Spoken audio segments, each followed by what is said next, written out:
Chris. Hello, Judge. Hi. So, we can record, please. This meeting is being recorded. So, counsel, would you please state your name? Yes, good afternoon, Judge. Beth Miller from Nash Disability Law.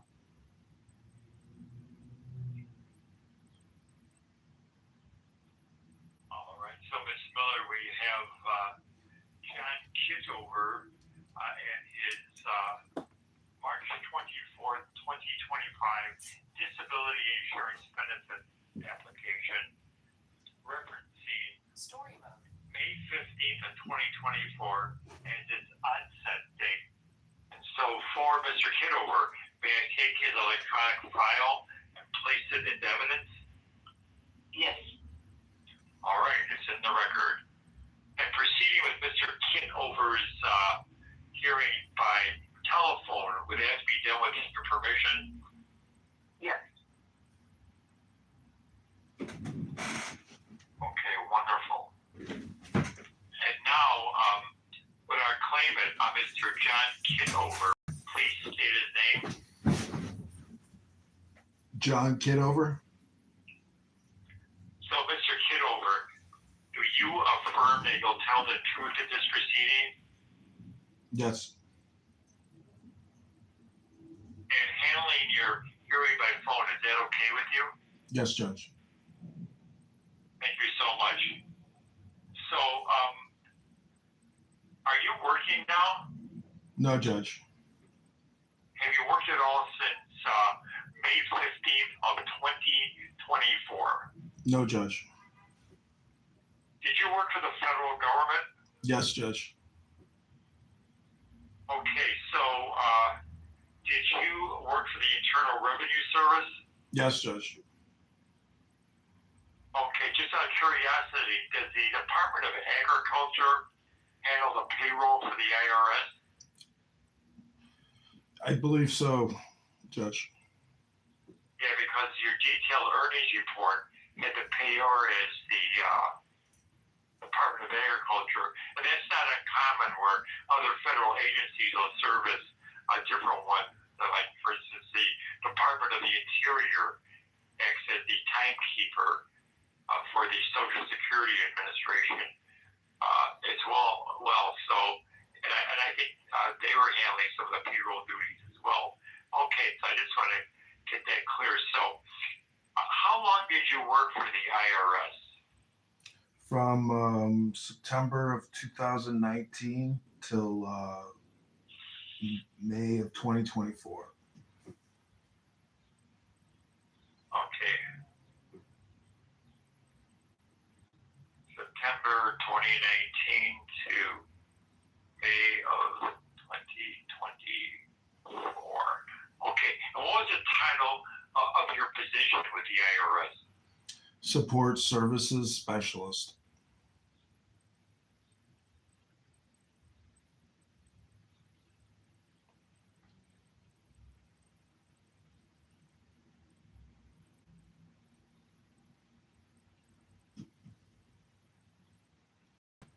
Okay.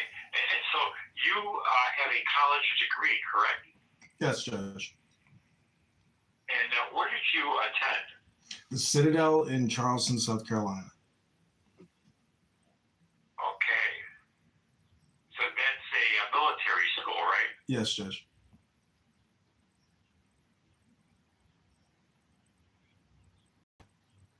And what did you major in there?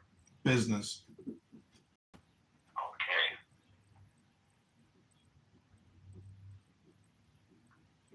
So then, Mr. Kitover, what were your duties with the IRS as a support service specialist? Facilities management and project management.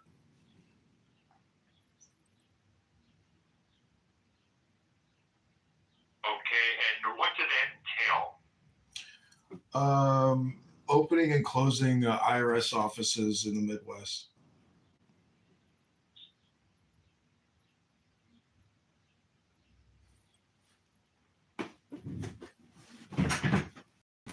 Okay.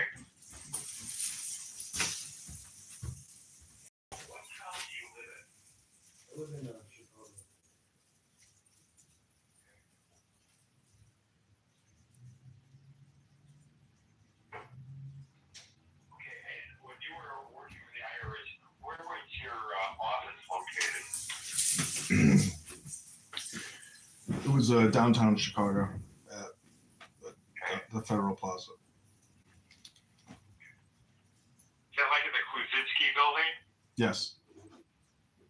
I know that the IRS is located there. Okay. All right. And then so this job is it require you to travel? Yes. Okay. What were some of the locations you had to go to? Green Bay, Wisconsin, Sioux City, Iowa, Waterloo, Iowa, a couple other places. Okay. And how would you get there? Plane and car. Okay. And so how often would you have to travel? Let's say you're looking at maybe a 30-day month. On average, how many days out of those 30 days would you be on the road to one of these locations? Generally about 1 out of every 4 weeks. Okay, so 1 week out of you were on the road for a week, right? Out of a 4-week period. Yes, Judge. Okay.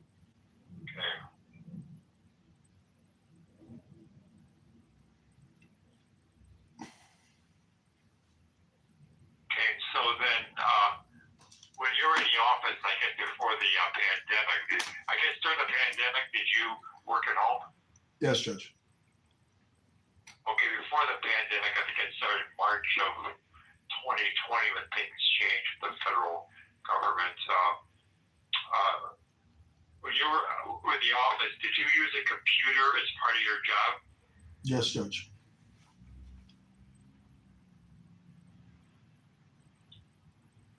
Okay, and so when you were in the office, would you be primarily working in a seated posture, Mr. Kitover? Yes. Yes, Judge. Okay.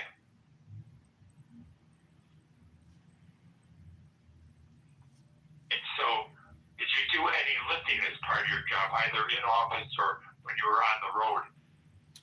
Yes, Judge. And what was the heaviest weight you had to lift? 20 pounds, Judge.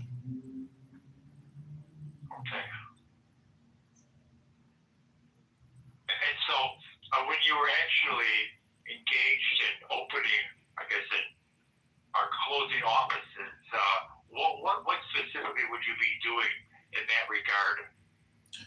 Using software on the computer to do floor plans, coordination between different business units internally, purchase requisition, contracting, and reconciliation, the whole full cycle project management for opening and closing federal office space. So, just what was the reason you actually had to travel out to this site in order to do this? To meet with landlords and employees that are part of the project. A lot of it had to do with key access as the project manager. It's all the planning that you do on the computer system, and it all goes into that facility. Okay, when you were out in the field then, Mr.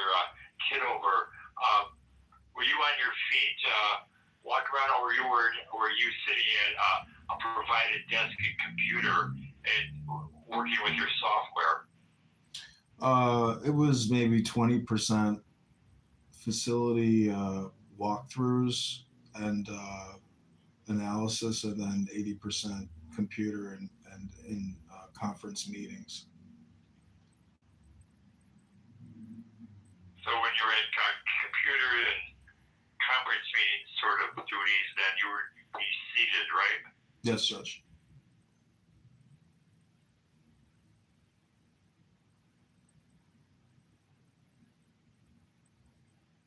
Just out of curiosity, I always thought that this sort of thing was handled by the General Services Administration for all the federal agencies, but Yes, Judge. Was the IRS unique in this regard? If they had their own? IRS leases through GSA, so we meet with our GSA counterpart. Oh, okay. Yeah, 'cause I've been through that thing myself. You know. So okay. All right. So then what was the reason that you stopped working for the Internal Revenue Service? Since I got diagnosed in the Army as bipolar and have been suffering on and off with severe depression and mania, and the work and the management and senior management, I would say that my mental health and psychiatric condition just kind of, resulted in a lot of extreme conflict. And I filed an EEOC complaint because of threats of workplace violence and sexual harassment. And so it was, I basically had like I guess a nervous breakdown, and could no longer go to work because of that. Okay, so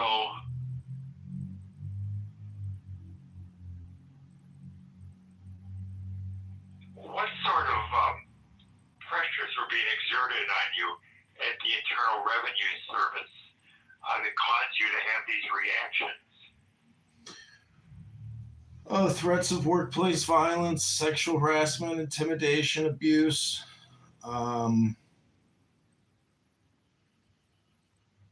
and also just inability to do the work mentally. My brain and my ability I couldn't do a lot of the project work. I have limitations, I guess, mentally, neurologically, that I just basically couldn't fulfill the duties and requirements of the position. Okay, just was this untoward behavior? I mean, threats of violence is actually criminal behavior and sexual harassment.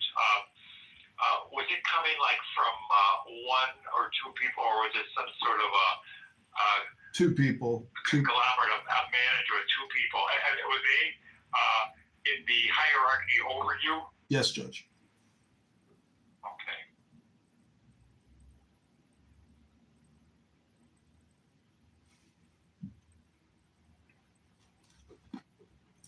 Okay. And so then, Mr. Kitover, have you ever been hospitalized in a mental health facility? Yes, Judge. And how many times in your life has that situation occurred? 2 times I've been 5150.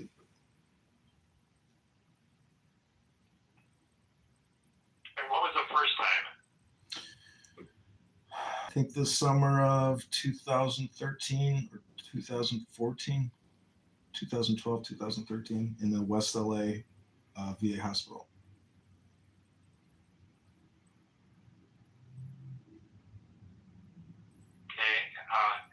So what was going on in your life at that time point that led to that level of treatment? I was having hallucinations and manic episodes, and just deteriorated mental health and physical health, and so I was being taken care of and helped by the VA. Were you in the Army then? Yes.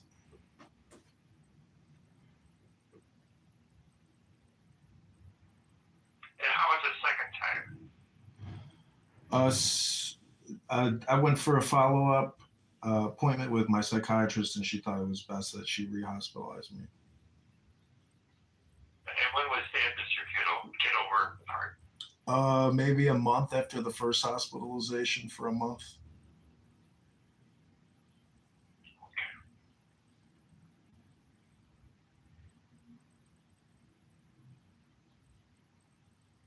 Okay, so then, Mr. Kitover, now, in Chicago, do you live with anybody? No. You live alone? It's a house.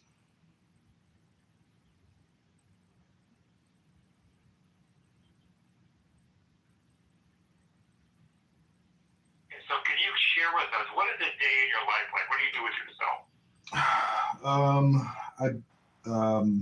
If I get up, I try to make a cup of coffee and have a bowel movement. Um, and I'm kind of just staying in home a lot. Um, I don't really do any work. I just try to like do the basic house maintenance, and I am trying to do a book club with other veterans that have PTSD and depression or bipolar, and so I'm trying to do that, and I'm going to the VA hospital, the Hines Hospital, to meet with a psychiatrist and a therapist, and so I'm trying to get back into the mental health clinic there, and so that's pretty much my daily schedule. Okay.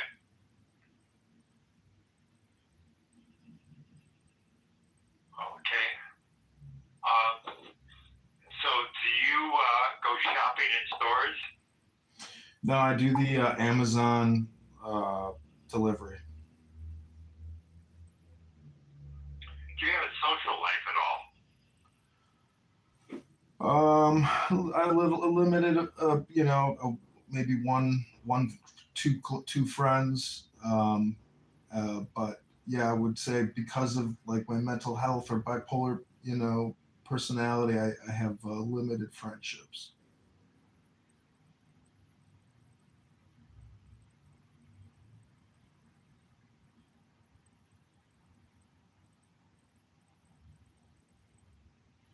Do you keep in touch at all with any of your classmates from the Citadel days?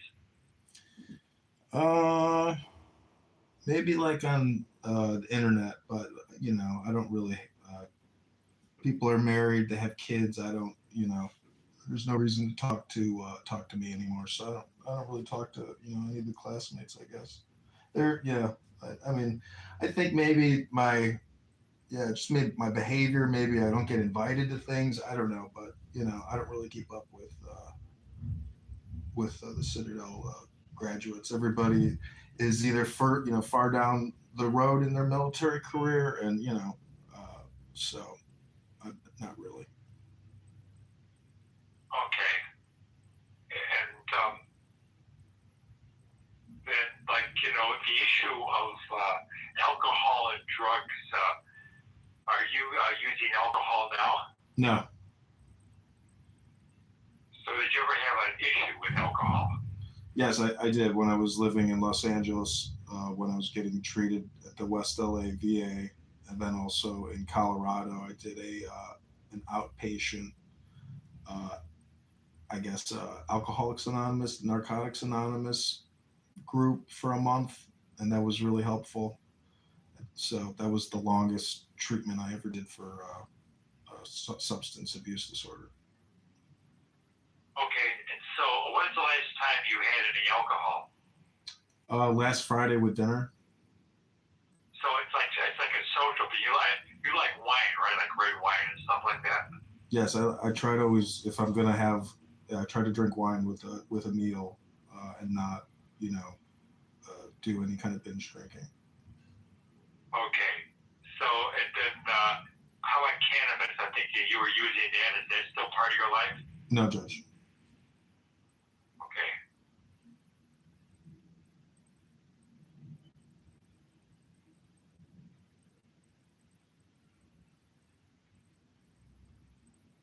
I'm on an SSRI now called Aripiprazole. Aripiprazole.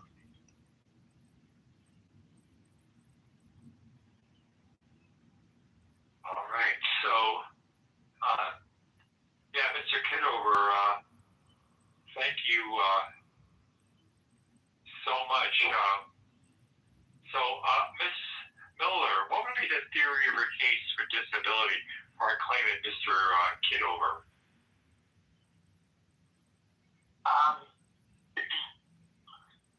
Well, I think that the best theory here would be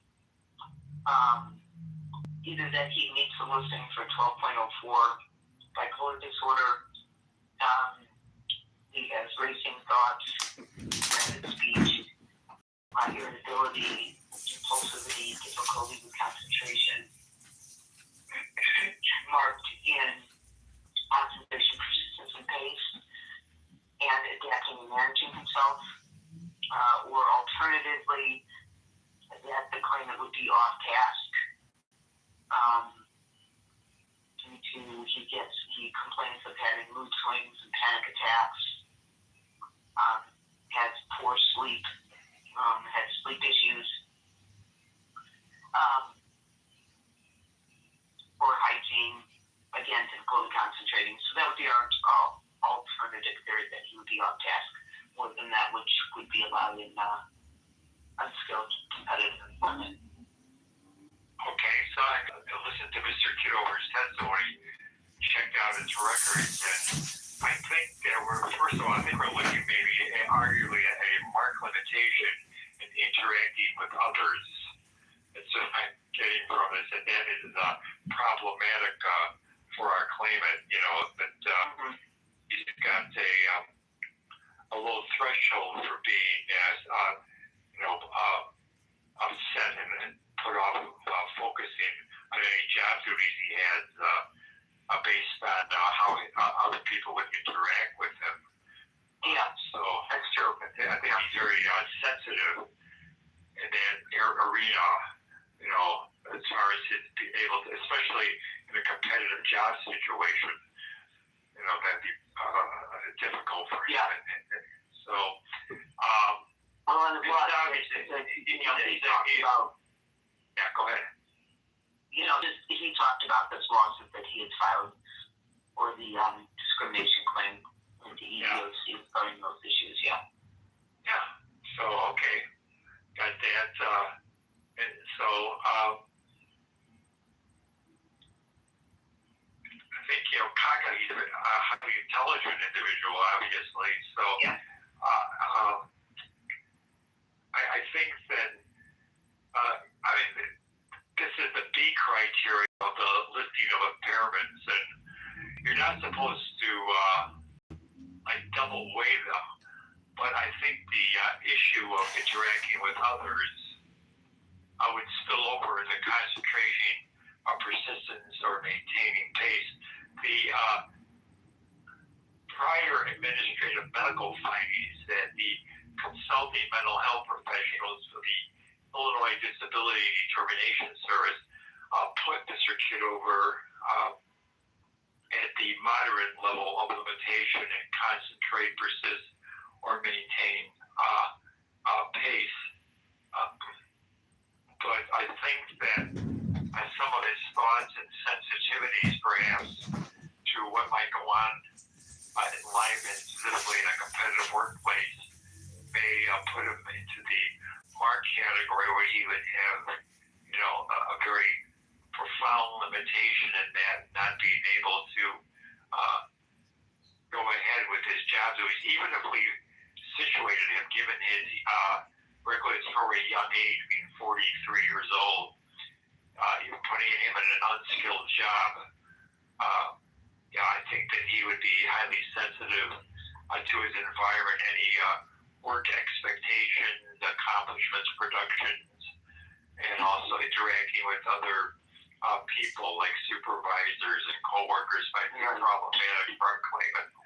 I think that we I thought okay, that's good. I thought actually it would also spill into adapting and managing himself, just because of his inability to, be able to withstand that kind of pressures. So, but yours is just, they're very similar, to be honest, kind of amongst limitations, I think, in those three. Yeah. I think you're right. I think they do all spill over into each other. Yeah, they gave him a mild limitation to have their manager one, though, but I think Scott, he's getting by. Probably for a gentleman like Mr. Kitover, his life maybe isn't ideal, but it'd be hard to say that is at the mark level. He doesn't, really have a history of, being homeless or not being able to deal with the ordinary demands of life, and he doesn't have a criminal record. Like he's having interaction with law enforcement because he's not able to control his emotions in dealing with everyday people like clerks in stores and whatever. It's some of the things you would be seeing in a person that had a mark limitation, adapting or managing oneself. But those two mark limitations are good enough to say we can do a favorable decision for Mr. Kitover based on medical considerations alone without getting into vocational issues.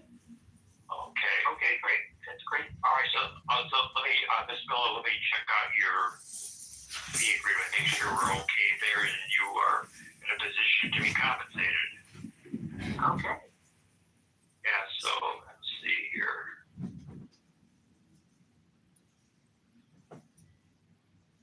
Fee agreement. C2B.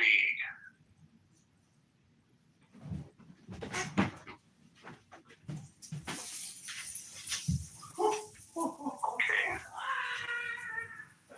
What's the next question? What's your favorite say?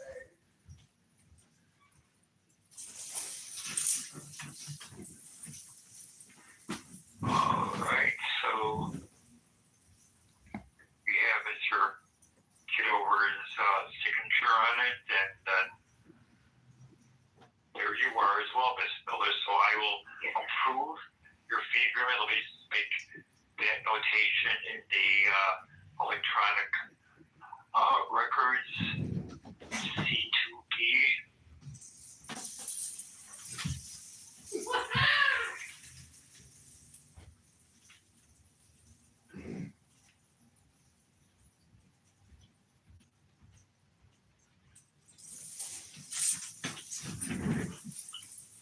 Okay, all right, I think we've accomplished everything we are supposed to for Mr. Kitover. So, questions from anybody?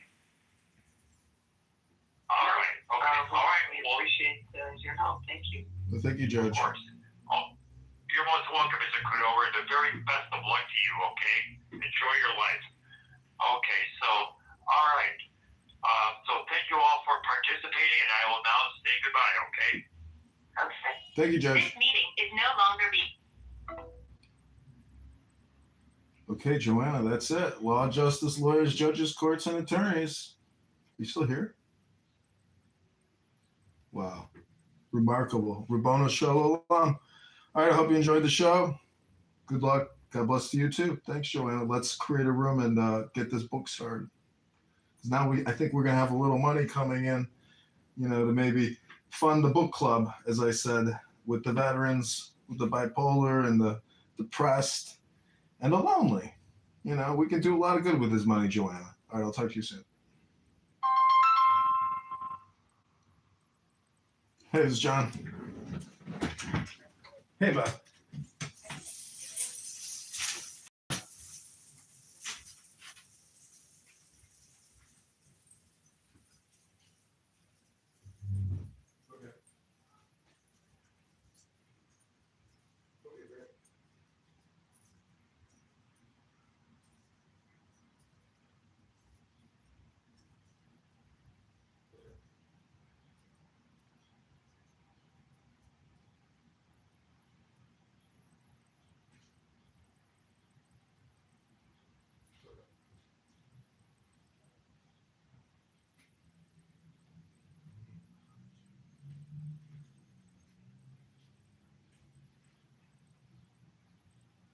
Okay, great.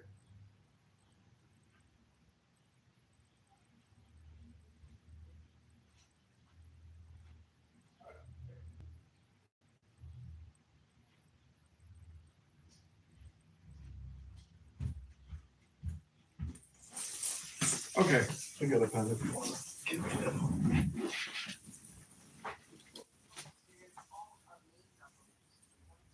Mm-hmm. Okay. Okay.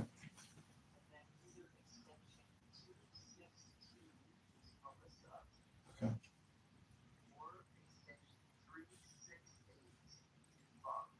Okay.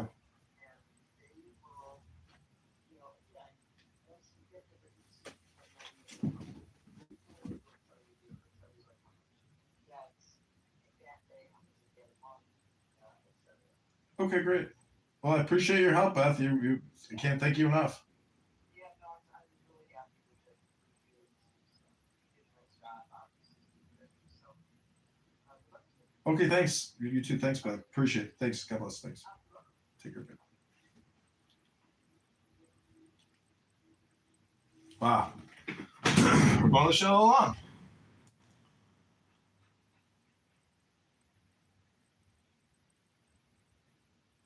We're going to show along.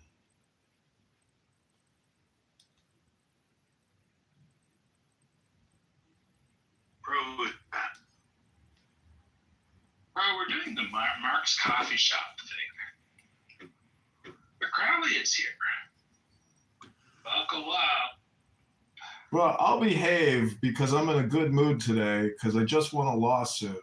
And when the judge, gives you, when the judge, makes a ruling in your favor, Rabbono Shalom, I like to think it doesn't just come from the judge, but it comes from the G-O-D, Rabbono Shalom. Or you could say the nothing. But do we have to stop saying bad things about you because you won your case? No, I'm open to criticism because I'm an artist. Without a critic, no one can truly be an artiste. Joanna just witnessed the trial. If Joanna wants to come up and say anything, she actually heard the trial. The trial is in my profile if you want the inside scoop. It's in law, justice, lawyers, judges, courts. I'm interested to hear what you think. I think the two of you should open a room on replays and do that.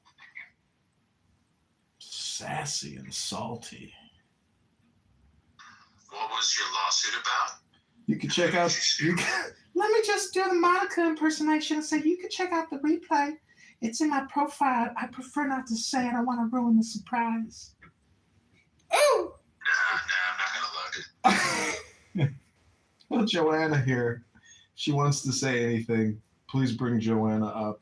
I'm not trying to center myself, but But you are. it's nothing. It's nothing. It's really nothing. I'm not trying to make everything about me, but it's about me. I'm serious. It's also about me, so you might as well. if it's nothing, we're just gonna move on.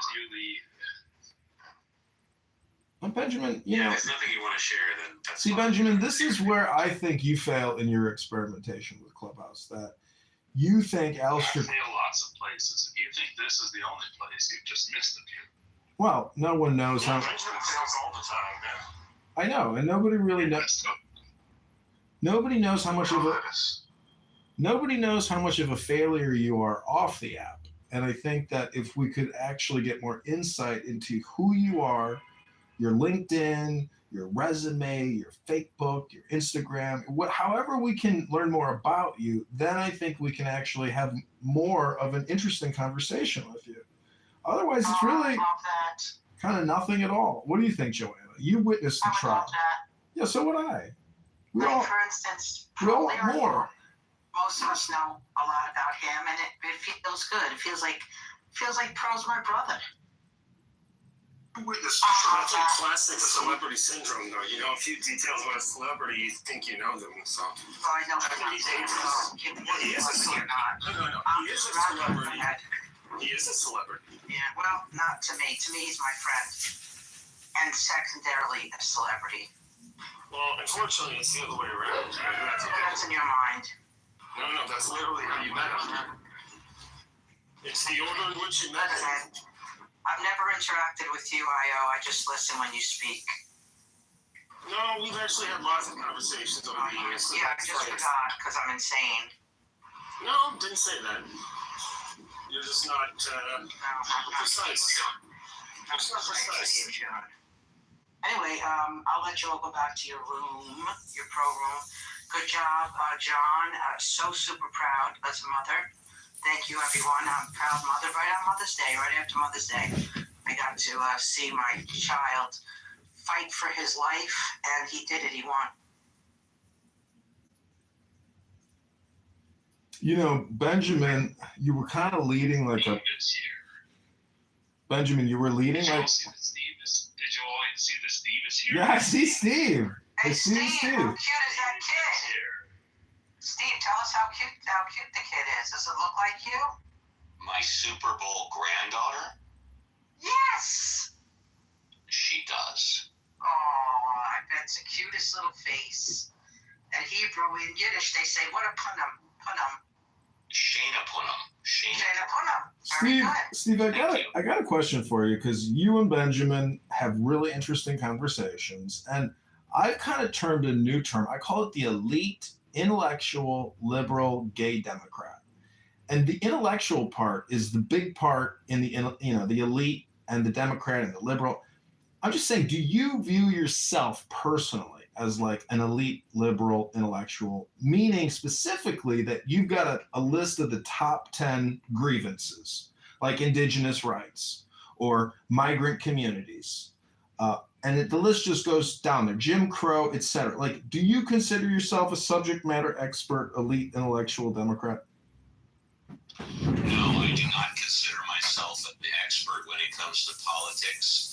I do consider myself liberal when it comes to social issues, and I consider myself conservative when it comes to fiscal issues.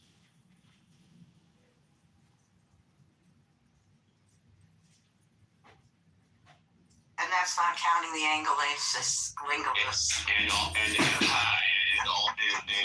And also, I'm an independent. I'm not currently registered with any political party. Well, Are you offended? They're all speechless. Well, I wrote a little poem using progressivism as the base for the AI to write the progressivism poem. Are you interested in hearing it? Did you ever see Did Mr. you write it or Fox? did they write? Did Would that answer AI your question? Did AI I wrote write the it? prompt and AI wrote the poem. Tell us what your prompt was. Write me a progressive poem using the top 10 liberal progressivism talking points. There you go, David. So now I have an AI. I could type that in if I wanted to know that. So you don't want to hear it. The thing is, I do. it's the way I read it. The reading is the key, David. What? Okay, let's let Joanna get wet. Go for it. Okay.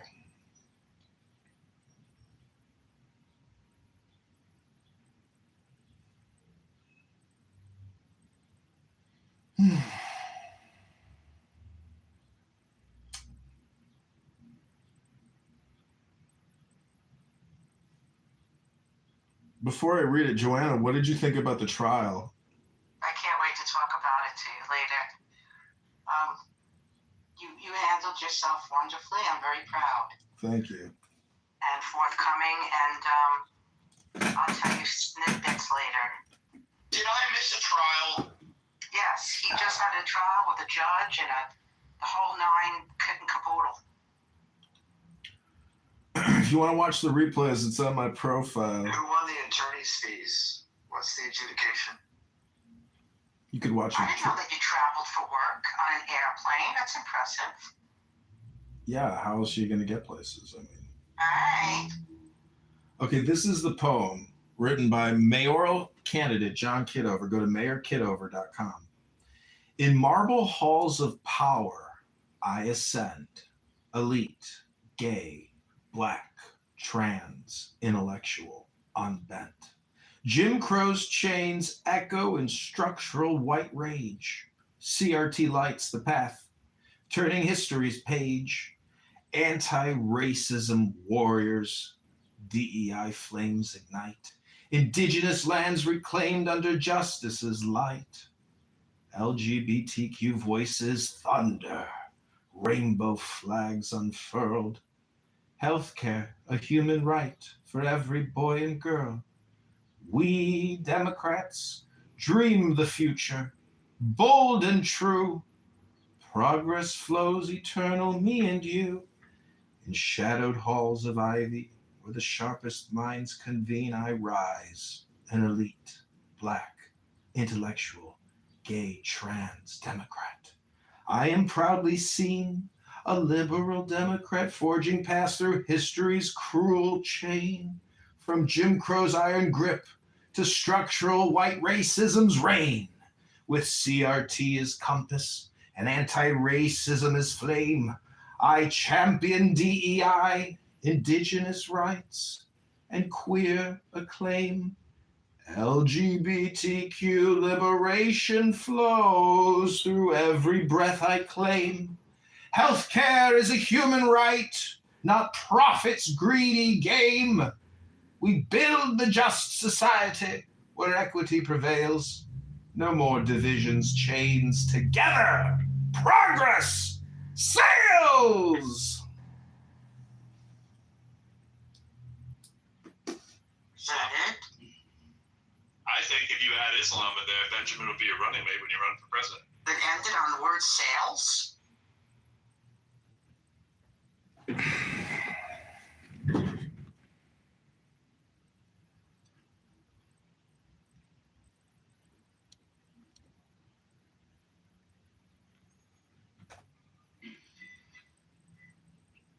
You left speechless.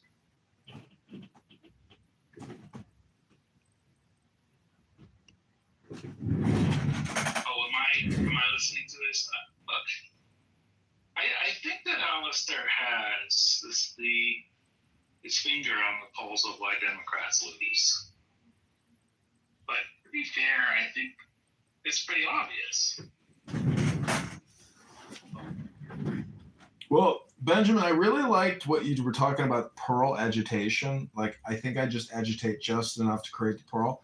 That, I love that analogy, but I also heard the Maharishi talking about filament in a light bulb and how, there's all these variables that happen in the light and the dark. And so I think a light bulb and a filament is also probably a good metaphor, not just pearls and, irritation. But what's so funny is when I read that poem, if it was a gay black man and he was trans reading that poem, it would actually be very rousing to the people listening to it. So I think one of the biggest problems that we experience in society today is filibuster hypnosis or filibuster spotlight. And that's the problem when the media and people like AOC create these videos. They create extremely intoxicating, hypnotic videos, and it's all about social justice and equity. Nothing about prioritization, nothing about taxes, nothing about the military industrial or the medical industrial complex and the rampant spending and fraud. So I think if there was a national spotlight that the herd had to be hypnotized with and prioritize, we would all essentially be able to vote on the list of priorities. I mean, why can't we have that type of an actual intelligent functioning government? That's what it's supposed to be, which is efficiency, prioritization, common sense, rationalization. I mean, you could read an Ayn Rand handbook and just come up with all the right words on why the system is essentially immoral, corrupt, and devoid of any type of real intelligence. And that's why we have Donald Trump. I hate to break it to you, but Clown Boy Obama, guy wasn't much of a leader. I think he's just like a manufactured human being. I think he's that CIA program to essentially install a president. And if you think the CIA is nothing and it's at $60 billion a year annual fucking budget, who are these people? What do? They try to mind control the populace, the herd. That's why James Comey has been arrested, because he's part of that project. And that's the real deep state, which is essentially covering up really to try to control and contain the power, which has gotten out. And that's why Donald Trump, people are running into his fucking Meet the Press event with a shotgun at high speeds. Like, the population has been, hypnotized and brainwashed to think that they're the resistance, when Trump is actually the resistance that they're resisting against. So make it make sense. Hello? Speaking of the Democrats and AOC, I'd like to take a minute or two, do a short read and a little commentary on AOC recently in the news. She tripled down on her critique of billionaires this past Friday, claiming that the American Revolution was fought against the billionaires of their time. That is a complete lie. The American revolution was not fought against the billionaires. It was the billionaires who left Europe because they were tired of being unreasonably taxed. Ever hear of taxation without representation? Continuing on, AOC, quote, I want to talk about how this is in the heritage of our country because America was founded. You look at Thomas Jefferson writing to Madison in Revolt of British Aristocracy. AOC said at the University of Chicago Institute of Politics, the American Revolution was against the billionaires of our time, and we are declaring independence from such an extreme marriage of wealth, power, and the state that the voices of everyday people did not exist. She was responding to criticism she received for her initial comments arguing billionaires didn't earn, I got covered on the quote. Well, you can't earn $1 billion, AOC said Thursday. You can get market power, you can break rules, you can do all sorts of things, you can abuse labor laws, you can pay people less than what they're worth, but you can't earn that, right? And so you have to create a myth. You have to create a myth of earning it. Is she saying that Taylor Swift didn't earn her $1 billion? Is she saying that Beyonce didn't earn her $1 billion? Is she saying that Bruce Springsteen didn't earn his $1 billion? I bring that up because those are three music entertainers that are all clearly liberal and democratic. Regarding the backlash, AOC accused critics of pushing a red herring by assuming she believes all billionaires are immoral rather than focusing on the immorality of income inequality. They like to talk about American ethos as though it's an attack on American values, an attack on our idea of success. And first of all, call me crazy, but I don't think that every single American aspires to be a billionaire. I think that our idea of success, they might not object, but I don't think it's the universal American ideal, AOC said. There you go.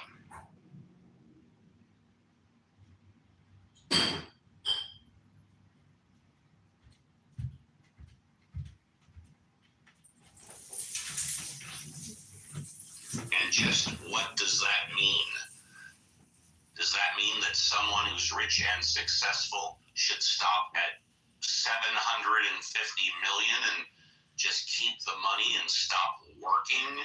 Don't go over that $1 billion threshold? See, the thing about billionaires is they can't actually spend the money, and they won't even spend it because it's not efficient. So you buy more equity, more bonds, and you just keep growing that nest. Like Warren Buffett's sitting at 400 billion in cash or 900 billion in cash. It's a fucking crazy number. But with regards to AOC, the reason why she's so dangerous is because she's like the alpha predator, the Primex or whatever it is. Like, she is very dangerous because I think that she's CIA controlled opposition. There's a strange video of her where she went to Africa and she drove around to like clinics, and she's in a taxi with some African chick talking about birth control. Like, very manufactured video. Like, she's involved in some type of intelligence propaganda. And the point about her is I find it annoying that politicians can say whatever the F they want on all their platforms all the time. Meanwhile, we have a lot of people that work in government that are in the military. Let's say they're colonels or generals, or they work at NSA. Like, these people aren't public-facing, employees. They have restrictions on what they can and can't say. Tulsi Gabbard creates a lot of content, a lot of videos. And my point is that AOC is the opposite of the old white billionaire. And therefore, she is the yin to the yang of the supposed oligarch money that controls the system. But her turnover is not going to be the turnover that, let's say, her communist hordes think it's going to be. It will be the exact opposite of that, because they don't know who she really is, who she's with, what she thinks, how much money she thinks she can get, or how much fun she can have. She's like, she's dangerous because she is like the AI robot that makes clones. And that's the danger to the system, is that her incompetence, low IQ, and manipulation, because she is basically subverted, co-opted. She's going to do what her network tells her to do. She's not a real leader. And all of her videos are nothing but filibuster hypnosis, cutesy little videos like, oh my God, I just got back from work and we did this and that. And like, you should watch her live streams. Like, they're extremely beautiful and hot. But like, you're like, this is our leader. And it's not just her, it's a lot of Democrat politicians. They use children as the backdrop in all their photographs, like the bald congresswoman who creates videos with AOC where they go to libraries with young children and read books. We've got a political industrial complex, a national deficit crisis, which is completely at odds with each other because one covers up the other. And everyone, as a result, is dumber, not just for listening to what I'm saying, but what these politicians are putting out. Hello? I almost forgot. Oprah Winfrey is worth over $2.5 billion as well.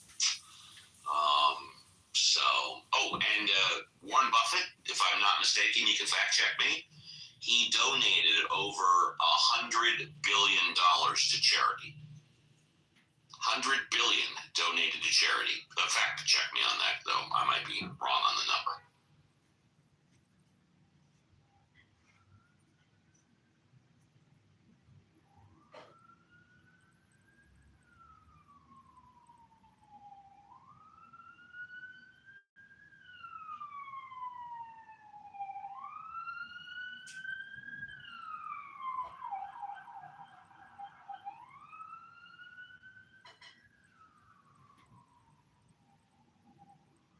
You know, when they talk about tax the rich, etc., what's the number? The top 1% of wage earners pay 4% of our federal taxes. The top 5% pay 60% of taxes.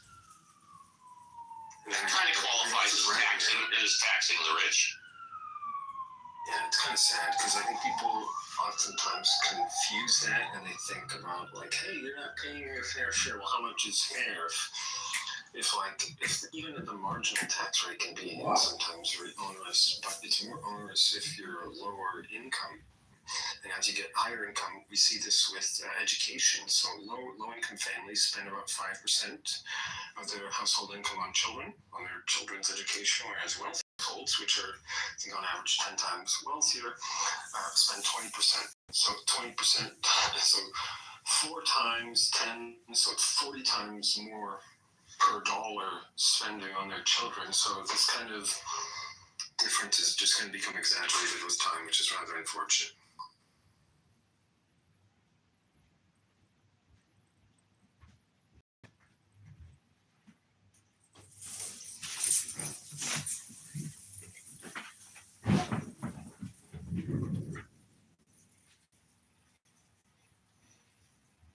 Well, I think if you're like a billionaire, there's still an index and a bell-shaped curve to the personalities, the awareness, the enlightenment, the Unitarian type of principles or social principles of billionaires. I would say it's the same distribution curve of like your average clubhouse personality. And so that's why we have so few billionaires who are actually interested in maybe creating a more equitable and economic environment for we the people. And but that's, neither here nor there, because the big beautiful bill is the biggest tax giveaway to corporations ever, not through non-taxation, but through tax credits. And so it is the opposite of deficit making, even more so. And so that's why we have to defund the big beautiful bill, because to transfer all that liability to the income earner taxpayers, it's ridiculous. The corporations are getting tax credits, which lower their tax liability. It's the same fucking thing as just wire transferring them the 25 billion, 50 billion. And so as taxpayers, the woke, liberal, intellectual leftist has to understand that accounting and CPAs and audits and forensic accounting, all of that goes into OPM. And if they're not aware of how the whole system actually accounts for itself, on a ledger-based system, double entry accounting, et cetera, across all these different organizations like OPM and Federal Reserve and BlackRock, because it takes the whole system to generate the deficit. And I'm just saying that many liberal woke leftists have absolutely no idea what they're actually protesting against, because they don't work in finance, or they don't work in economics or government, and they don't understand how to accurately describe what they're complaining about. Hello? Ask AOC how inflation happens, and you'll just be amazed at what she says, because what she says isn't accurate. I hope I articulated. I hope I didn't ejaculate too much. And when you articulate and ejaculate, that's when you know you got a synthesis. And through the synthesis, sometimes we get the solution, which is frivolity, maybe a little fun.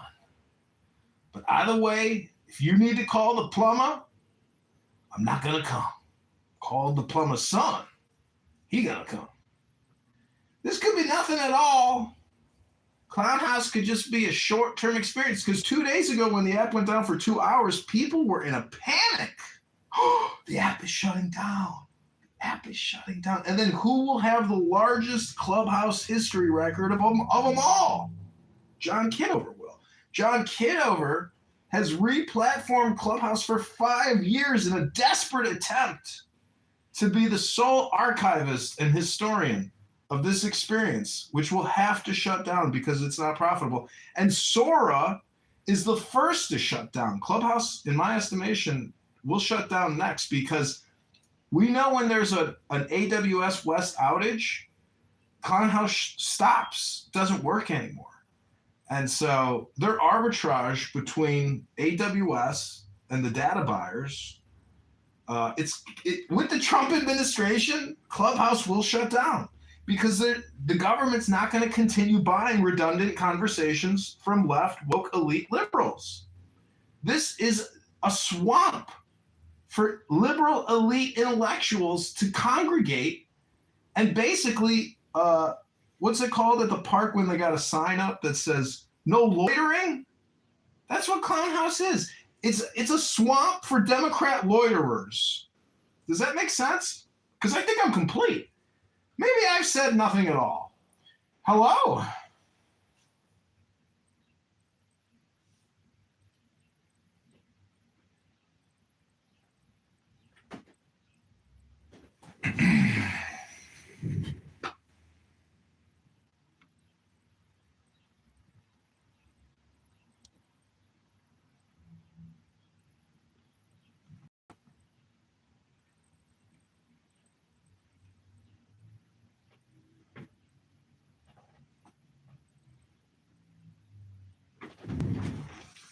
Victory! Victory!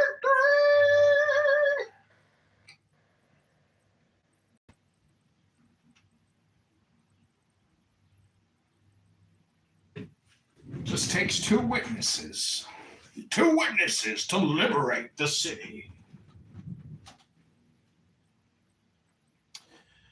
Well, since this is a room about nothing at all, maybe I could play a song for you that I created on AI. I think Benjamin might be sleeping or cutting a big piece of dried salami to make a sandwich. I don't know.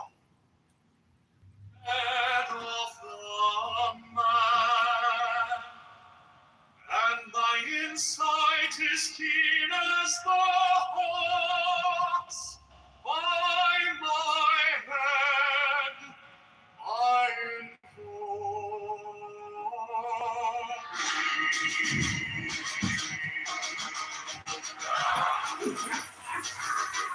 I am the only begotten child of my father and mother. My father is dead.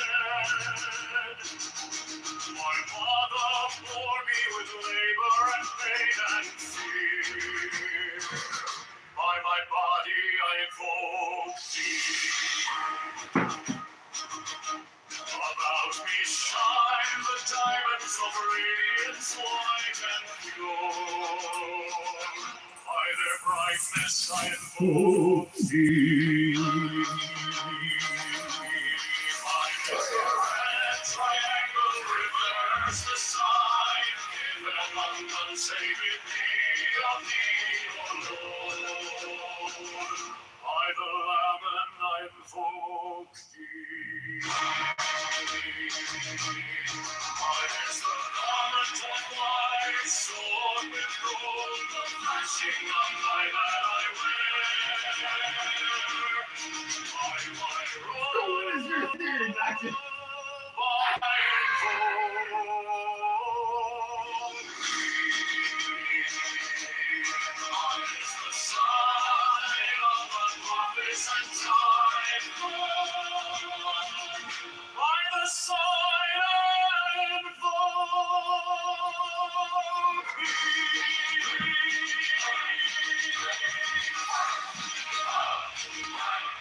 Mine is the turban of white and gold, and mine the blue vigor of the intimate air. By my crown I invoke thee. My fingers travel on the beats of the world, so right after thee in the call of glory. By my fingers I invoke thee. I bear the wand of double power and the voice of the Master.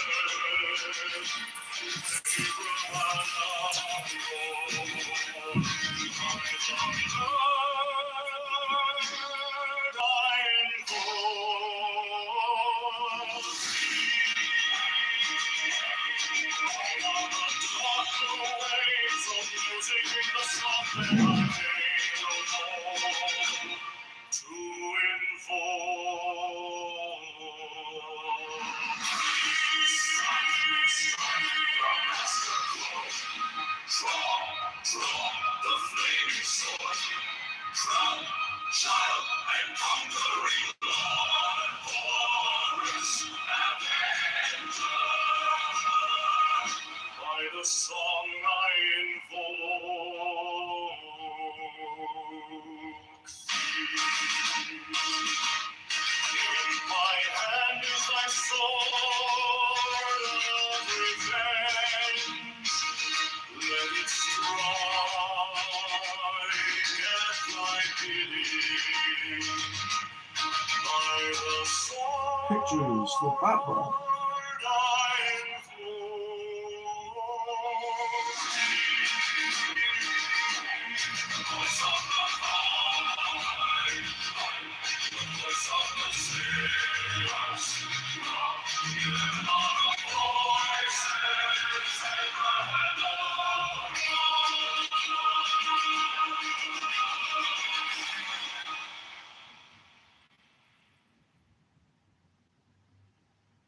Mine is the head of the man, and my inside is keen as the hawk's. By my bed I invoke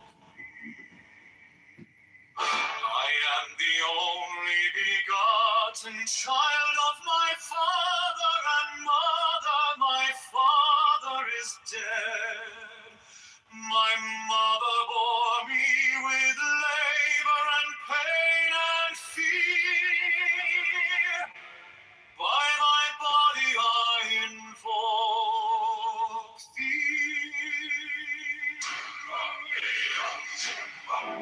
feel freedom. About me shine the diamonds of radiance, white and pure. By their brightness I invoke thee. Mine is the red triangle, reverse the sign, given of none, save it be of thee, O Lord. Mine is the dawn that I invoke thee. Mine is the garment of white, sewn with gold, the flashing of flame that I wear by my robe, I invoke thee. Mine is the sign of the office and Typhon, by the sign I invoke thee. Mine is the turban of white and gold, and mine the blue figure of the intermediate. By my crown I invoke thee. My fingers tremble on the beat of pearl, so run I after thee in thy car of glory. By my fingers I invoke thee. Mine are the wand of double power in the voice of the Master. Abracadabra. By the word I invoke thee. Mine are the powerful waves of music and the song that I made of old to invoke.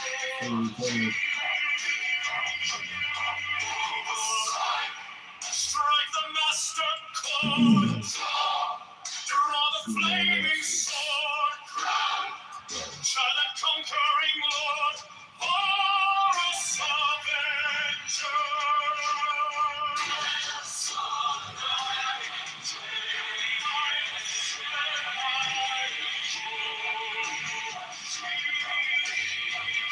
In my hand is thy sword of revenge, and its strike at thy cheek. By the sword I invoke thee. Voice of the five, the voice of the 611 are the voices.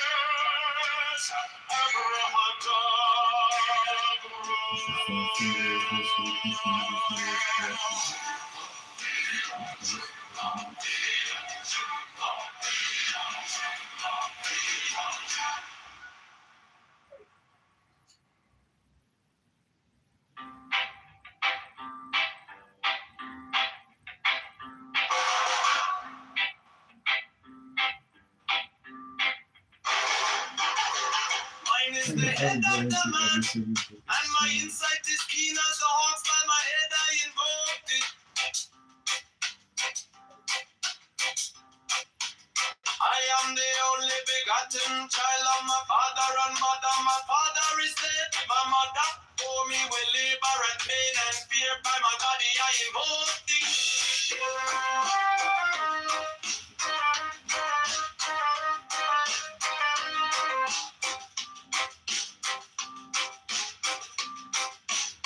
About me shine the diamonds of radiance, white and pure.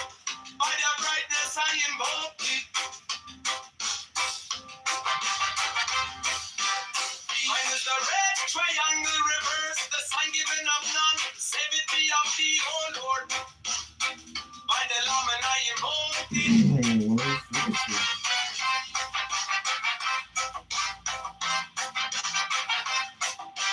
Free mine is the garment of white, sewn with gold. The flashing of eye that I wear by my robe I invoke it.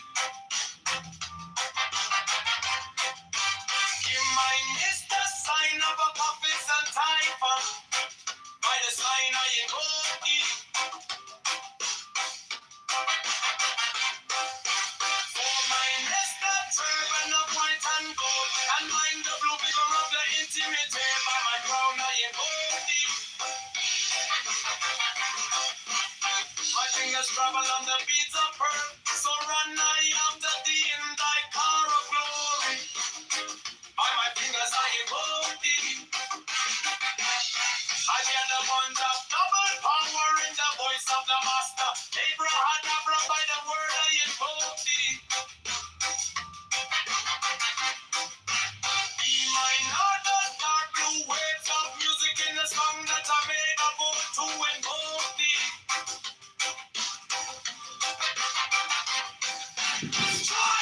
Strike a master chord. Draw the flaming sword. Giant and conquering Lord. Alright, Avenger. By the song I invoke thee.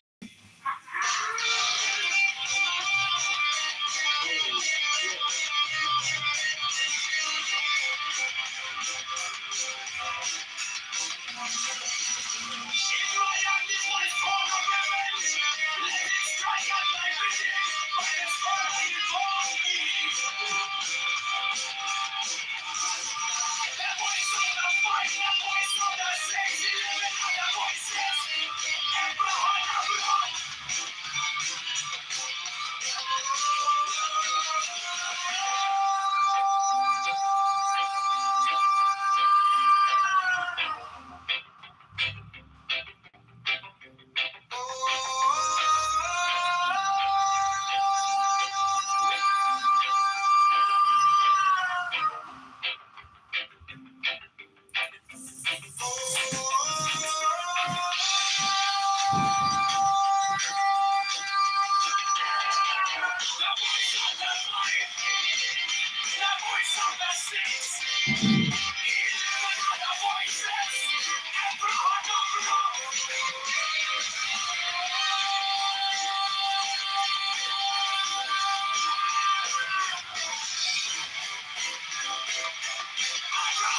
Good morning, Father.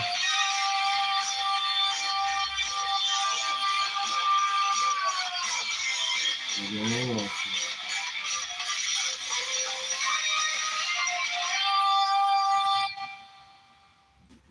Mine is the head of the man and my insight is keen as the heart. By my head I invoke thee. I am the only begotten child of my father and mother. My father is dead. My mother bore me with labor and pain and fear. By my body I invoke thee.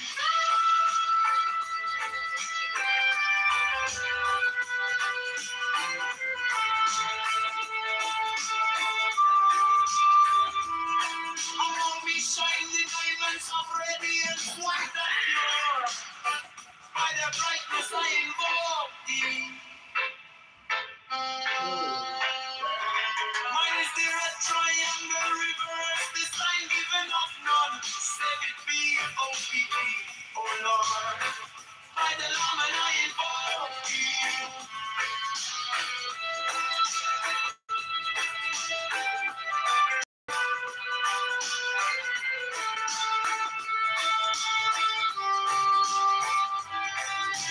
Mine is the garment of white soul with gold, the flashing of light that I wear. By my robe I invoke. Mine is the sign of a puppet and typhoon. By the sign I invoke thee.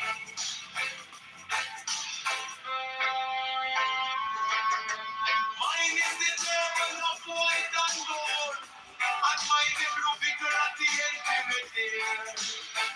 By my crown I invoke thee. My fingers travel on the beats of pearl, so run I after thee in thy car of glory. By my fingers I invoke thee. For they're the one that's got the power in the voice of the master. By the word we invoke thee. Hey, mine heart in a blue wave of music in the song that I made a word to invoke thee. Strike the master chord, draw the flaming sword. Grow, giant conquering Lord. Our Lord, Amen God, by the sword I hold thee. In my hand is the sword of revenge. Let it strike, and life begin. By the sword I hold thee. The voice of the fight, the voice of the six, 11 are the voices. Abra,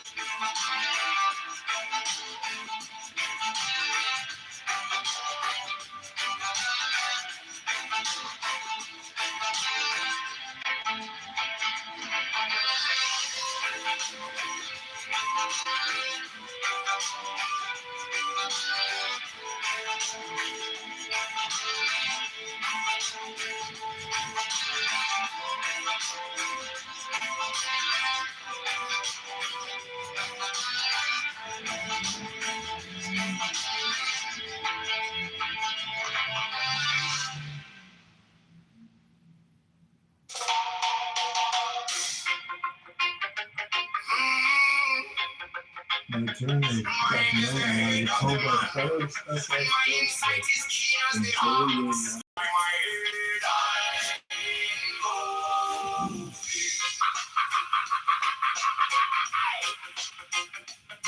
I am the only begotten child of my father and mother. My father is dead. My mother bore me with labor and pain and fear by my body. I know thee about me. Shine the diamonds of radiance, white and pure by their brightness. Mine is the red triangle reverse with the sign, giving of none save it be of thee. Oh Lord, by the layman, I know thee. Mine is the garment of white, so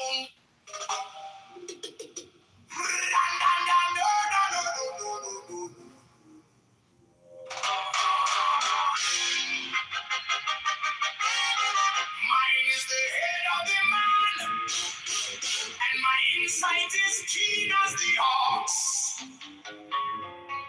By my head, I invoke thee.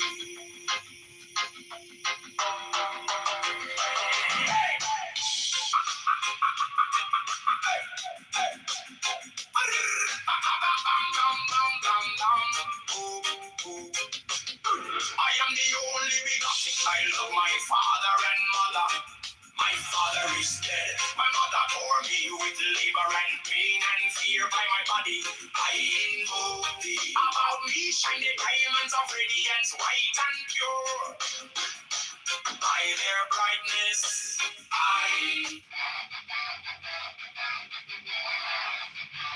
mine is the head of the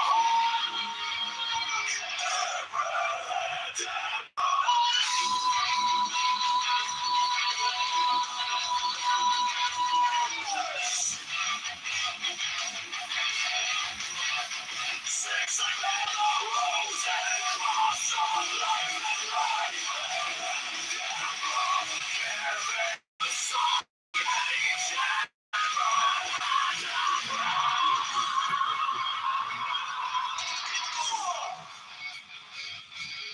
remaining in the sign, the invocation concludes.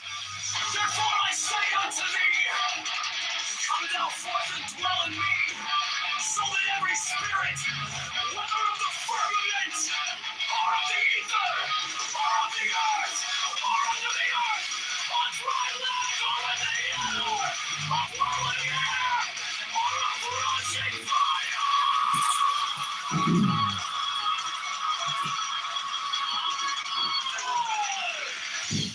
and every spell and scourge of God, the vast one might be.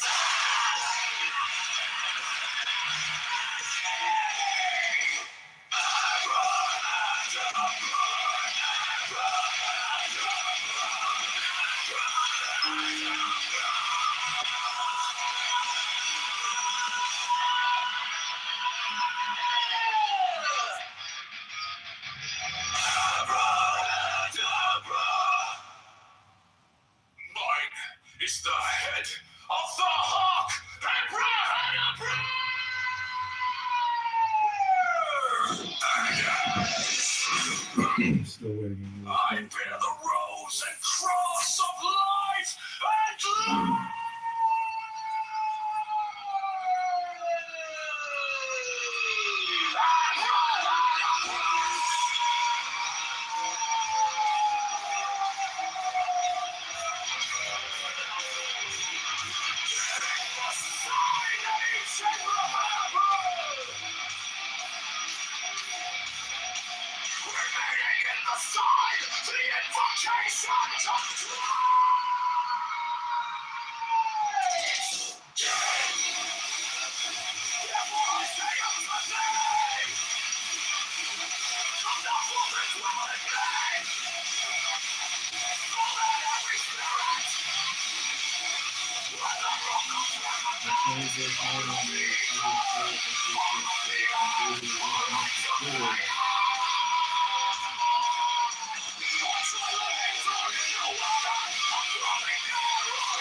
I bear the rose and cross of life and light. Giving the sign at each abracadabra.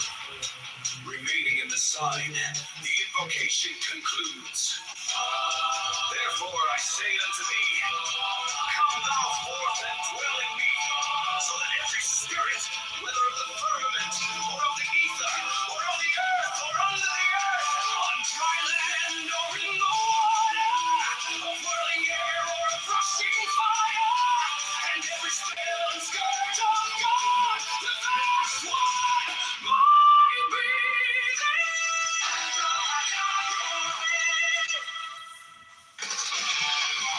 mine is the head of the hawk, abracadabra, and ends in 6. I bear the rose and cross of life and light. Hearing the sign at each abracadabra, remaining in the sign, the invocation concludes. Therefore I say unto thee, come thou forth and dwell in me, so that every spirit, whether of the firmament, or of the ether, or of the earth, or under the earth, on dry land, or in the water, of whirling air, or of rushing fire, and every spell and scourge of God, the vast one, might be abracadabra.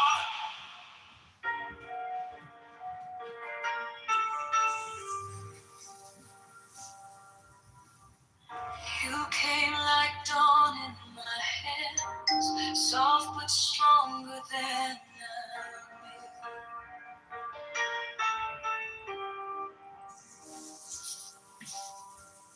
my fear turned gold in your eyes, and my whole night broke into.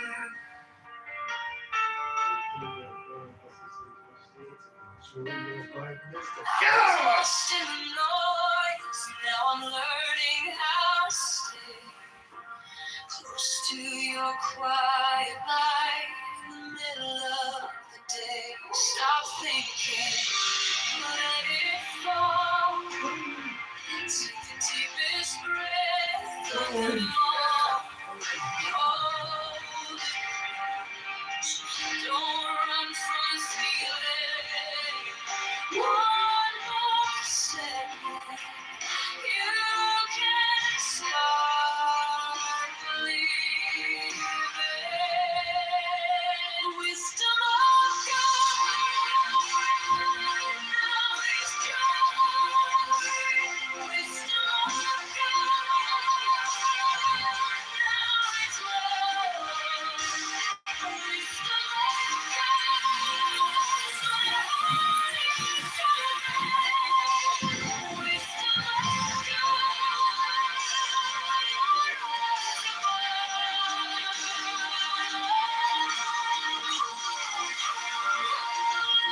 correct. On the dust of who I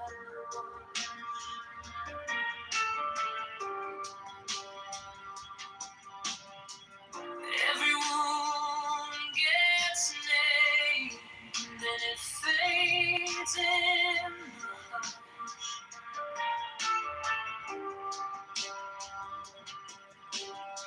I don't need 1,000 signs when your name is in my Yes, the Fed does increase the monthly payroll vacation habit. and the rest can be blessed. I think let it fall. Take the deepest breath of them all. Hold it close. Don't run from the feeling. Yes, the Fed does increase the monthly payroll. You can't stop believing. Wisdom of God. George and Father.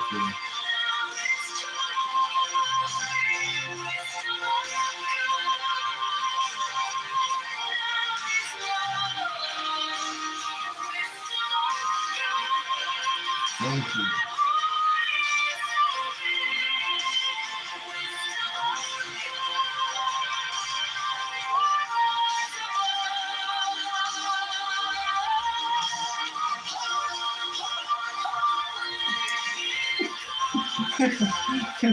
The judge emphatically told me to enjoy your life, Mr. Kitover. Thank you.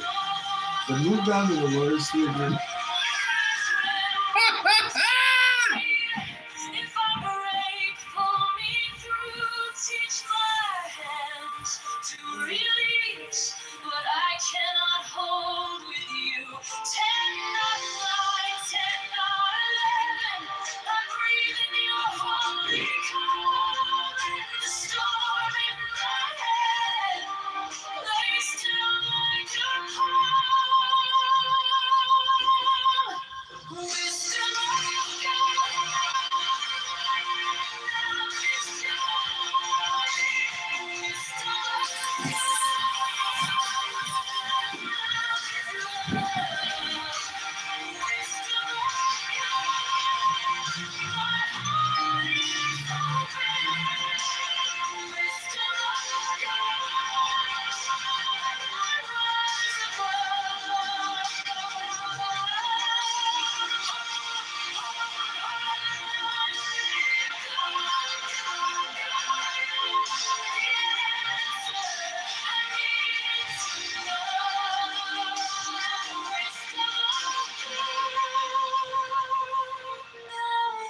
With their collective organization is restricted from taking the SSDA and the other disability.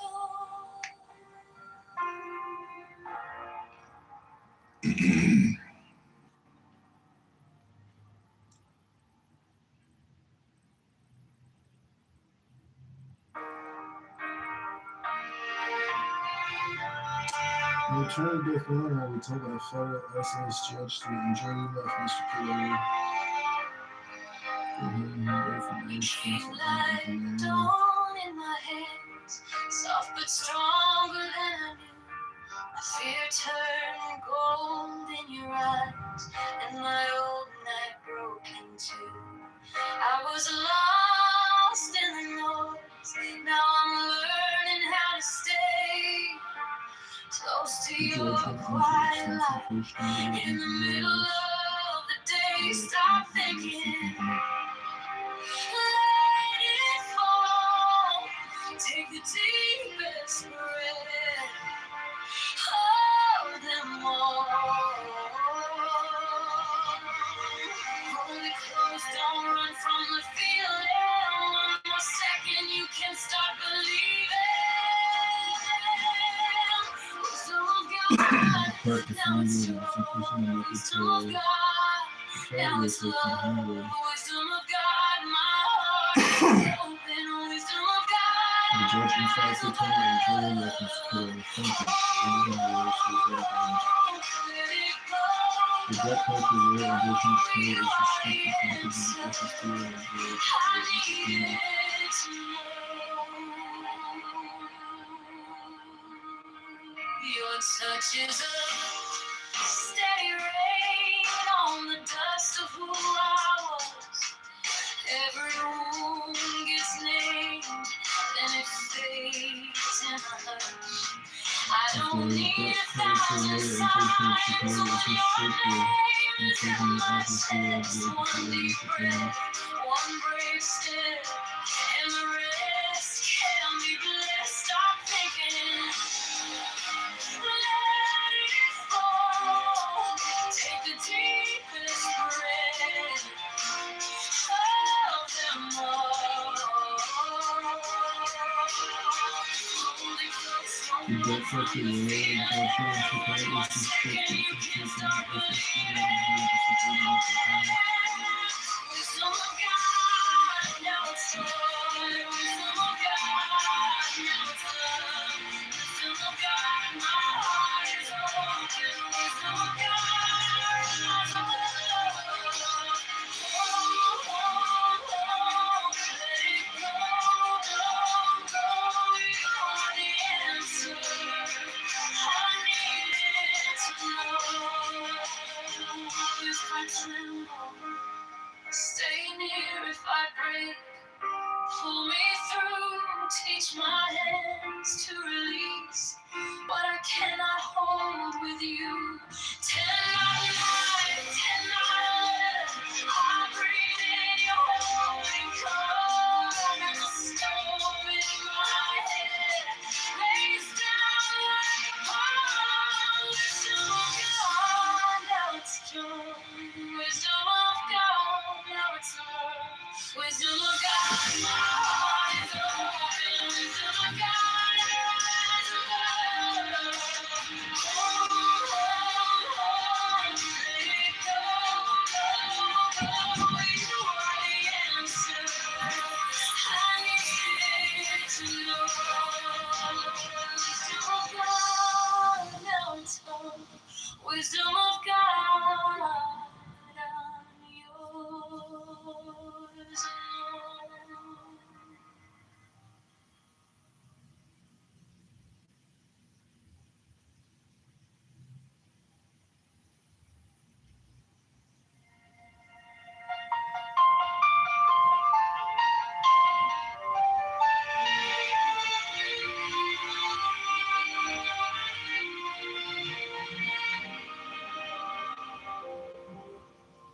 Wisdom of God is now joy of heart, enlightenment.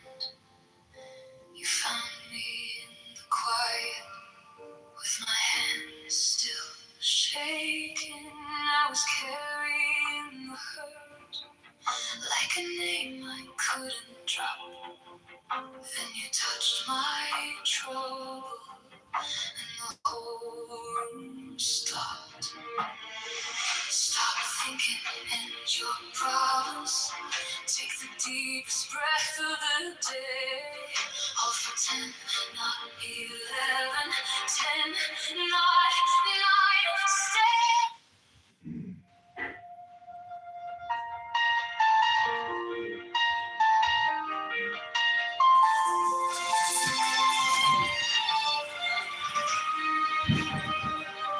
Joanna.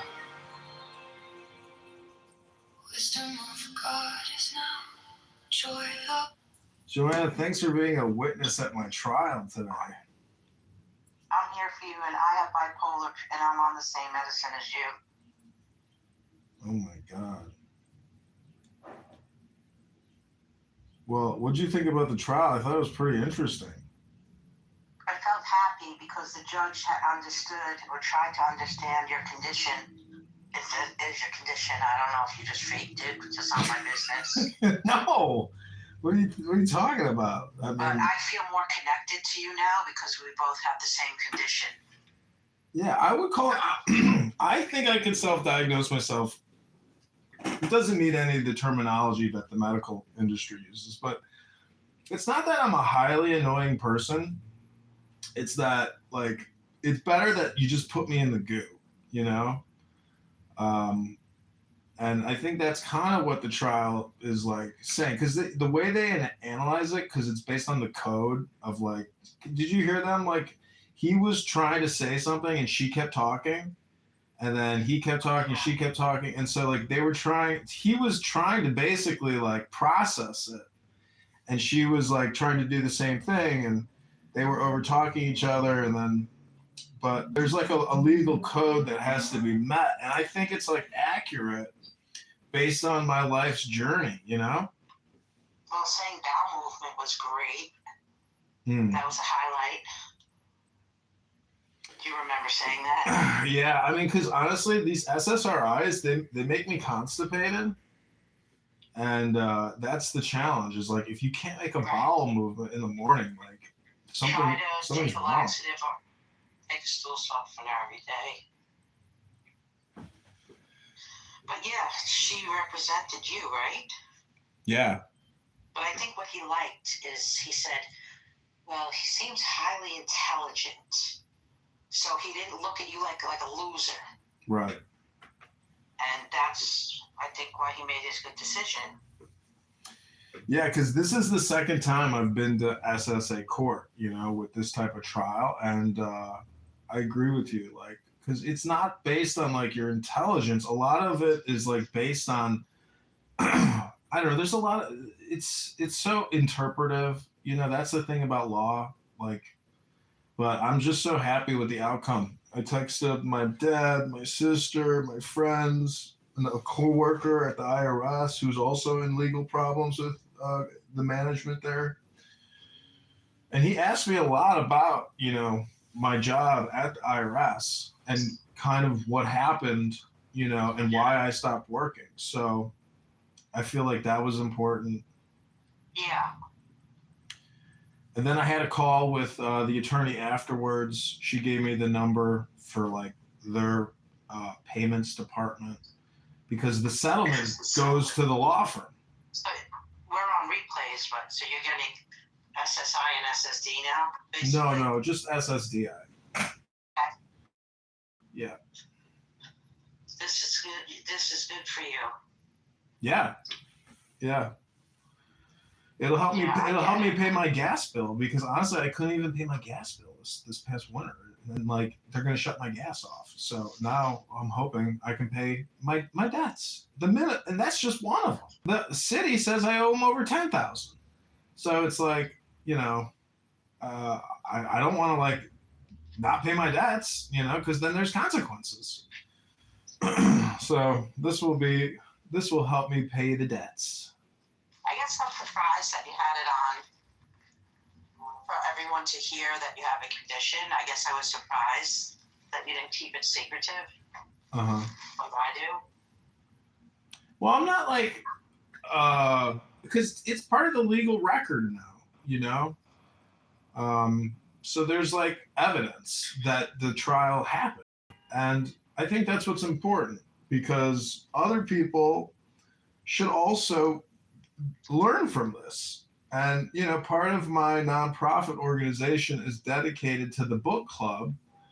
And, you know, there's a lot of books that deal with debt and law and lawyers and attorneys. And it's very complicated. You have to basically be an extremely intelligent person to navigate the legal system. The filing stuff, the paperwork, it's just incredible. You have no idea how much work I put into just getting to where this trial, what happened, because I had to submit so much medical documentation. It's incredible. But anyways. I don't remember what I had to give because it was a while ago. Well, the VA keeps calling me and sending me letters, and I'm like, can you guys just give me a second?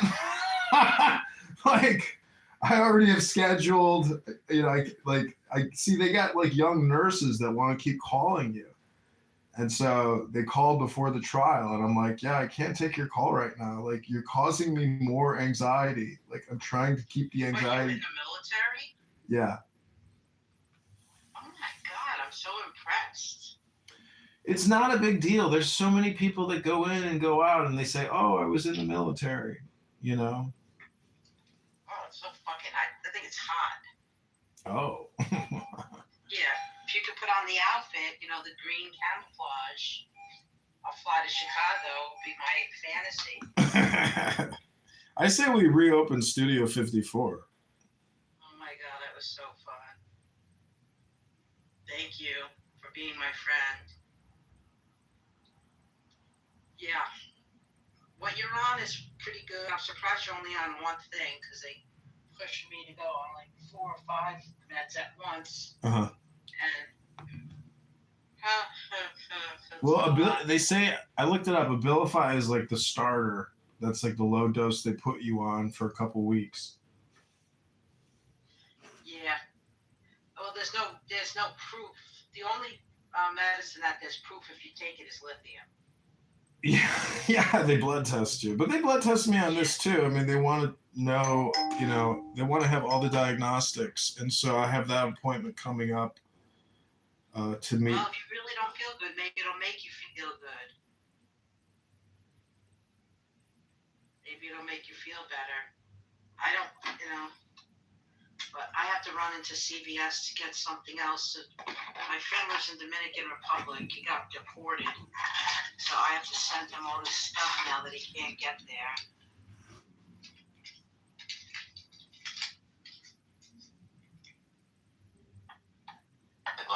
Michael.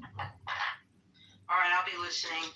Irritating? All right, I'll be back. You get to the Benjamin sweet spot, and then you realize, oh, there's more irritating that I have to get through too. But if you can wade through it for a little while, there might be that little, drop of pineapple juice. It's a weird analogy. I asked Claude, what would Rick James' "Give It To Me, Baby" sound like if Shakespeare had written it? And I posted some of it. And Let me look. Sweet lady, mark yon braggarts at the bar doth posture much, yet move they not a step. Their tongues are swift, their boot heels slow as stone. But I, that am thy truest cavalier, will neither parley nor in shadow stand. Parley nor in shadow stand. I'll dance with thee till cock doth crow the dawn. Fools. Like that.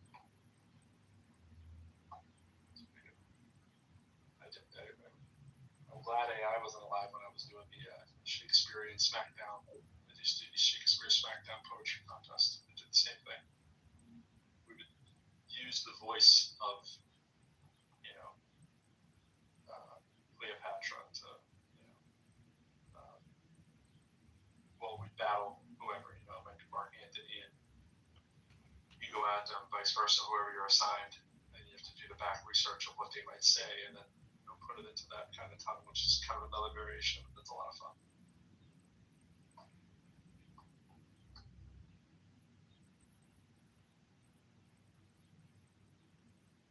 But that was a little too much. That went all the way straight to Shakespeare.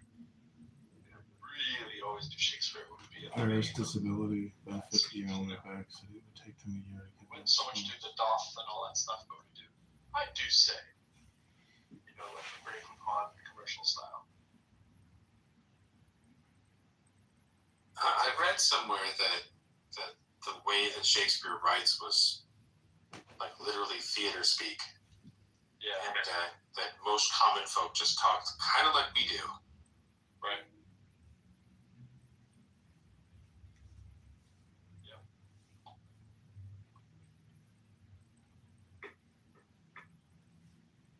I was never a huge Shakespeare fan, but I appreciated reading that kind of stuff more than I did like just history. I like the fact we'd read that and then learn about the history, and then make the history come alive a little bit. But just the history by itself, I was like, why do we need to know all of these random facts? Like, why is this an important era in time? I was trying to do that. But then, you sit through it and you pick some stuff up.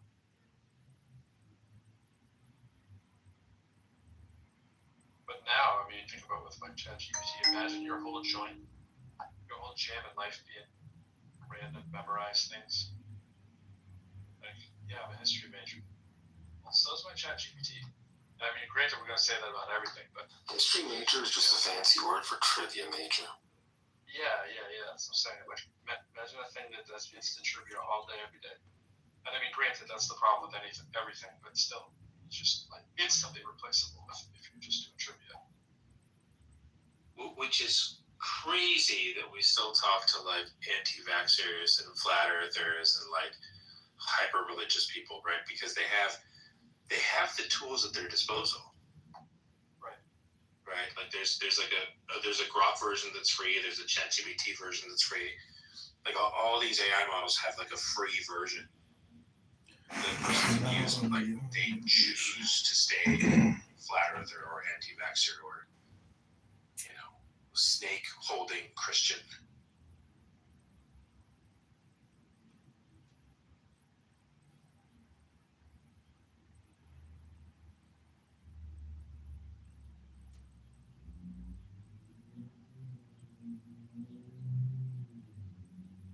The snake holding Christian was a little redundant. They're my favorite because they like fully commit to the bit. What do you think BLR Prod 2 and 3 chances are that that's a real person? Got the hand raised and everything. What do you think? Let's check. Everybody ready? Yeah, 25 to 30.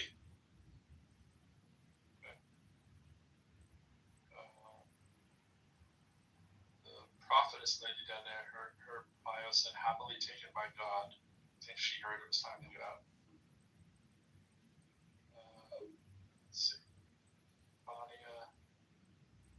Bonnie could be real. I saw this. Like 40 followers is such a 50-50 proposition, isn't it? What do you got? Oh, I saw this great video of this 20-something girl who she's talking to her camera and she's like, well, my husband, Jesus Christ, my Lord and Savior. Wow. Like, I pray to him. And she has like a jar of like strawberry jelly or pickles in front of her or something. And she puts her hands on it and like she tries to open it, like a whole bunch, right? She can't open it. And she puts her hands on it and she's like, dear Jesus, my husband, or some shit like that. Please, oh Lord, and does a whole fucking prayer. And then she picks it up and opens it. She's like, oh, she has this amazing look on her face like, see, it fucking worked. The prayer worked. It's like, girl, you just loosened it. I'm solid right there. My husband, Jesus. What's the big Jesus? That's right. What's the current? I'm sure one of you guys has done this. We'll save ourselves a bottle of water.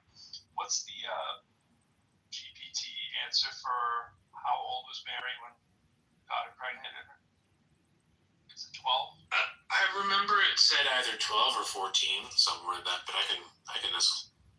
So it's grossly. I'm worried about asking girl in basement to vacate property. Highly inappropriate. Highly appropriate for the day.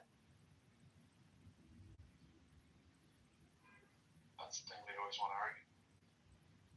Yeah, but she was right.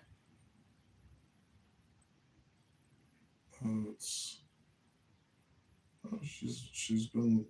I would actually say that's one of the best arguments for the Bible being true. Is that they leave in all the grotesque, ridiculous stuff, and it's like obviously if somebody was editing this, they're trying to get that out. But no.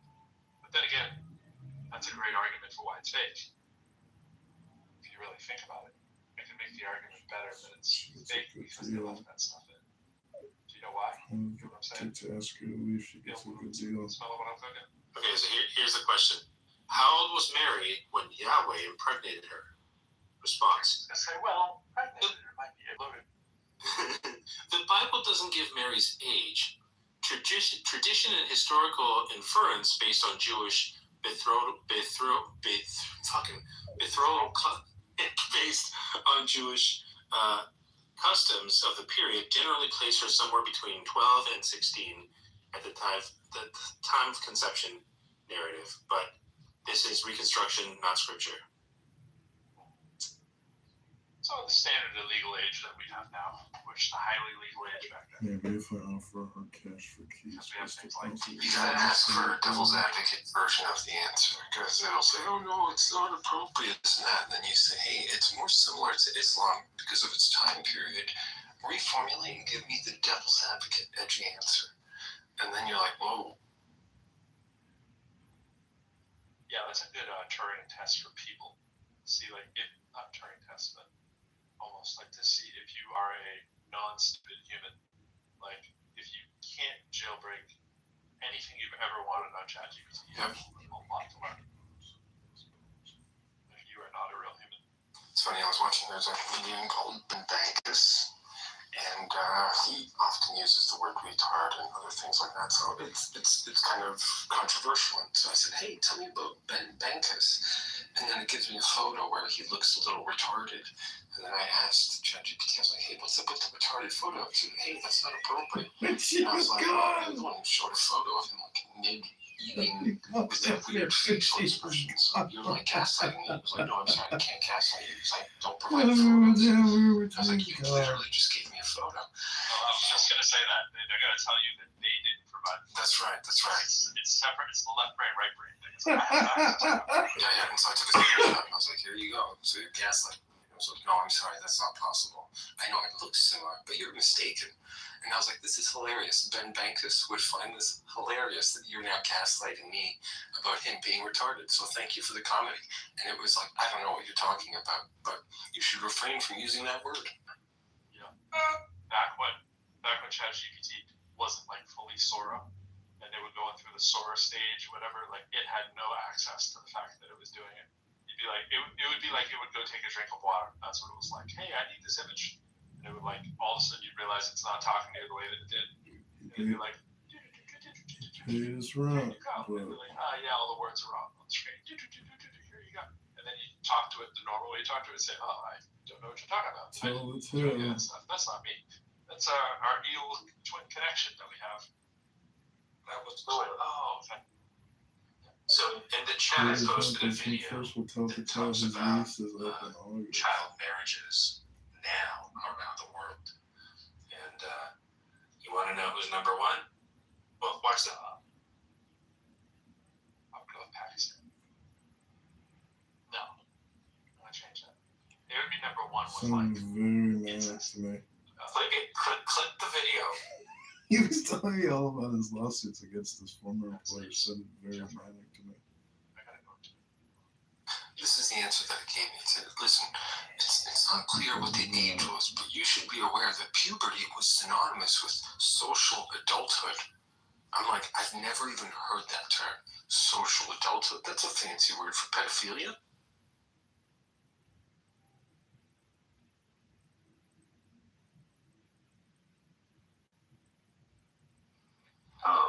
What is social adulthood? I don't know. Never heard that term, so I'm like, here, let's find out. But I do have to get back to work, so I can't really dig around too much. But so I'm at the hospital today, so people come in and they're like, "Hey, what are you doing?" I'm like, what? my second guess, which was really my first guess from Harold, is the United States. I was thinking inbredness, and then I was like, wait a minute, child marriage is going to be the United States. We got a whole bunch of books. We got a whole bunch of things on the books where not only is it legal, you can be arrested for trying to get out of the marriage. Like where it's illegal, it's literally illegal in the States for the woman to like try to have an abortion from, you know, her The woman, the 10-year-old, 12 From her captor. From her captor. Yeah, from her captor, exactly. From her rapist. Photos are amazing. From her familial rapist, which is also very fast fishing photos are amazing. Yeah, don't they have to like put that in like the person who quote unquote raped them if they're getting an abortion? Well, I'm not one if men could get pregnant, you'd be able to have abortions at McDonald's. Oh my Baby drive-thrus. Absolutely.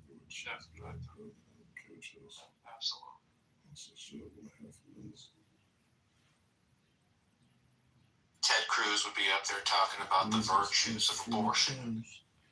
freedom of a man. I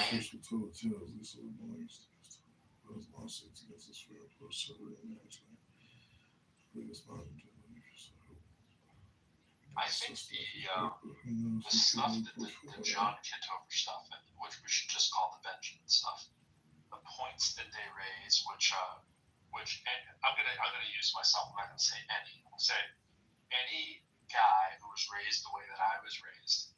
The default is to agree with every word that he said. Right? Every word they say is exactly how. Well, let's criticize the boomers. How the boomers raised us. I was raised that way. There wasn't a thing that they said that any good old boomer from whatever would not have raised you like in the city that I was from, and many others I would dare to say. And the fact that they have still held on to all these things as a badge, like a merit badge, as if now that you have the ability to think and reason for yourself, and you still think all of these dumb ideas make sense. The reason why I want to have the John Kitovers and stuff on stage, which I'm quite sure that's John Kitover right there, anonymous, is because it's the same way that I was fascinated that I was susceptible to flat Earth theory, right? It's like I was raised around stupid ideas, and I eventually went, it's stupid as hell. And then I was able to snap out of it, right? But the same way that I'm able to say these stupid old, like ridiculous, like this is what it means to be a man ideas, right? Are sort of the same thing. It's like at what point when you individually analyze these stupid ideas and all the AOC bashing and all this kind of stuff, does it fall apart on its merit? Like AOC is a cum laude graduate of Boston University in political science and economics. And John Kitover is going to say that she's dumb, right? And it's like, well, what do you mean by dumb? What are we talking about? Like form a cogent sentence without screaming and laughing ridiculously? Not needing to have recordings of rooms like these going that you use for content on your social media. Like who's really the dumb one? When you're out buying $1,000 worth of phones to try to get your views up. She's out just getting signatures, to get into Congress in the first place. It's like, why are we calling her? Like, analyze who you're calling dumb, and just kind of follow it through and see how well the logic stands for you. I'm not saying that's the dumbest idea in there, but that's just one of many. I think people like that think they can say stuff like that and it'll just go unchallenged. Just like they sort of normalize saying like Hillary was a liar or corrupt or whatever, and people it just sort of they said it so many times they kept on they just kind of let it go. Like both of them are pretty freaking impressive, right? I don't have that many thoughts about AOC really. Like she's not my rep, but she's whenever I hear her speak, I'm kind of like, damn, I don't know, that seems smart to me. Like what? Stupid's never what comes into my mind. No, not at all. I mean, she might be a little like on whatever to one extreme of the Democratic Party to the extent that the Democratic Party has extremes, right? But whatever. So what? Like they just say it. Though I bristled at that, and I wasn't. I think it was the other time.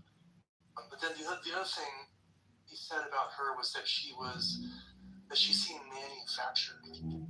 Right. Now I've never met anybody in my life who feels more manufactured than Don Kitover. He's manufactured himself, right? So how could he get away with saying that anyone else seems? But then he said some stuff about Obama, which the dude drag ball. But to a certain crowd, they're just like, yeah. Well, to me, with that, what I heard to hear him challenge more when he's on the stage. Yeah, what I heard, and I was actually dying to reply, but I was dealing with my son's stuff. But I was like, oh my gosh. But I didn't want to push back though as much. I just wanted to explore why.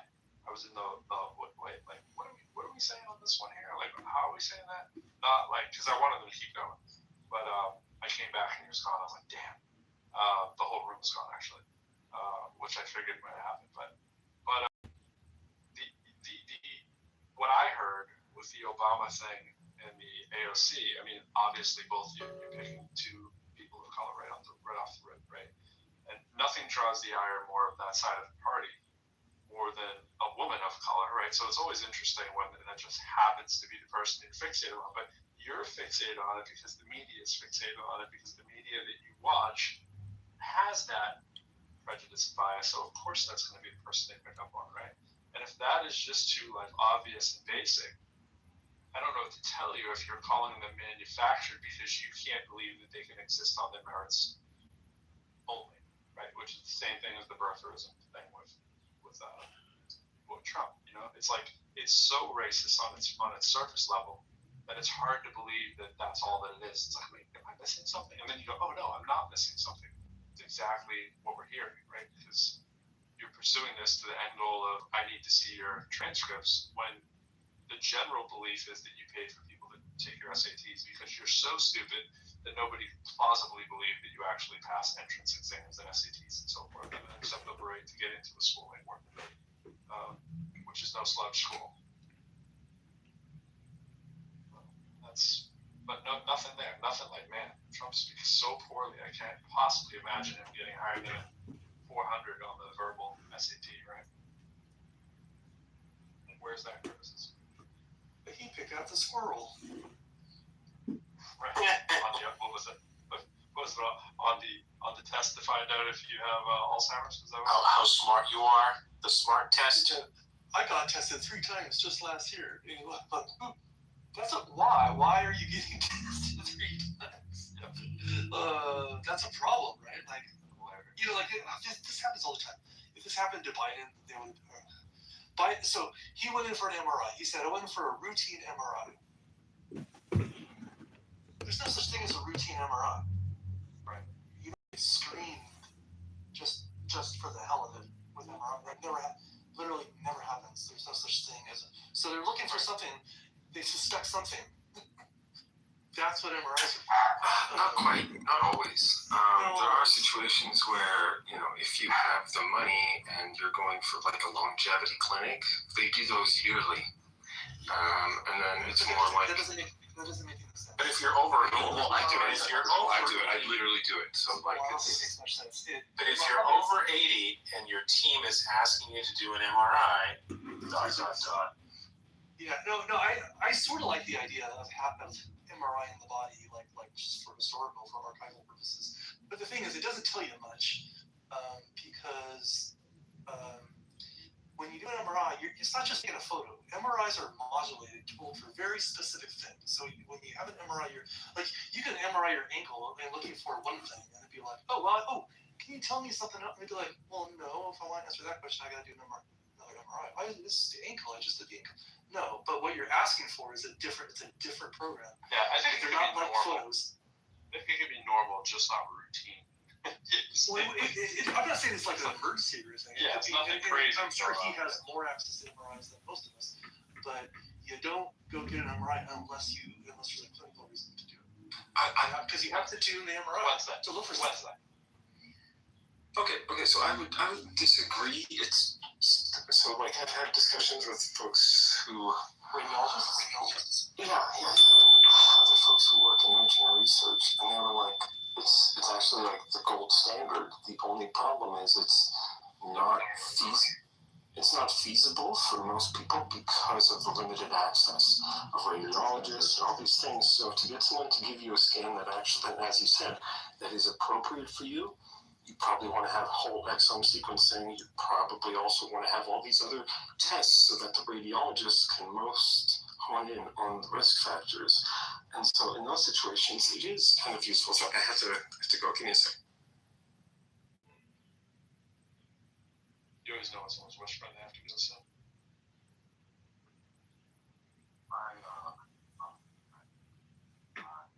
For her breasts, and I think she was like 40-something years old. Breast disease? Yeah, to check for cancer. She's Yeah, MRI is useful for that.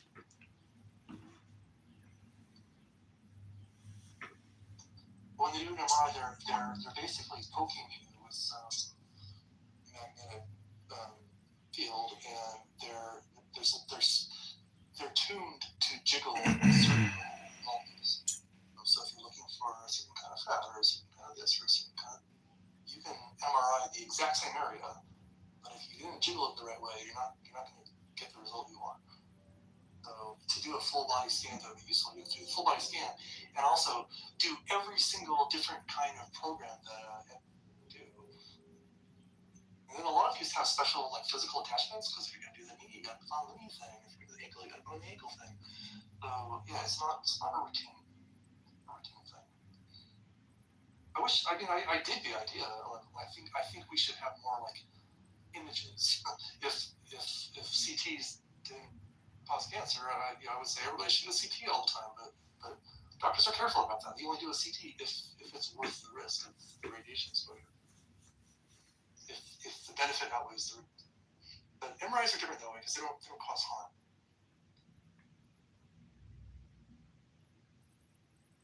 You know.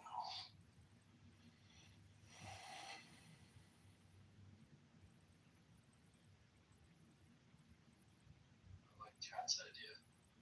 Shut down these rooms, just invite the women in, build it, and they shall come, right, Kat? Yep. I'm with you.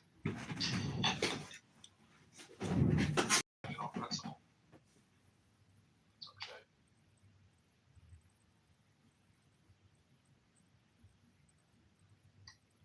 Oh, man. I don't care, do you? No. Do you? You know what? Do you? Thanks, Tate. I appreciate that you care. I don't know what it is I don't care about exactly, but I appreciate that you care. Maybe it's not my concerns you care about, but you just care. You just care. Yeah, I get it. It feels so non-chat GPT. It's so human. Heck yeah. Go with you. Dude, this might be one of those marks they're always trying to claim will exist and we just don't know yet. It's going to be like caring booths. I just go in, just talk to someone who pretends they care about you. Maybe they do a little bit, right? You sit there and you're just like, I just need someone to just look at, just to feel this human connection that we so desperately lack. And, I mean, this would never be me, but I'm just saying. You Like, just people that pay them to hug you. Yes, like a just group hug, a group of two. That is, maybe you could do group shoot. Or That's have still like what 5 people. chiropractors are. Yeah, in some cases therapy, but like. The person is like, as soon as they leave, they're not worrying about your problems, right? I'm sure some do. They just get sanitized for hugging Like you. I have become very, very good at that after years of teaching. That I go home and it's no longer part of my daily routine what students, faculty, and people that I work with are going through. I can't do it. I used to do it. I used to be on the phone, email, and all. Not to say that if a student needs something that you're not gonna, email them and take care of whatever their needs are. You're gonna do that, but I would say that's part of responsibility of teaching people, especially people who are younger than you, to cater to their needs and whatever.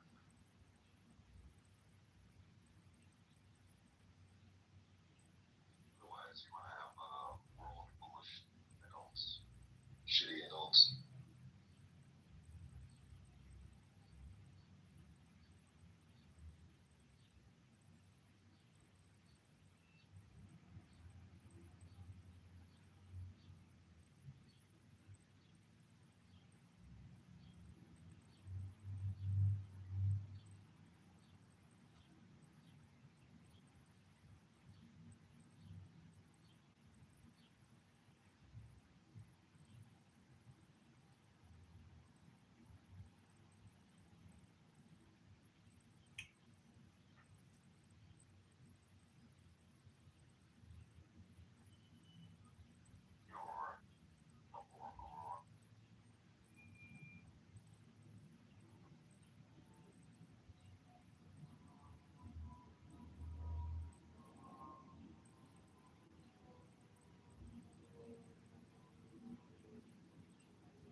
So I wonder,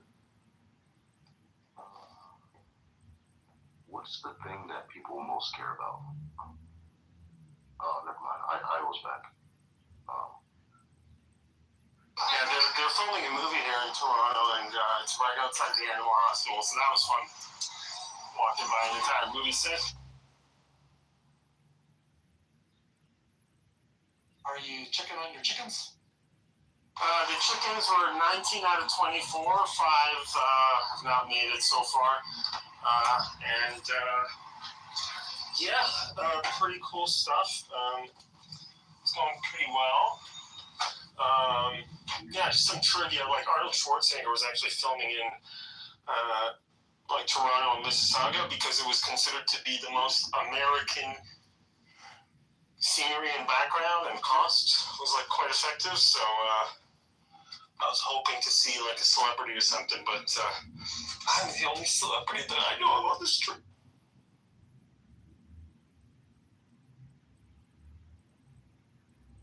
But yeah, the MRI conversation, it is like the... What the hell, that's always happening. Hold.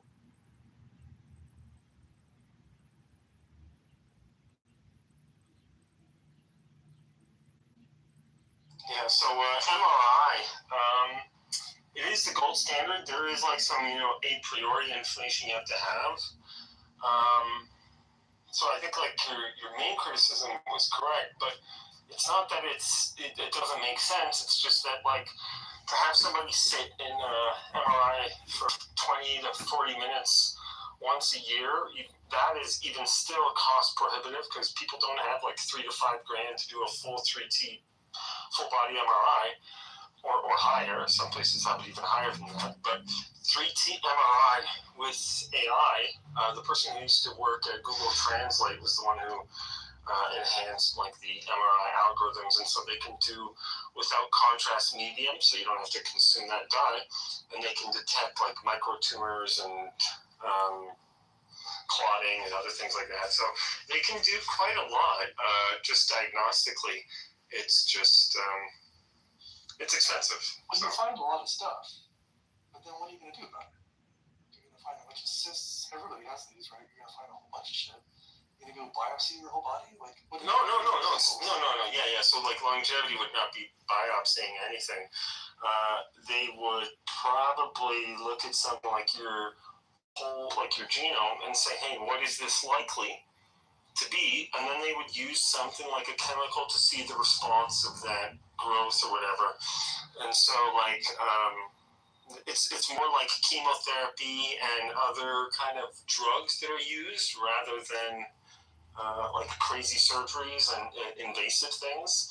The whole point is to be non-invasive so you can be a fancy bitch. That's kind of longevity from my experience. It's hey, you don't want to have scars, you don't want to have these things, but you can take this drug and reduce the size of this tumor and so on and so forth. I took a chemotherapy that reduced my tumor in half, stone-free, and then I went to longevity because I was worried specifically about metastasis. So metastasis killed my father within 30 days of his surgery. And so I was okay, I need to know kind of right away if things are changing. And they were okay, we can take a look at that. And so now it's useful because, as you said, I have the timestamps or in age. Say, oh, it was wrong with my mouth. I had a back injury recently, so they were able to say, okay, well, you can expect a thing. This is really awesome. So here's the things that you can change in your diet. Here's the things that you can change in your medications that you're taking. And to their credit, the outlook that I have with my back pain. So it may not seem directly correlated, but every piece of information with these kinds of diagnostics can be made to be actionable, and that's really exciting. So that's kind of the promise of longevity. You don't always get that lucky though. So you just have to watch with mass screenings that they don't get too treatment happy, or it becomes something that's a negative. One of the reasons, so a few years ago, they reduced they upped the age recommendation on women getting,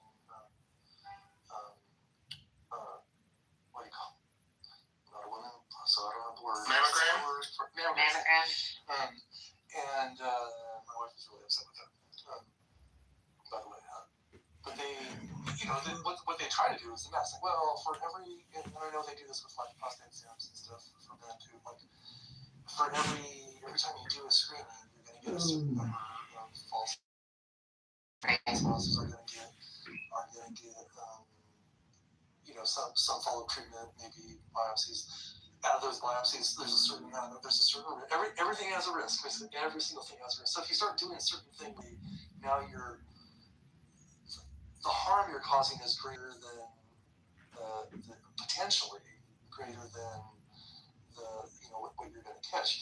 Now the downside is if you don't test early enough, so my wife keeps talking about how many young women come in with like fairly well developed breast cancer, and she's like, "Fuck, like this, we should have been screened earlier." But these are the things they're balancing. I know there's people putting thought into this kind of stuff. And my only point with Owens and Nick Fuentes and Tucker is a sick dog that's got rabies, or any other animal that has rabies, but they don't act in their natural state. And so I'm not saying these people who are running the Iran regime have rabies, but I am saying that I see that as, at least in my mind, as the analogy. They're not acting with humanity. They can have their cause, they can have their beliefs, but they're not acting with humanity in any respect. And if the world cares, I mean, it's funny, it was only post-discovery of the concentration camps that the world was shocked about what was happening. And it was only post the war in Rwanda that the world became shocked with the bodies flowing down the river in the manner in which they did, There's a lot of talk about genocide. That term is tossed around, I think, loosely today, because people argue in emotive terms. I don't know whether the mass killing of your own population in Iran constitutes genocide, technically, but in my mind it kind of does. By the way, we've seen the same thing in Myanmar/Burma. A lot of killings of people for political dissent. Whenever you have a regime killing people en masse for voicing their opposition, you've got a problem, I think. And what makes Iran worse than Myanmar/Burma is they're exporting it. They're trying to make this a worldwide fight. Their Islamic political view of the world. And so they're very dangerous. And it's not a question of being not homophobic, Islamophobic. I always said homophobic. Islamophobic. It's not a case of being Islamophobic.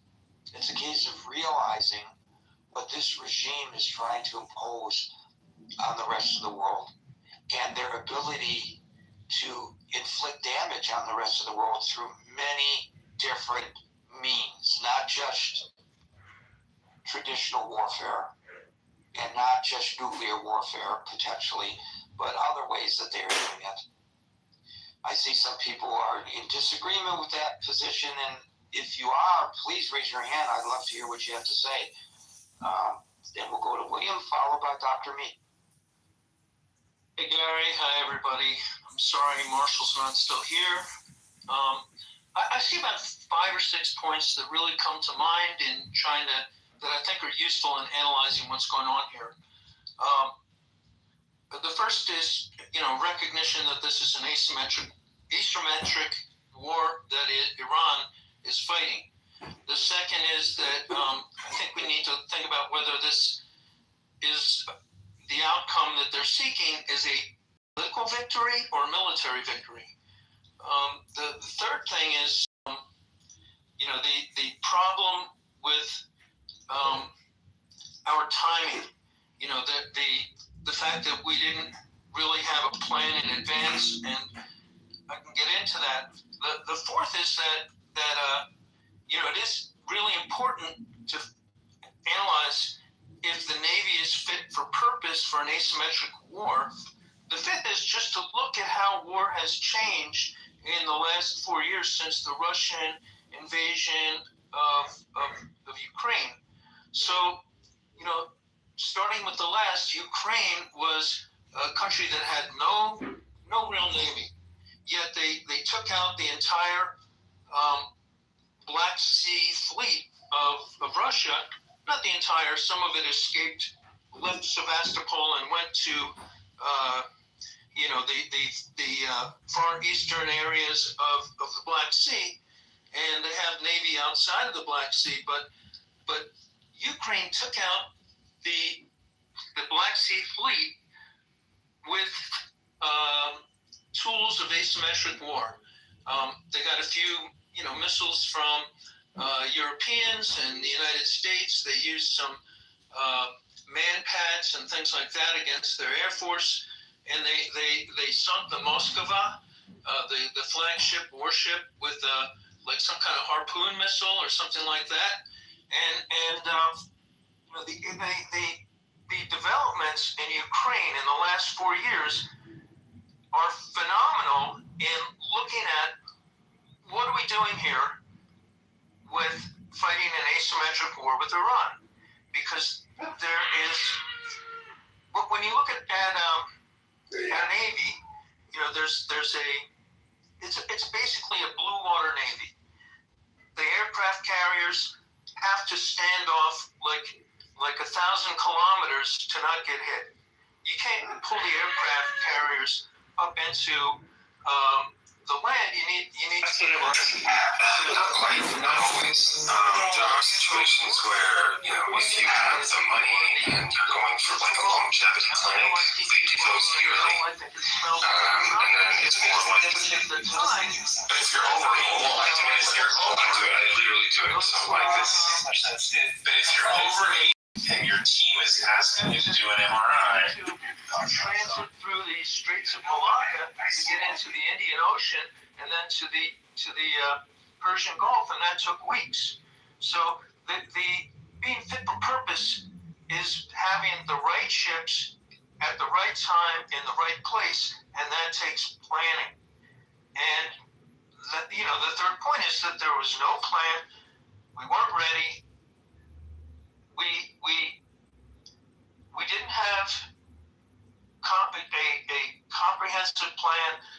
We told the Iranian people to rise up, while our Navy, a big chunk of it, was also sitting in the Caribbean fighting Maduro. The timing is messed up, because then Trump said to the people of Iran, rise up, rise up. They did so, and they got slaughtered. So you're having, serious timing issues. You have serious civilian leadership issues, where you have a mid-level junior officer trying to act as Secretary of Defense, or as he likes to call it, Secretary of War, and that's a recipe for disaster. And then you have the problem is that our Navy is fit for the purposes of deep water Blue Navy standoff warfare, but we did not develop the drone capabilities, the small boat capabilities, the type of capabilities to fight an asymmetric war, where the opponent does not have a blue water Navy. The ships that were sunk in Bandar Abbas were all junkers. What we didn't hit were the fast speedboats, which were in the caves. We didn't take out the Shaheeds, which were hidden away in caves, or the missiles, which are in various silos up in the mountains. So we didn't hit those things, and having having a plan to deal with it. It was known well in advance when it was gamed out, as Marshall was talking about, that the Straits of Hormuz would get closed. So we needed to have some sort of response ready to deal with that closure. And right now, it seems like we're just negotiating to get to status quo ante from before the war was started, so that we can, I think the Iranians have no motivation. They have won their political victory, and they were never going to stand off and fight us military to military, because that was never in the cards for them. But they were prepared, and they did prepare for years to deal with a potential attack from the United States, or the United States and Israel. And there was some benefit and effect to taking out the war-making capabilities to some extent. Last June, was it last summer? But after that, there was no real plan to have a comprehensive regime change war that would deal with the asymmetric capabilities of the enemy, and I think we have been embarrassed. The United States has been embarrassed and has a political defeat. So when Trump goes to see Xi Jinping at the end of the week, unless the trip gets canceled for some reason, we're in a lot weaker position, and we've been embarrassed, and our enemies are analyzing our weaknesses, which have been shown to all the world in the conduct of this war. And so, China's interested in the importation of oil, fertilizer, maybe the hydrogen gas, because they have their own semiconductor industry to furnish. I don't know if they can produce that in China, but they have to import all of their food, all of their fertilizer to grow food for their people, and all of their petrochemicals have to be imported from somewhere. And so, that's their interest. It's not an ideological alignment with the Ayatollahs. It's a very Chinese-centered central kingdom. We need what we need, and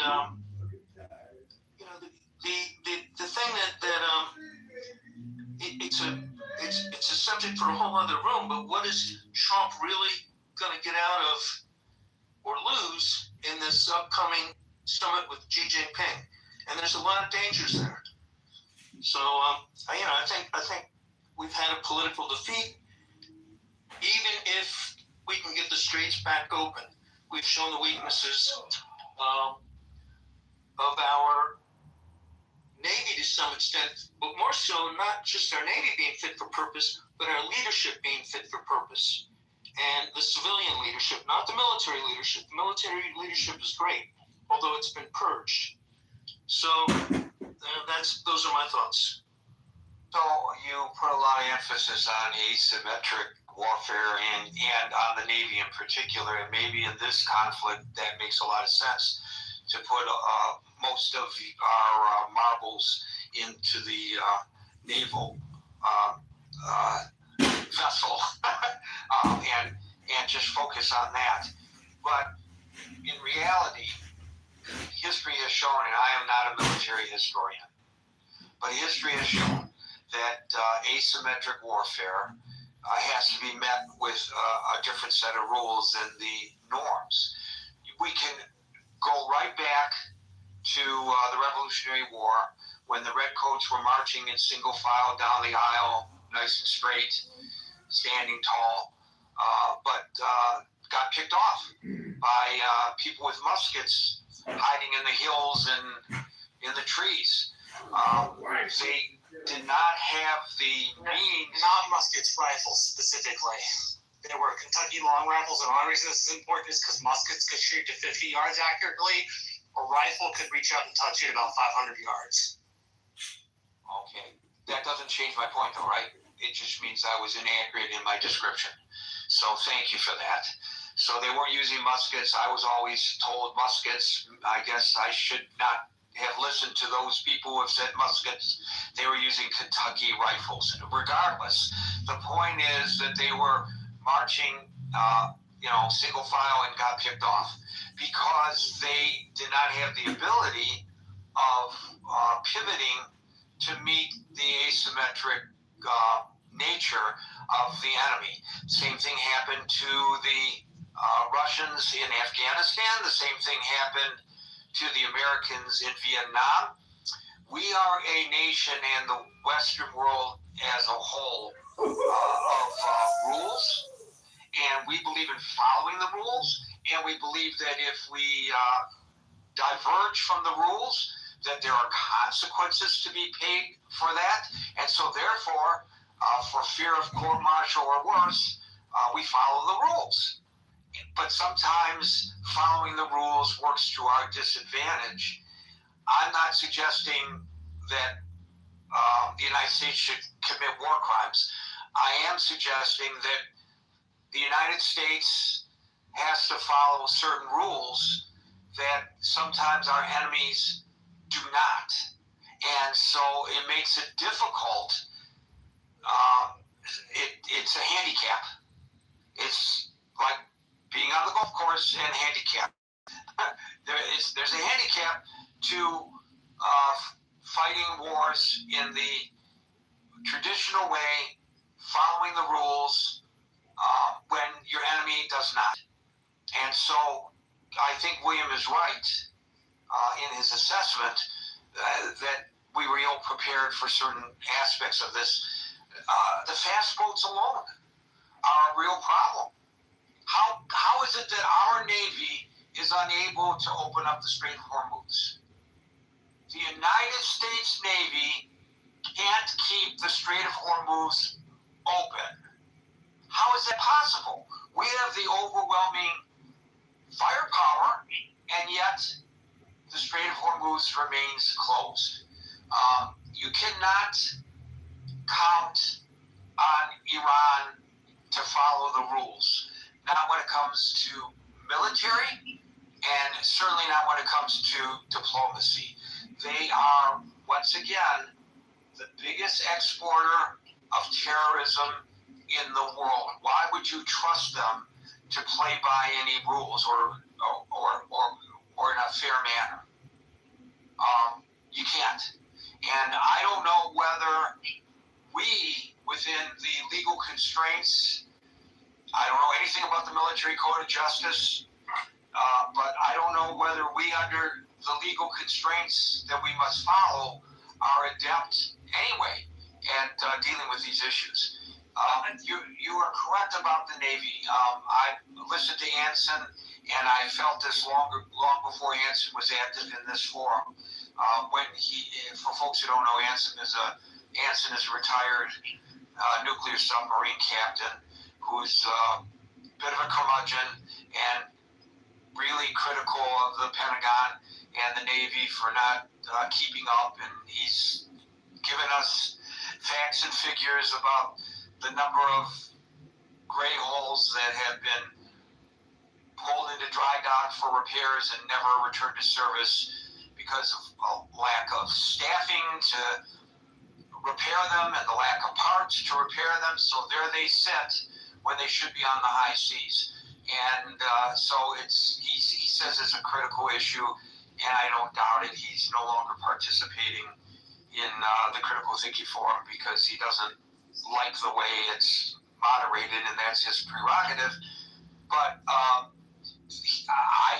took counsel in much of what he said, and in that I think that what William is saying pretty much parrots what I think we would hear from Hansen today. Thank you. Can I just say something? It's not the rules, because the Ukraine didn't follow the rules by the kind of paradigm that you presented. The Ukraine fought an asymmetric war and held the Russians off. But I say specifically the United States follows the rules. But no.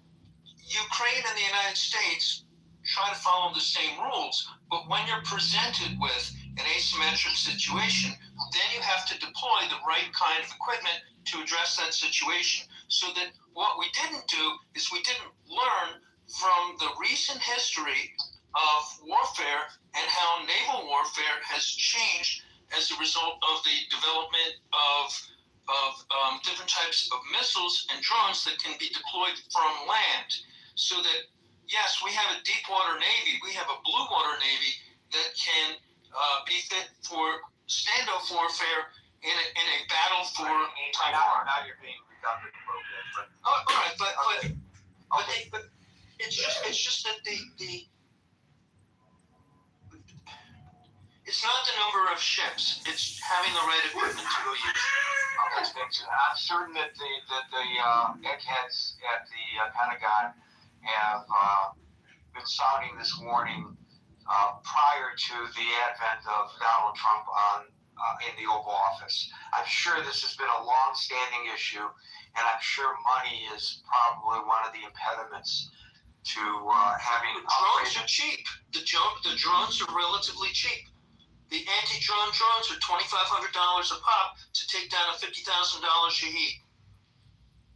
Well, okay. I mean, I'm just saying, I'm sure that for whatever reason then, the recommendations, I'm sure that you're not the only one. Because Trump was too proud to ask. I don't know whether, you like to put everything on the shoulders of Trump, and maybe you're right, but I suspect, and I really wish Anson was here to correct me if I'm wrong, that this is the kind of thing that's been recommended at the Pentagon for many years, even before Donald Trump came on the scene. I'm sure of it, but I could be wrong. But that's just my sense, and it differs from yours. And I imagine it's something that I can look up if I have the time, and so can you. Thank you, William. We'll go to Dr. Me, followed by Brent. Doctor. Yes, sir. So, good evening after a long time. I know it's getting late for you also, so I will make sure that take more time. Okay. First thing is that if you don't learn from history, history repeats. Exactly this is what is happening. America has waged so many wars, right? Of course, the First World War, Second World War. It is here now. Japan, now in the recent years, it waged wars Northern Africa, so many places. So, and very recently, at least Americans should have seen what is exactly is happening between Ukraine and Russia. So we have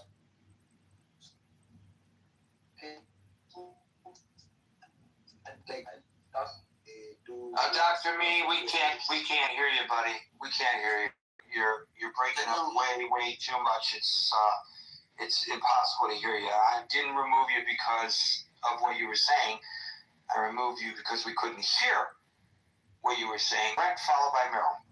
So I think it's important to back this up and understand what sort of a colossal policy failure this is.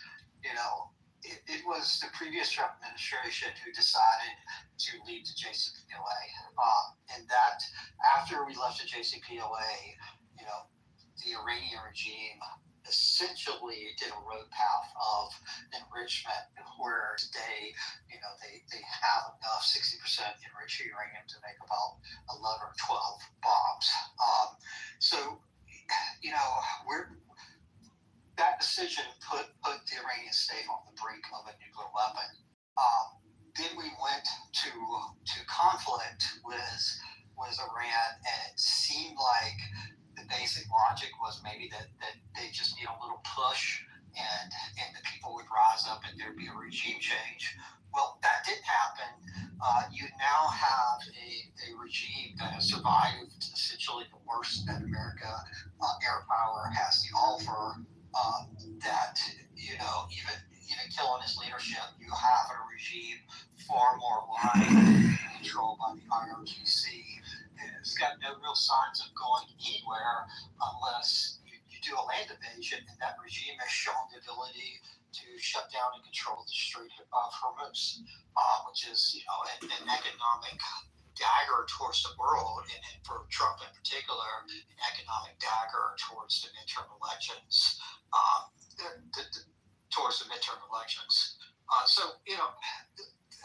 I think we're in a very weak position vis-a-vis Iran, and you essentially have two choices. You can either negotiate, and you're going to come out with an agreement much more weaker than JCPOA. They're not going to agree to those same terms again. They would be crazy to do. We're going to give them billions of dollars. We're going to do the same thing that Trump criticized the Obama administration. Or you're going to have to actually prosecute a war for regime change and all the problems that entails with this the pottery barn world. To see if I can get Senator responsible for ending I just think, as these negotiations have failed and as we are apparently getting ready to start more conflict, that is worth noting just what a colossal policy blunder this has been. Thank you, Brent.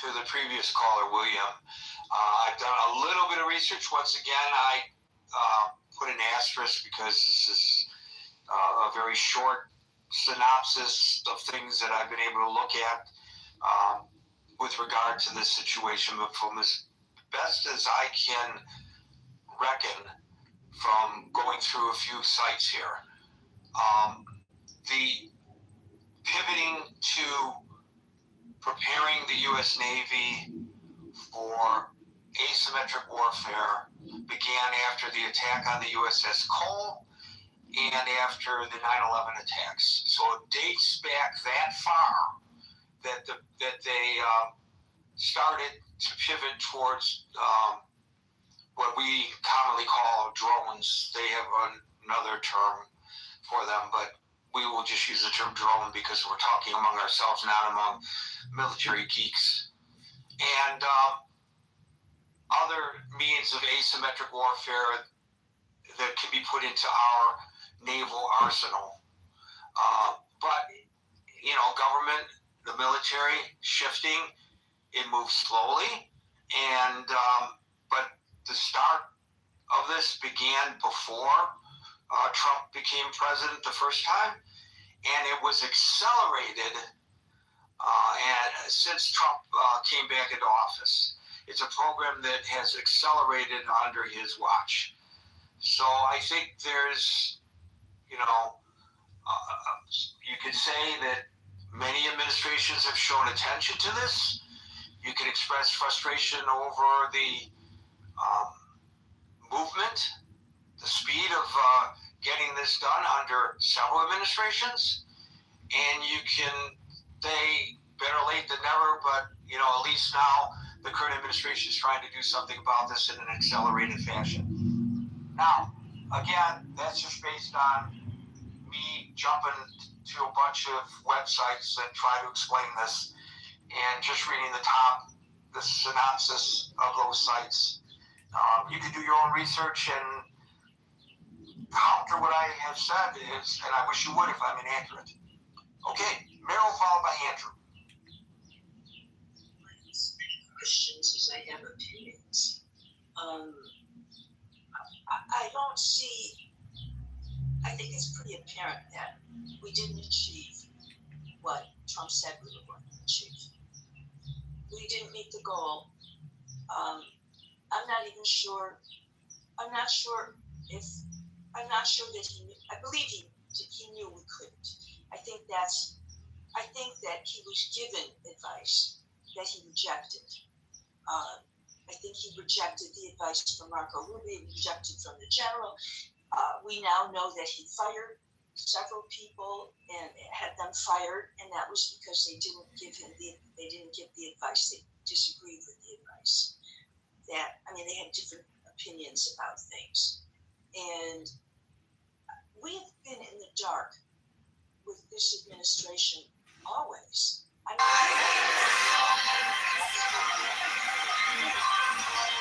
I'm not sure that we're ever going to know what's going to go on now with Iran. I don't know. I don't think he's going to go boots on the ground, because I just don't think that. I think he believes that there's too many people that don't have a taste for war. That kind of loss for our military, to lose the soldiers, to lose our military. And you can't help. Israel isn't coming in, they can't. So it's us. That's it. The Kurds, that was not real. So I think that what you're going to get, what took 18 months for John Kerry to work out, Trump thinks that we're going to get something better in a few weeks, and I don't think that's going to be. And I think that we then look weak, definitely look weak to a lot of countries. But I have other concerns too. I'm looking in the bigger picture. And what have we become? What are we becoming? We're partnering with Russia. It appears that we're not going to help Ukraine. We're partnering with Gulf countries and not rejecting all of the European countries. And I don't know. The man gently places the armor on his thigh. The next second, the remaining pieces seem to be summoned, and all of them automatically attach to his body. Fortunately, the armor protects him, so he is not injured. But suddenly, countless memories he has never seen before flood into his mind, violently crashing into his consciousness. Luckily, his wife notices something is wrong in time and quickly helps him climb out of the well. But when the man tries to take off the armor, he realizes that every piece seems to be embedded into his skin. No matter what he tries, he cannot remove the armor, with no other choice. He can only put on a loose coat over it. Then he accompanies his wife to the hospital for a prenatal checkup. Although the nurse keeps praising that the baby is very healthy, in the man's eyes, the scene looks completely different. Even though the scene in front of him is terrifying, the man does not pay much attention to it. He only thinks it is a hallucination caused by recent exhaustion. But what he does not know is, just when he falls into a groggy sleep, a pair of black hands suddenly reaches toward his head. Luckily, the noise downstairs wakes him up in time. He quickly wakes his wife, and they go downstairs to check what happened. But when his wife turns on the light, they are shocked to find a strange creature standing in the corner. Before they can even react, an even more terrifying monster suddenly appears behind them. The man gently places the armor on his thigh. The next second, this stupid talk always was. I resented terribly when he told the Iranian people, stand up, we're coming, we're there for you. We weren't. We just were. You can't tell people that don't have weapons, that don't have the ability, and we're saying we're going to be there to help you. I ache for them. I ache for them because I think they're going to kill me even more now. I think that they are even more vulnerable. And I think a lot of the country is still going to be vulnerable. I don't believe we're just, okay, guess what? No more Hamas, no more Hezbollah. No more terrorists. That's not realistic thinking. You woke up some people that just said, I'm done. Okay, you created more terrorists in some ways. Whether it was smart to whether they were that close to getting a nuclear weapon, we're never going to know, because nobody wants to tell us everything. Nobody does. And so once we're going to hear, if there's no regime change, and we're going to hear that there's some kind of an agreement, we're going to hear it's a win, it's a win, it's a win. And I just don't think that it will be a win. And I think that we will go on, and there's going to be some changes that I don't think are the smart changes, or the changes that I don't understand. And by the way, I don't think we're just going to give Iran money. We're going to give the Gulf to anybody that had damage from the war. He's going to give them money. So it just, like, like I said, I'm at an absolute loss for anybody. If anybody can tell me what happens next, if there's no agreement, then what? What happens next? Where do we go? What do we do? Who are our partners? Are the China? That's silly to think that China isn't going to look at us as terribly weak.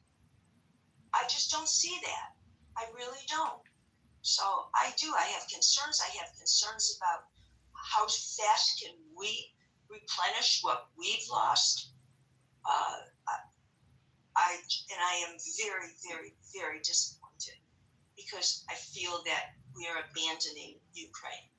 And I think that no, we're going to abandon Ukraine as well. Oh, well, that's. I guess that was your point. I thought you misspoke. No, I don't care about abandoning Iran.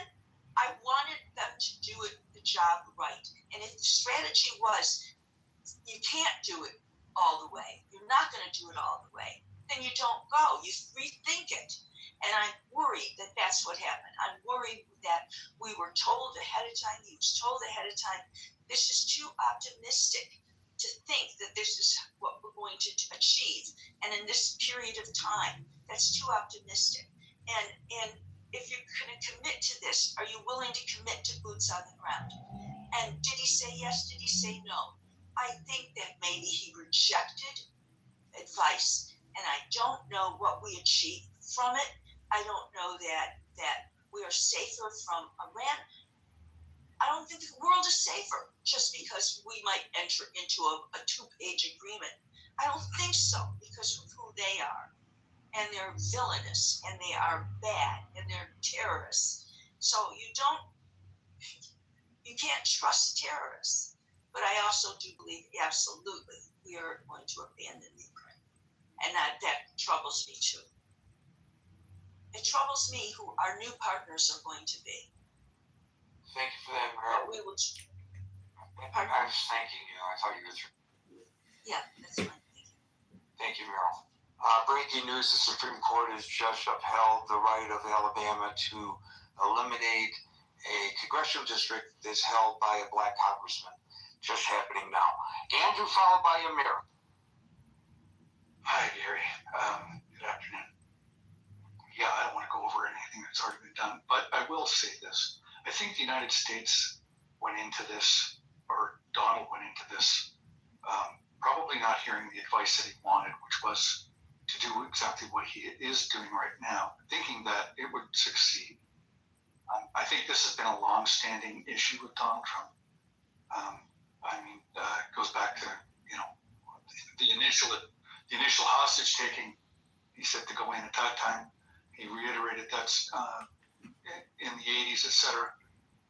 So I think this has been a burr in his saddle, under his saddle. But as much as the United States wargamed this, let's remember that the Iranians must have wargamed it too. And so the closing of the straits and that pressure point on the rest of the world had to be ultimately within their mind. I don't see how it couldn't be. In hindsight, of course, I certainly didn't think about it much at the time of this war breaking out.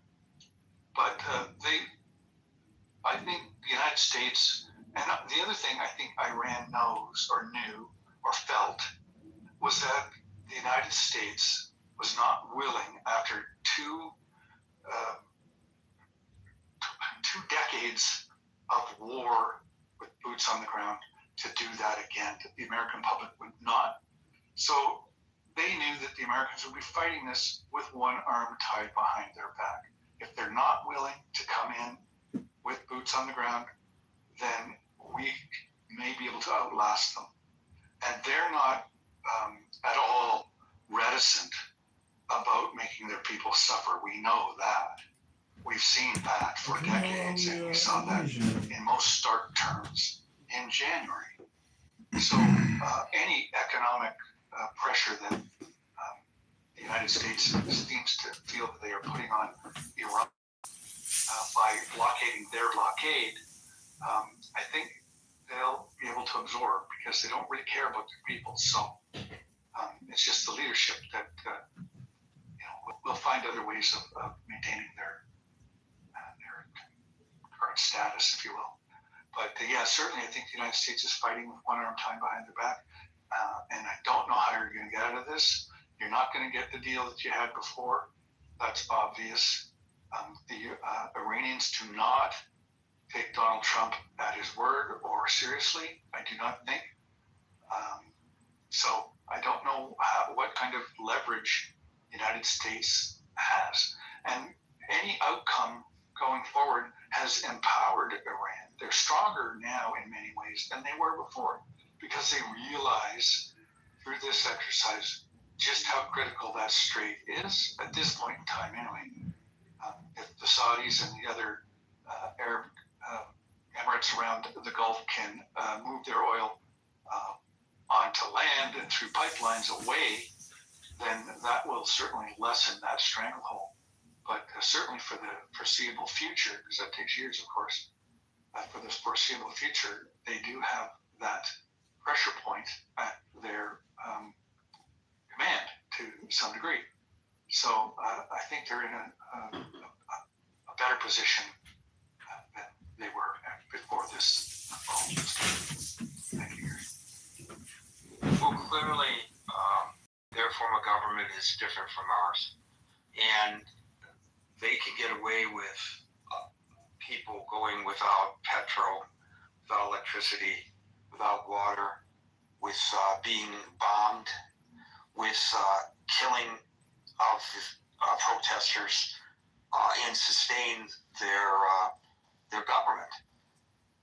And they look at the United States and they probably chuckle at the fact that our policy vis-a-vis Iran could change simply by the cost of gasoline at the pump. It's a different pressure. That puts extreme pressure on our president and our Congress. But major things, they feel indemnified from it in the government of Tehran. They don't care because they don't have to care. So that gives them an advantage in the ability to wait out the Americans. There's no question that what you say is absolutely true. Amir, you get the last word for the day. Well, that's phenomenal. Thanks, Gary. So here's my view. I think initially there was a miscalculation on behalf of Trump and Netanyahu. We thought that they just remove the top leadership and the military infrastructure gets blown to pieces and military commanders and so on, and then the established regime kind of falls apart. Perhaps people will come out and finish the job and so on. I think that was a miscalculation. Clearly, it didn't work like that. So they had the negotiations in Pakistan. That didn't work. And now we have the Strait of Hormuz. I don't want to go over all these things that you've already covered. But I think it's a mistake to think that Trump and Israel are going to give up on the 400 plus kg enriched uranium and of course the enrichment facilities. And one way or the other, they will secure that. There's just no way in my imagination that they are going to be faced by a country that's been, let's say, under sanctions for 47 years and can stand against the superpower and can actually win the day. I mean, that we might as well just forget US as a power if it comes to that. But I think more, I mean, that's a political set. I mean, the reality of it is that the 400 kg plus 60% plus enriched uranium is still in there.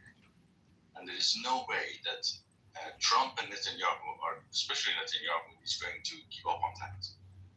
Whether it's going to be done by special ops, military intervention, whatever is going to be, it's going to be done. can just blow it to pieces where it is, but they're going to do it. And that will effectively win them everything that they want to win. They will also secure them the midterm elections, and Trump will come out of it trumps. If you ask me. And then there is just, if I may, one other point, a kind of a longer term point, and that is the question of helium reserves in the Persian Gulf. And as you know, it's a fundamental element for quantum computing. I know it's not a directly relevant point, but when we look at China exploring helium in the moon, you're going to think that there is no way that US is going to get out of Persian Gulf and let China take over.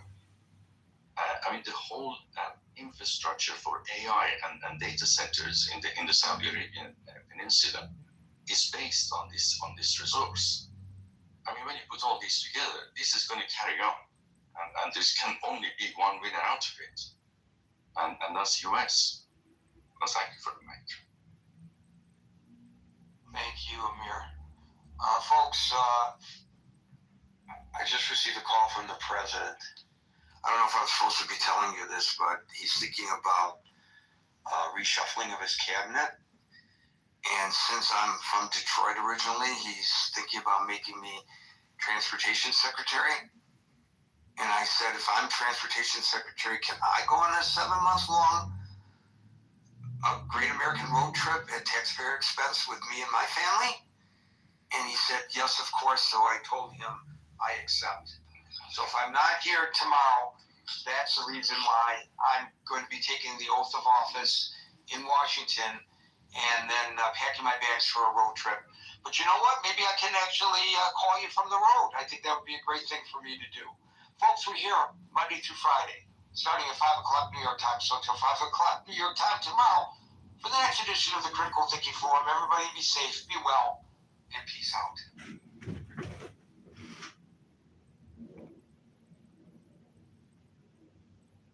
I still can't believe they put Bane on the screen. Again. Do you realize that's the second time they put Bane on the screen? Version of Bane. I think they have a female version. What would her name be?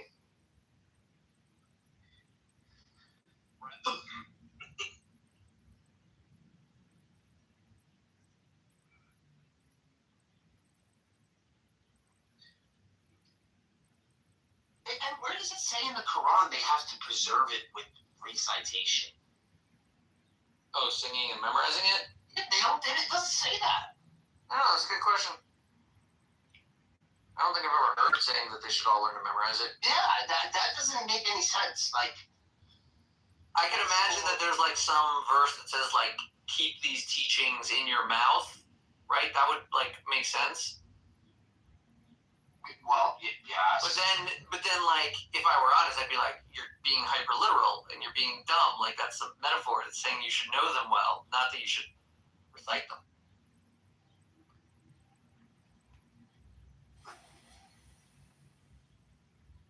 But I don't know. I haven't researched their desire to memorize it. I mean, I do it for fun. I'm not doing it for a living. I bet you if I did do it for a living, I would know most of the book by now. But it's not really, just like I know most of the print at my job, and I've only been there for 2 years.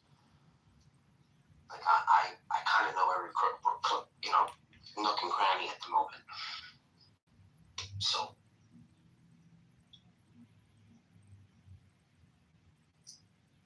Ramen was my job. Like if I'm in her job, oh shit, my body.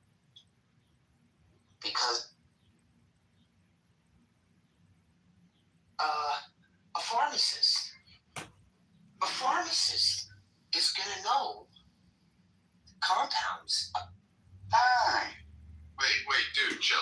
Just have a conversation. Don't worry about it. Who's first, who's second, who's third. I don't care. Like, Finley, go ahead. I didn't mean to. Who's first? You're good. What's second? I was pointing out. Who's on third? Rich, that beautiful PTR was. No, I don't know. It's on there. It was commissioned by me to Nate. Nate painted that. Me and my lovely wife. That commission just one pointed out. Yeah, you're supporting the LGBT community by paying Nathan. And don't forget about the Q and the plus. The AARP. Yeah. Oh no, I'm looking for the nominee conversation was a good conversation though. Hey, by the way, Oprah did spend some time in the Milwaukee market before she made it big. She was a talk show host in Milwaukee. She went to a high school there, if I remember. Start off like Ricky Lake and all those people in Wisconsin. I mean, everybody start off with it. Like if you want to go to meteorology school, Mississippi State got the best. You want to be a nurse, Alcorn State got the best nursing school. Every, what is an engineering school? Prairie View A&M. You know, if you want to be a lawyer, Harvard. You know, everybody got their strengths. So yeah, you have to start. You remember Jerry Springer? Donald Trump just nicknamed the Democrats as Dumbocrats. Man, the fucking donkey. Congratulations. Fucking donkeys. Dumbocrats. Oh, this man is so nuts. Yeah, I think Jerry Springer originally made his mark. I think it originally was the Cincinnati market. He was a mayor. Do you know what he did? This dude got in trouble writing a check to a prostitute. That is hilarious. No. Did you see his will? Did you see his will? He left his money to his black kids. Oh, what do you guys think about? What do you guys think about? Yeah, Google it. Trump. What do you guys think about Trump floating the idea of suspending gasoline tax? Man, it's only like 60 cents. I was just saying, 25 cents on diesel. Just like tax on tips. I mean, it's beautiful. I ain't gonna say it was It's beautiful what he's doing. Hey, look, you remember in his. Wait, you wouldn't want 60 cents off on gas right now? 16. Stand up if you're for America first. That would not make a dent in anything. Hey, I will say this. Also, the tariffs are preventing me from ordering my freaking car too. By the way. Oh, that's cool. Move over there and ship it over here. You'll be all right. Man, that guy is America first. Did you see the State of the Union? He said, stand up if you believe America should be first. What is wrong with that? It's like you. I don't know if y'all are family men or not. I'm not assuming anything. But don't you put your family first over your friends? You're not going to have a beard. You got to babysit. I mean, you're putting America first. I think it's beautiful. I think he's standing on, what his Scarface says, I got my balls and my word. We're going to bomb the shit out of them. The other president's like, just don't. Just don't. You're burdened by what you're unburdened by. Man, fuck that. We're going to bomb the shit out of them motherfuckers. All right, so Finley, right now there's a proposed bill in California that would suspend state gas tax, which is about 61 cents per gallon. If passed, it could save drivers roughly $1.08 per gallon when combined with other fuel fees. Yeah, California has a stupid high freaking gas tax. California. Yeah, it'd be like I'm not in California. I'm in freaking Florida. Right, where everybody's moving. No, do you think people in California would give a shit if it went down $1? Yeah, now they would care. Yeah, they're like $6 a gallon. Now listen, Now free. Now, if there was a proposal to bring gas down $1 a gallon here, yes, I would take that. That would make a difference. Okay, I'll look up Florida. But the cost of living in California is ridiculous. I know our state gas tax is not. Who wants to talk about San Francisco? Oh, Lord. Been there one time. Don't plan on going back. Yeah, the taxes, what they say, oh boy, that won the Super Bowl, he said he owed the state of California $70-some thousand just because of that, all those taxes, man. Everybody's leaving New York and California, going to Florida, chilling out. It's just like, I don't know if y'all know about this, but I had a friend that do this. His grandmama died, and he buried her on her property. He don't have to pay property tax. Yo, the movie, do you just kind of go with your stream of consciousness? Just go. Yes, sir, to keep the movie. That's fair. But if you want me to stay on subject, you good. You good. I talk about the Amish because when they bring up COVID vaccine, I be like, well, them Amish motherfuckers on them horses didn't go get their vaccination. They didn't die. So we've been lied to. Just like Uncle Tom. You got a tomcat, a tomboy is tough. But Uncle Tom is a weak ass nigga. Get the fuck out of here. Uncle Tom was Django, by the way. But you know, a lot of people never read the book. I did. I had to do that, and I had to learn about Malcolm X through my own projects. Cause down south they don't learn about Fred Hampton and Malcolm X. It's sad, boy. We don't turn the other cheek. You know what we did learn about down south? A wet dream. I have a wet dream, and I'm a freak. You say that too loud, you get ostracized. You're not entitled to your opinion anymore in America. Culture difference. Everybody's independent. Damn. Yo, Marshall, you there? Yeah, what's up? I learned a new term today. You gotta tell me what is it? Hey, what did he say? I disregarded that fast. Ostracized. Directional truth. Yeah, it's just another word for lying. It's just a word of excuse. I know it is. I'm like, I literally, up until man Finney used that term, I'd never heard that term before. If you notice, what Omar or whatever her name is, that's exactly what she used. Directional bullshit. And that damn Nick Shirley, we need to protect him at all costs.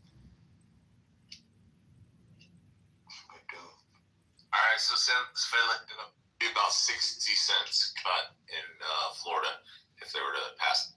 What, the federal and the state cut? Yeah, because the state in Florida is 18.4 cents per gallon, and the Florida, or that's federal, and then the state is 39.4 cents per gallon. After taxes, roughly $3.87. Currently, it's $4.44. So yeah. Well, in the Senate, who would block that bill, though? Would it be the Democrats blocking it? No, I'd block it. I'd block it. We have $39 trillion in debt, and that's just a way not to have money to pay the fucking debt. Well, why not Bro, but you would block it because you support the Bushes and Halliburton. No, it doesn't have anything to do with that. We're doing the exact same bullshit in Texas with property taxes. We don't have your friends, Marshall. The property taxes fund our state. Yet the Texas government wants to get rid of property taxes, which means they don't have money to run the fucking state. If I bought something, I should own it. Marshall, we're proposing that here too, but they've amended it. So now they're proposing to get rid of the property tax for homesteaders and then keep property tax on the people that don't live. Because believe it or not, more people down in Florida that own homes don't live here than do. Yeah, but Texas's property tax is outrageous. It's like one of the highest in the country. You said what? Yeah, it is one of the highest in the country, but it's because we don't have an income tax. The entire state government is funded off of California. It's funded off real money, sales taxes, and property taxes. That's how we we're fund fine our with state. raising the sales tax. Ours is sales tax and property I tax. don't want to raise the sales tax. You think it's okay that most people have to pay $20,000, $30,000 on their house every year? Right. Exactly. I think if it's not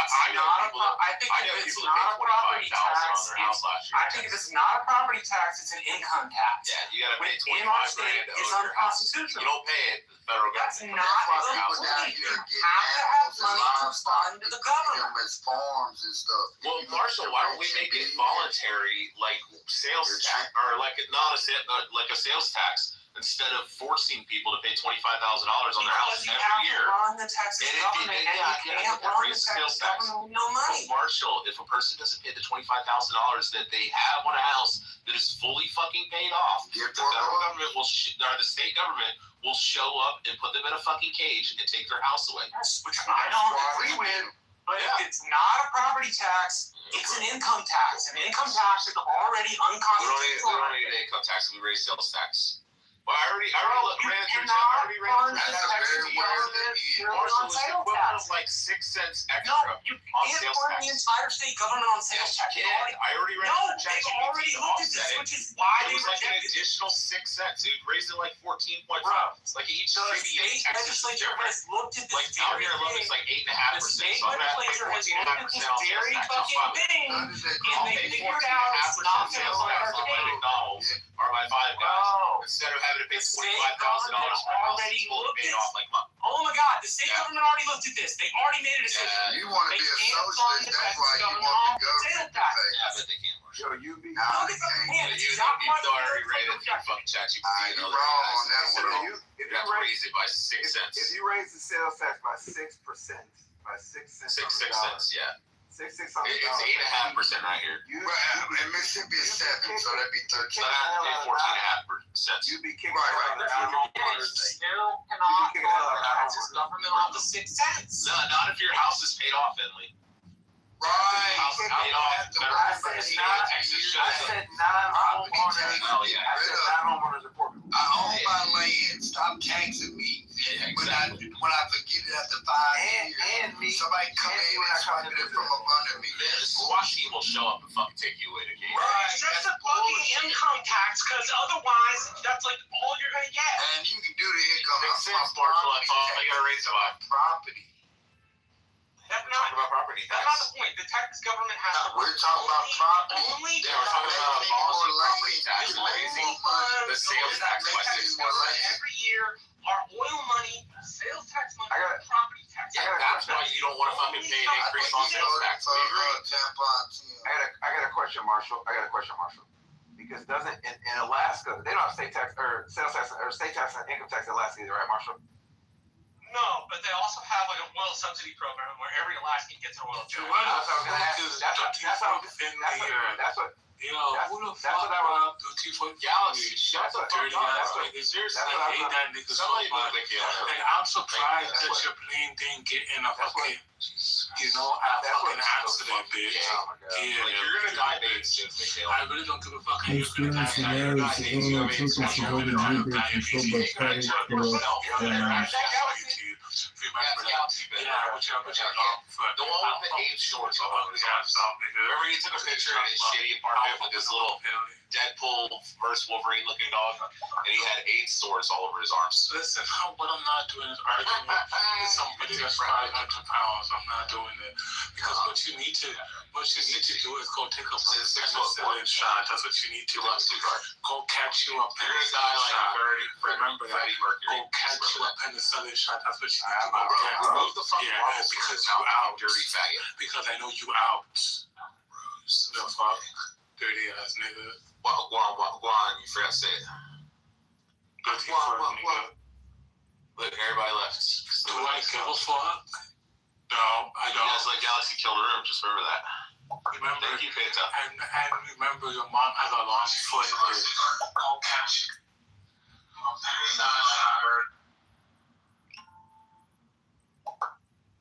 Yep, Galaxy killed the room.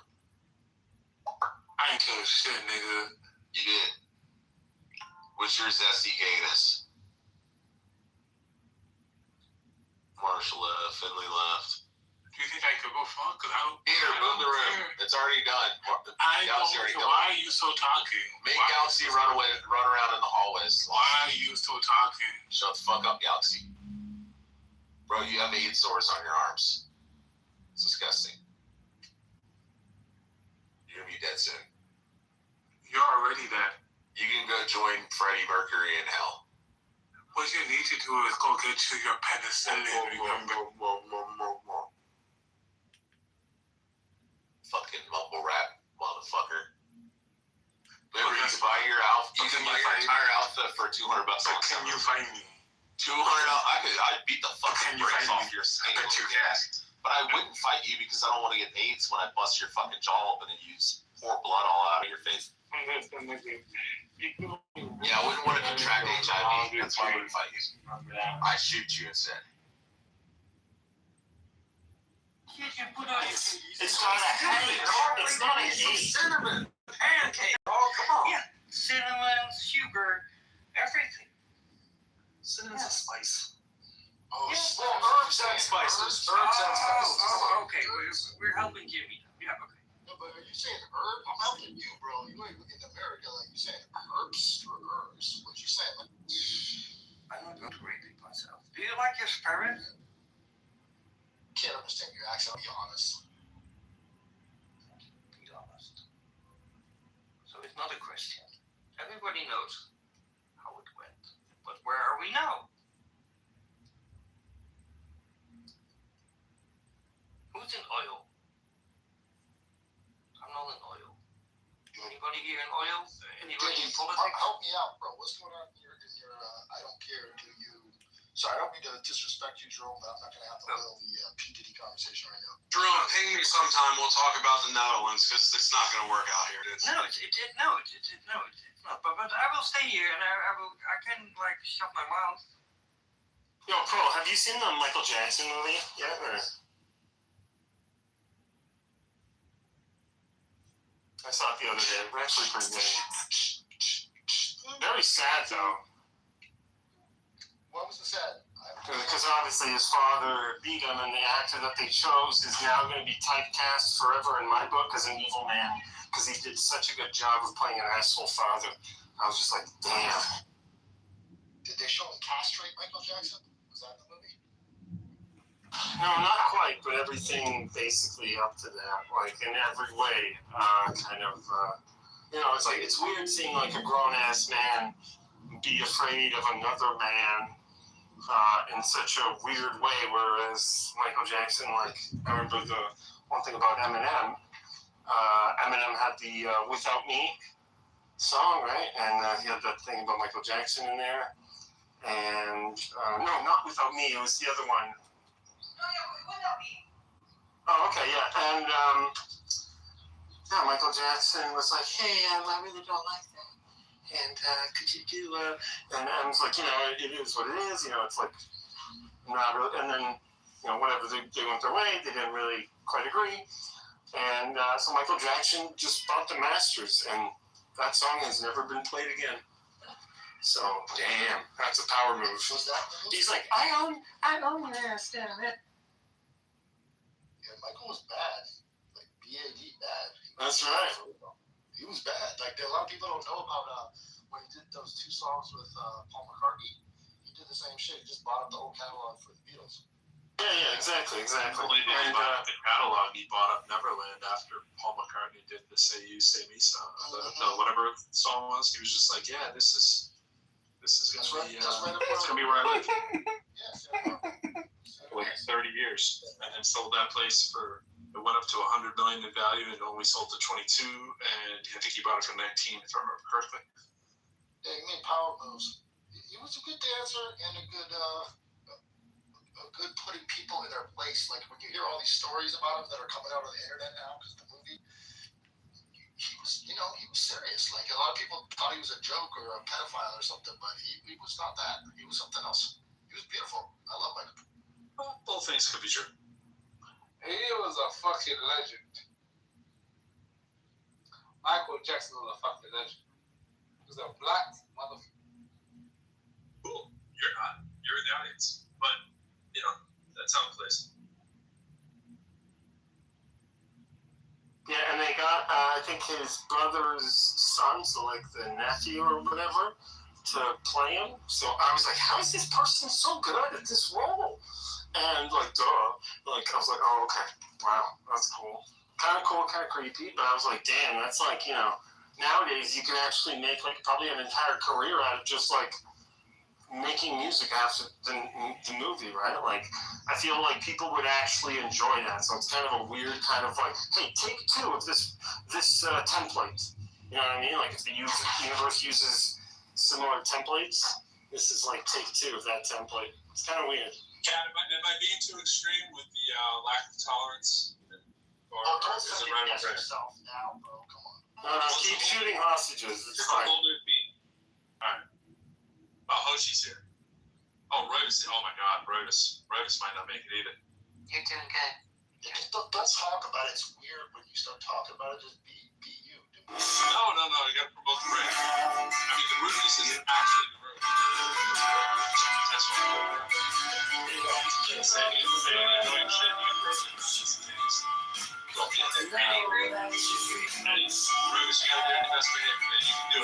know you can. What if I'm just like annoying, but like just in a lovable way? If you're annoying in a lovable way, we can maybe make an amend. As long as it's entertaining. Yeah, I don't think Houchi's gonna make it, so I think he left. He was like, damn. You understand what I'm saying, bro? It's like you talk about kissing a girl before you kiss the girl. Like, just kiss the girl, you know what I'm saying? sometimes you got to talk about it before you do it. You know, you got to give it a test drive. Think like, is this the best move for me right now? Just kind of hear how it sounds. You got to be like, look, you know, I'm thinking about this. Not really sure. You know, people love that lack of decision making. It's really attractive. Guess that's the girls you dig. Amen. I think Jimmy's the girl in this scenario. I know, I just want to be made out with, and bro keeps like tickle your ass. I'm like, just kiss me. Jimmy did say, what percentage gay did you say you were, Jimmy, again?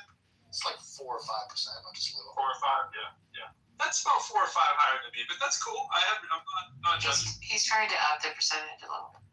I'm trying. I would love to be more gay. I mean, I want to go to and stuff like that. I'm trying. Am I hitting on you well enough? I mean, I don't know how to do this. I mean, 4 or 5% worth. It would solve some problems.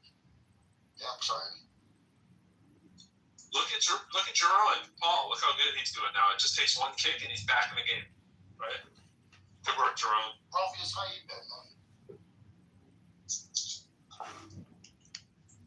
Is it Royvis? Am I pronouncing your name wrong this whole time? It's not Rovius, it's Royvis, right? Fuck off. Oh my gosh, Wait, didn't you test drive a car you were really interested in yesterday? Well, I changed my mind because those Mini Coopers are very expensive to work on, and the more I thought about, like, you know what? Why don't I just keep my Subaru? I've almost got it paid off, and I'll just treat myself. I'm turning 40 this year, so I'll just, you know, buzz my ass, sell as much as I can this year, and then I will put money out and use that I can afford and have it as a fun play car. Oh, Alistair, I've been looking for you, buddy. How you doing? I'm doing good. I heard you yesterday battling with the Viking warrior.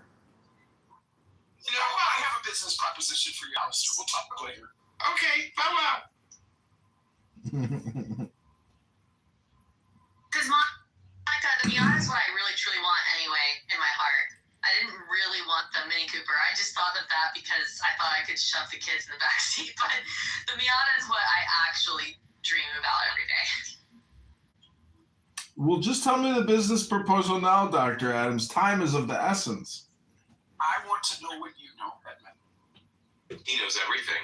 What do you mean? Know what I mean, know what I know. So I sent you. Right, hold on. I want to pick this thread up between Doctor and John Edmund, please. Okay, Hallie. Yes. Thank you, Daniel. Master warning. Alistair? What? I mean, I asked you, what do you mean you want to know what I know? What are you talking about? I mean, you know, in the process of doing some digging at that person that attacked me and went onto an open stage and told people that I have AIDS, I saw a lot of your postings about this person. So I just had a couple of questions. Yeah, okay, sure. Has that man ever been married? I'm unaware, and I have no evidence to suggest he was married or any evidence that he has a deceased wife, but I supposedly saw a photo of his daughter who looked distressed to me. So I don't know anything about his wife. I don't know how she passed. And, you know, people who come on here and do that insane communication. I mean, I think you're funny when you loud mic. There's nothing quite like it. And I say keep doing you and let the content run, but you have to admit it's like a cray bang room, and that's what it becomes. And you know, I think he's some people speculate that he's just bored and lonely. Hello? I mean, I would have to agree with you. So what is the problem with AIDS?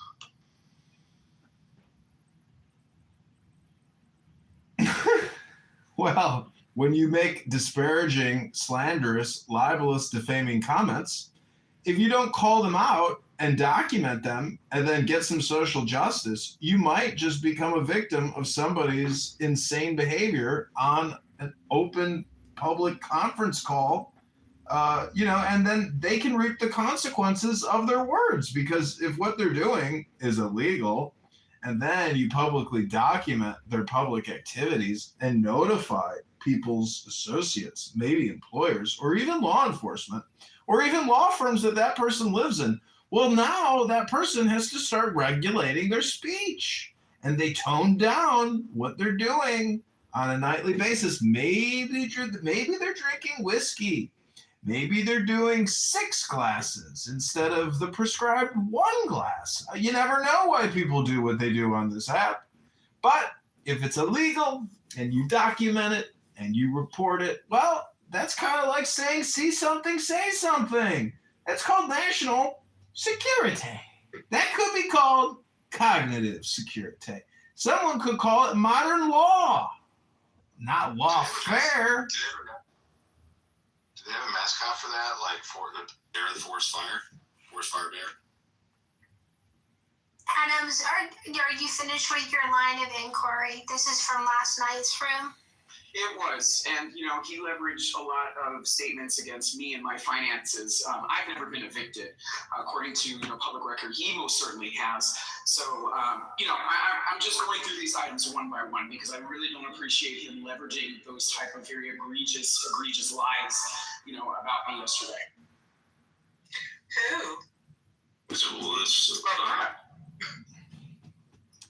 Brad Soffenberger. Oh, Brad. Yeah. Sorry on you. I thought you were cool with Brad. Well, according to him, I have AIDS. So, and according to him, I have troubled finances and all of these things. So, he may be projecting from his situation because, like I said, I've never been evicted.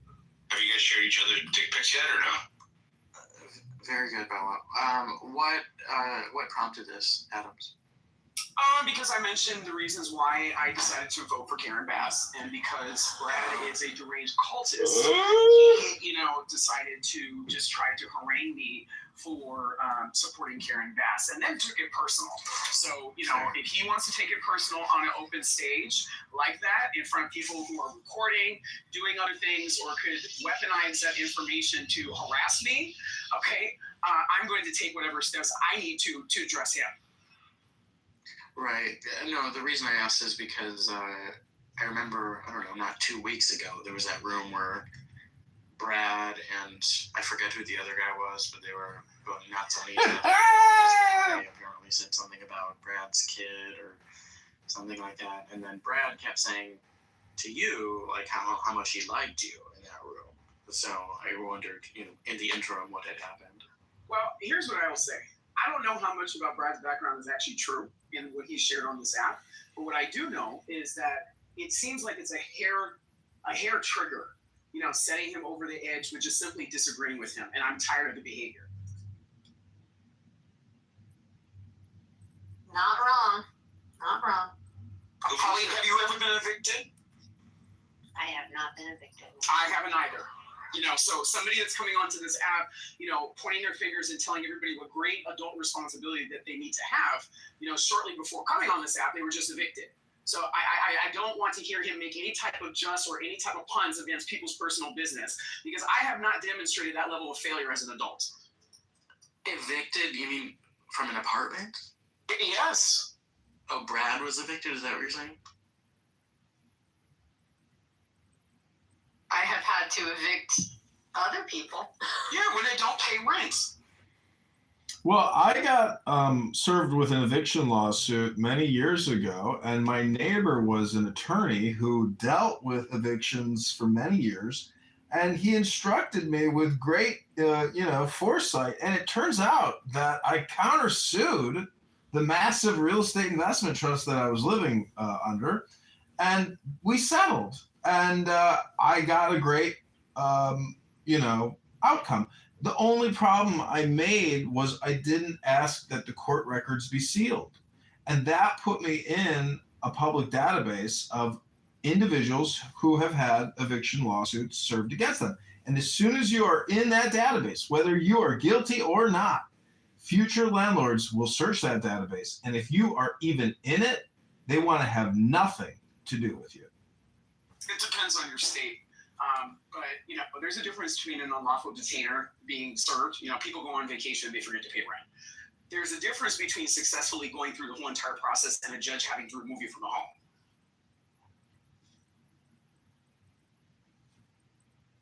My girlfriend threw me out once. Yeah, I was living with a roommate in Beverly Hills, and she changed the locks on me. I was like, well, it's pretty illegal to do, like to basically kick me out. But by that point, I had already found another apartment, and everything was fine. But this woman definitely was playing games with me, and she was like accusing me of weird things, like, why did you take the handle off of the oven? I was like, take the handle off the oven.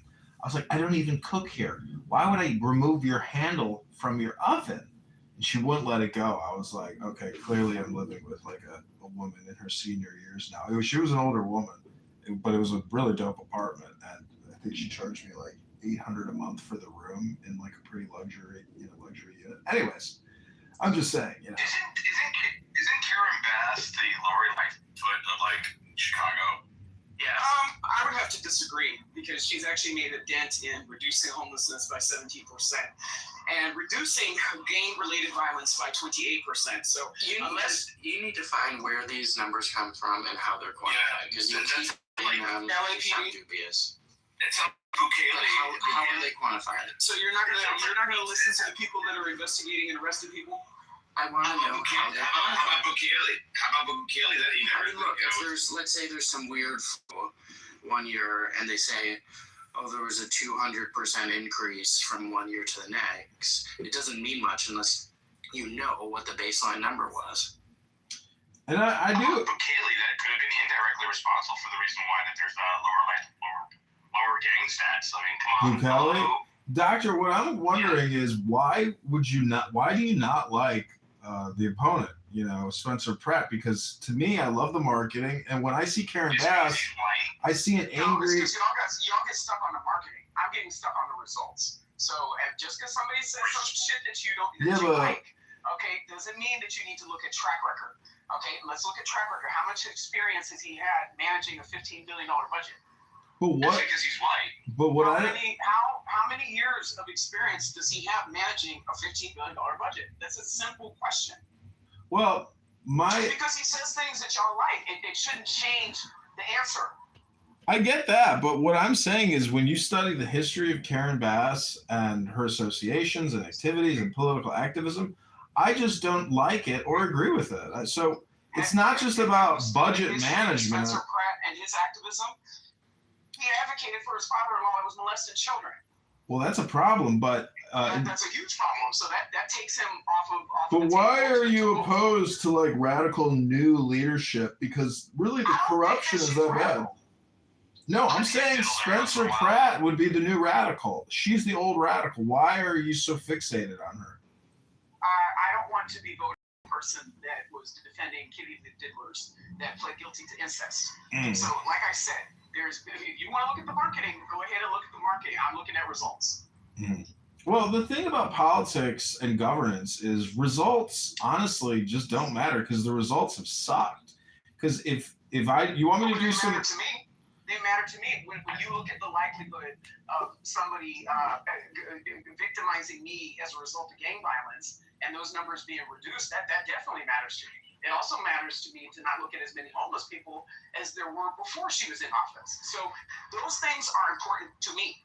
So you guys can, and I'm not saying you guys to be offensive. People can continue to look at the things that they choose to look at.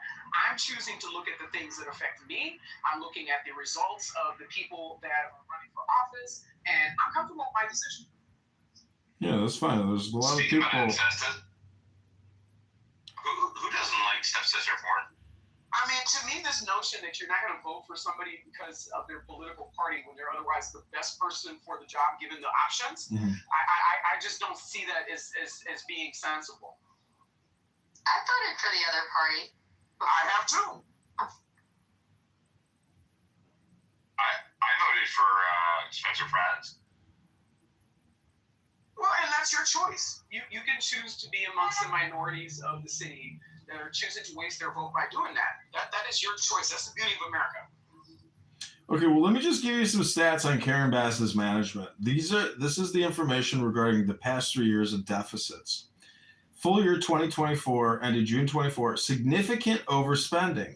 Expenditures rose sharply, 14% in the general fund, driven by liability payouts. Hundreds of millions over budget, $240 million to be exact, for police fire costs and new labor agreements. The city drew down nearly. Well, she's and by the way, city council actually approves those payouts. By the way, I hope that you understand that. Well, how could you ask? What does it have to do with her? She's the leader. It doesn't have to do with her because again, her predecessors in allowing the city to go into disrepair, she's now dealing with mitigating the lawsuits that have stemmed from that. And I think that she's doing a good job. Some of those people needed to be paid for their damages. Okay. Well. So, I mean, when you drive down the street through Bel Air and you have, potholes the size of bathtubs that are causing car accidents, I can understand why motorists are getting to the point of suing the city. And this was a persistent issue before she was even mayor. A lot of these issues were persistent issues before she was even mayor. For example, my aunt falling on a sidewalk and busting up her face. That was something that occurred before she was even mayor.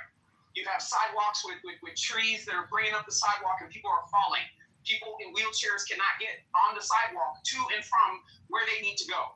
So, I mean, yes, those lawsuits needed to be paid. I'm not understanding exactly how that's a gotcha moment speaking to her inability to run the city. Well, it's not a gotcha. I'm actually have just gotten very good at pulling up what I would consider controversial statistics, but actually, Los Angeles is actually in a great financial position. In Chicago, we owe almost $50,000 per taxpayer in debt to the government and to the banks. In California, Los Angeles, it's only $1,200. You guys are in an incredible financial position, and your deficits are next to nothing. So if you want to attribute that to Karen Bass, well, great. I think, isn't the bigger complaint really like her mismanagement of the fire? Because that fire never should have broke out, and it was under her watch, and the fire department, the accusation is that the fire departments are constantly assisting people with DUIs and overdoses, and so they lose the fire truck capacity to dealing with these Skid Row ODs. And the fire chief that sent 1,000 firefighters home has been fired. Mm-hmm. So I feel like that's great accountability on our mayor's part to identify the problem and to get rid of it.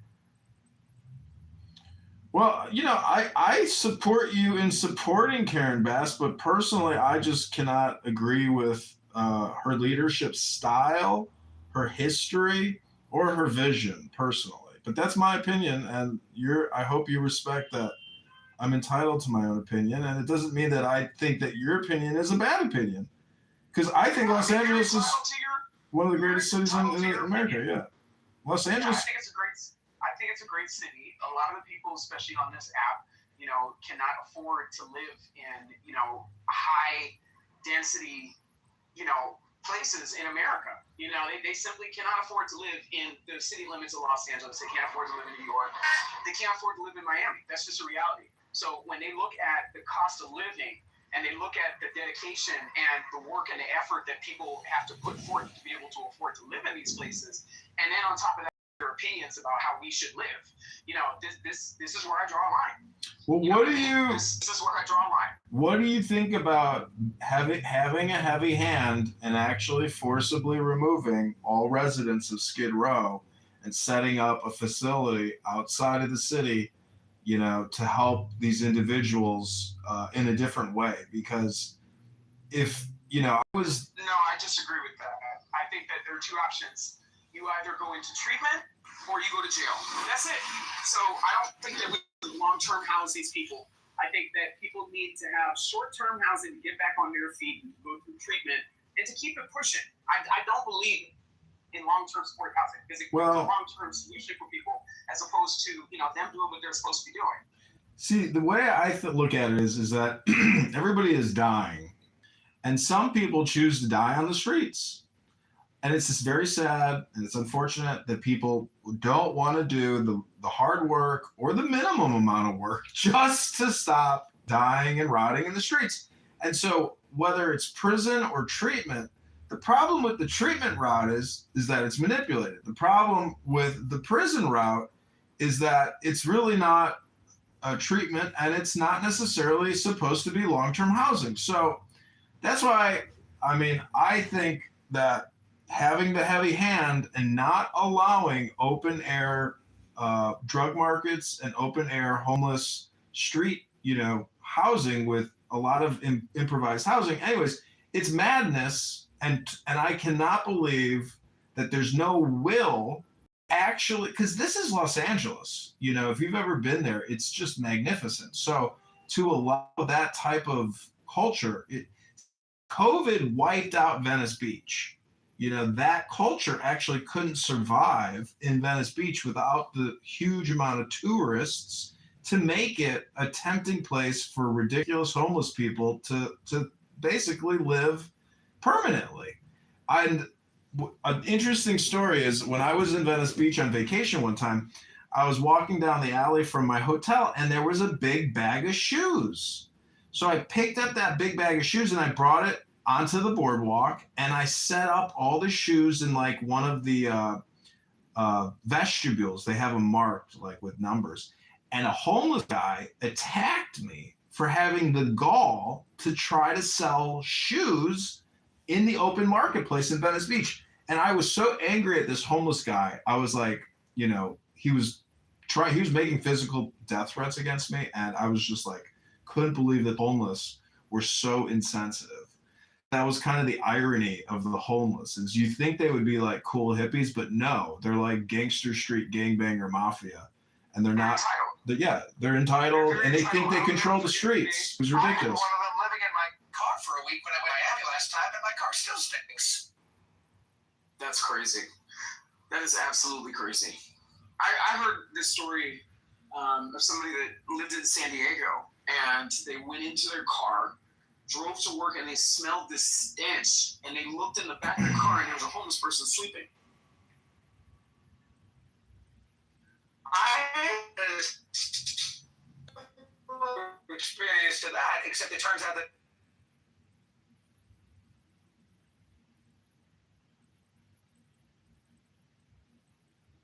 true story. Well, it's not true because nobody heard what you said in the Matrix. And I would just submit that, like, when you use Clubhouse, though, because, you know, I don't like being alone either in my car. And so I use, you know, Clubhouse occasionally. But the Wi-Fi Clubhouse experience where people can actually hear you is always better for the people you're trying to communicate with.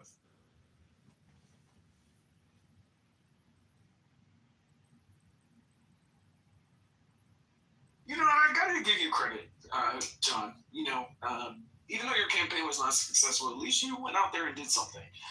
You know, I would say that that's more than a lot of people on the internet bitching and moaning and complaining and don't even lift their finger. You do write a letter. I'm not talking about you.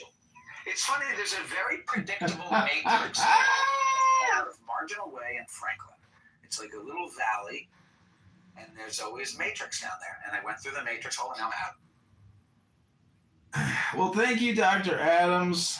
I do believe that we are not what we say we are what we do. And so, you know, it's inexperience to try to like LARP as a politician, because you realize that most politicians are just LARPing, being politicians. Most of them are terrible leaders. They actually don't care about the homeless people in their area. They don't necessarily care about the property taxes that are taking the food and the fun out of families' lives every day. And, you know, the sad thing is when we compare America and major American cities to Norway, everybody there born in Norway is literally a millionaire at birth because they save their fucking money. They don't spend it on woke DEI CRT programs and bike lanes and bump out lanes and rapid and enhanced taxation.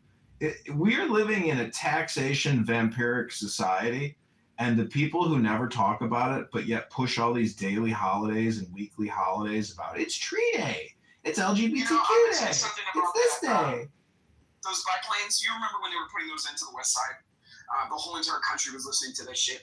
I think that that's a common problem in Los Angeles. I think that the city government has overly accommodated people in their personal time in the middle of the day when people are otherwise working. So, like, for example, the crosswalks. Like, they put these crosswalks that people, you know, that don't work in the middle of the day. They're walking their dogs, you know, going to yoga, and they're slowing down traffic for everybody else that has to go to work.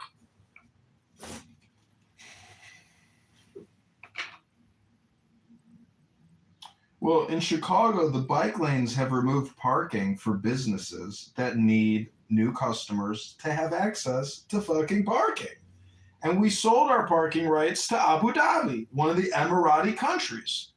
And so if I'm elected mayor, my second mayoral decree is to sue the Abu Dhabi Investment Authority for fraud, shut down the Chicago parking app, rip out every single parking meter, and end the taxation of our streets for vehicles, and end the bike lane tyranny, because they have destroyed businesses. There is no parking outside of any of these businesses because they're now fucking concreted out bike lanes. And so all this investment that we've made into the streets and into our vehicles to efficiently get places, no one's gonna run over a fucking bicyclist, you know, in broad daylight because the bicyclist is only going, 13 miles per hour. Like, drivers are not looking to kill people, and it's always the blind spots and the truck drivers who make these big turns in these big fucking trucks, and they have no visibility. So these tiny bike lanes are ruining our streets. They create bottlenecks. They destroy parking. They ruin the previous investment for some woke leftist to fucking whistle Dixie riding down the street in their electric bike.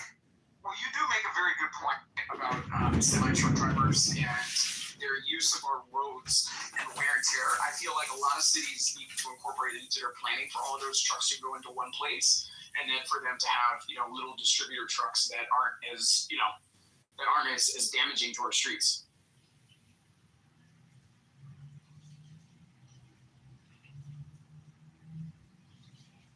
All right, I'm gonna bounce out of here. I'll see y'all later.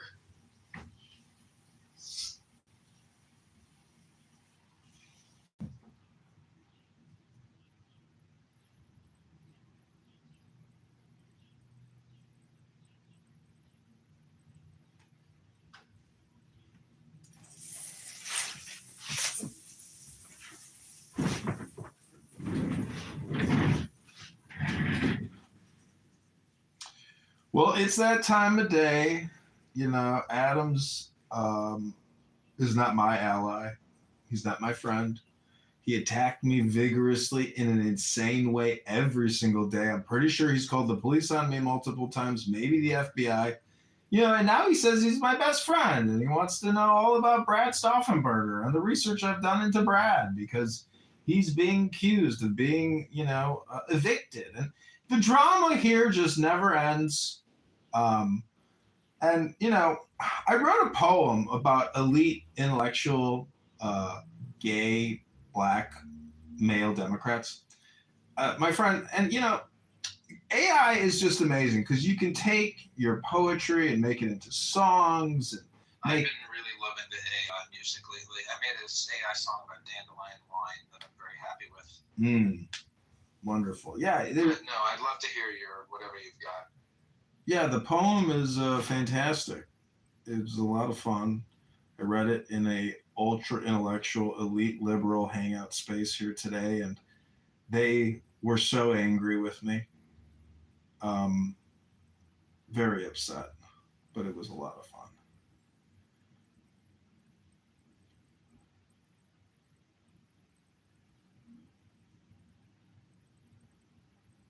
Here it is.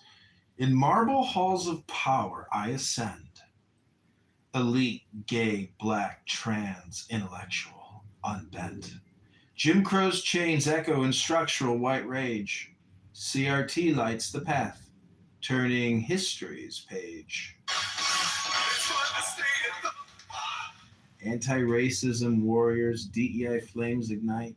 Indigenous lands reclaimed under justice's light. LGBTQ voices thunder. Rainbow flags unfurled. Wake it up! Healthcare a human right for every boy and girl. We Democrats dream the future, bold and true. Progress flows eternal, me and you.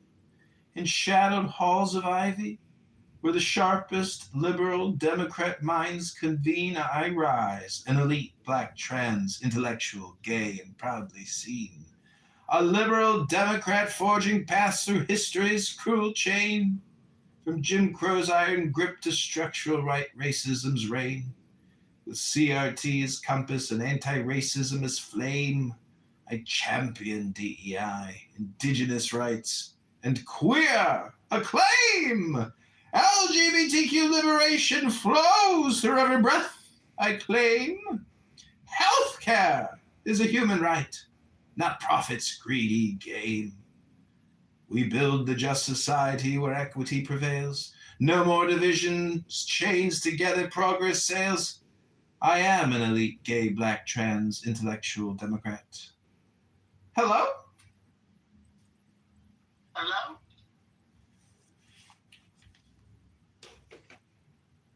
And see, the amazing thing about that is if I was to go to like a city council meeting, and read that poem,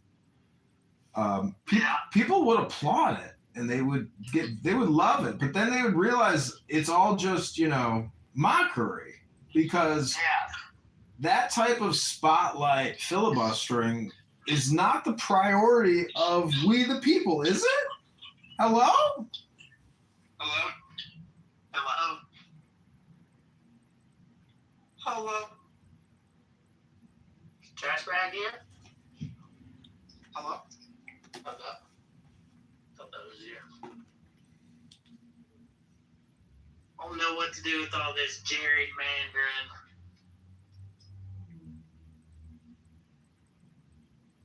Do you know what to do with all that junk that you got inside of your trunk? I'm gonna shake what my mama gave me, Zach. There you go. There you have it. I'm gonna shake my money maker.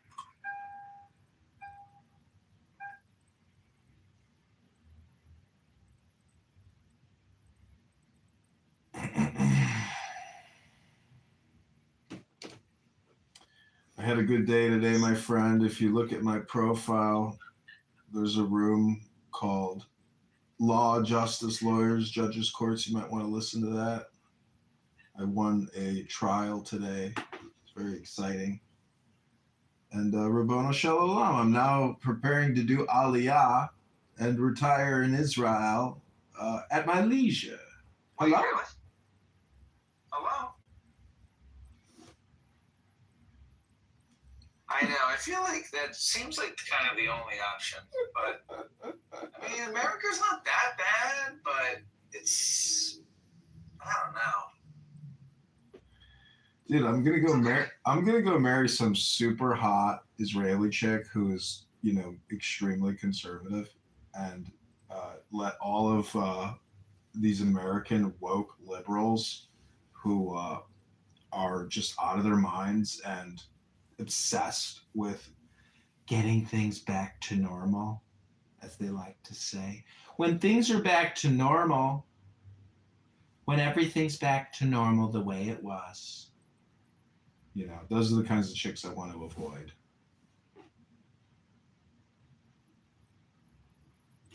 Who wants to get back to normal? Do people talk that way? I never heard anybody talk about that. Oh, that's because you're not really listening here like I am 80 hours a week, recording people, listening to all the liberal talking points. And things get back to normal. Repeat it back again. Isn't that what Kamala's slogan was? We are never going back. It's the same thing.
Okay. Oh, hey, Monica.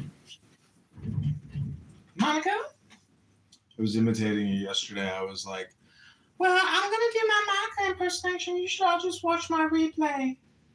It was an incredible conversation, and I know you're going to love it, and it's on replay, so you can check my replays. But, you know, by tomorrow at the same time, all the replays just get pushed down and away, and nobody watches replays. It's like, you know, there's only like 13 people that go back and listen to a Clubhouse replay, because honestly, just nobody cares about this platform. Nobody is here to actually listen to anything interesting. You know, maybe some people are, but not most people. Most people just. I really think this is just like a medical device technology company to like boost your dopamine by allowing people to just talk indiscriminately and talk to talk, and in the process, you create the dopamine, you know, that people so badly want. Could just be an opinion. Could be wrong. I could also play a song. You want to hear a new one?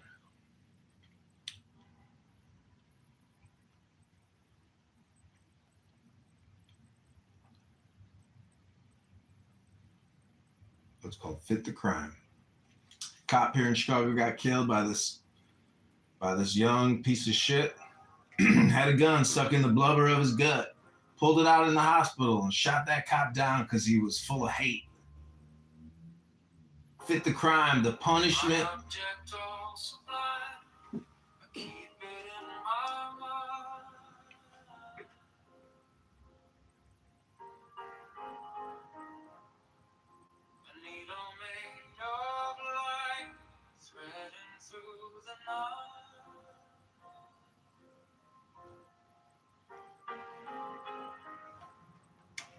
Mark the hidden seam, I sharpen up the dream.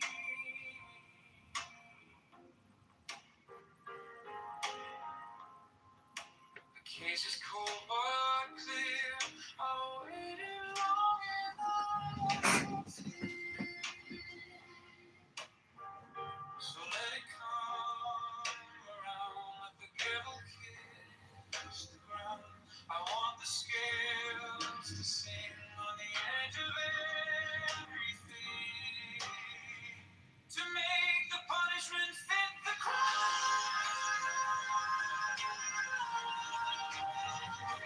Fit the crime. To make the punishment fit the crime.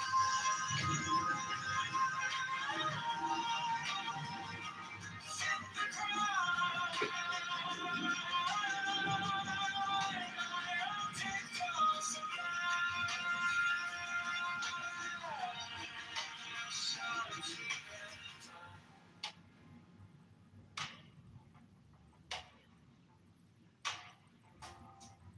You wore the borrowed face, you left no kind of grace.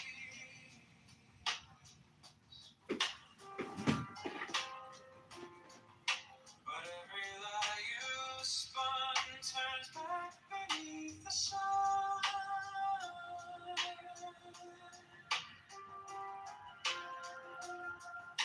I kept the final clue like a blade inside my shoe.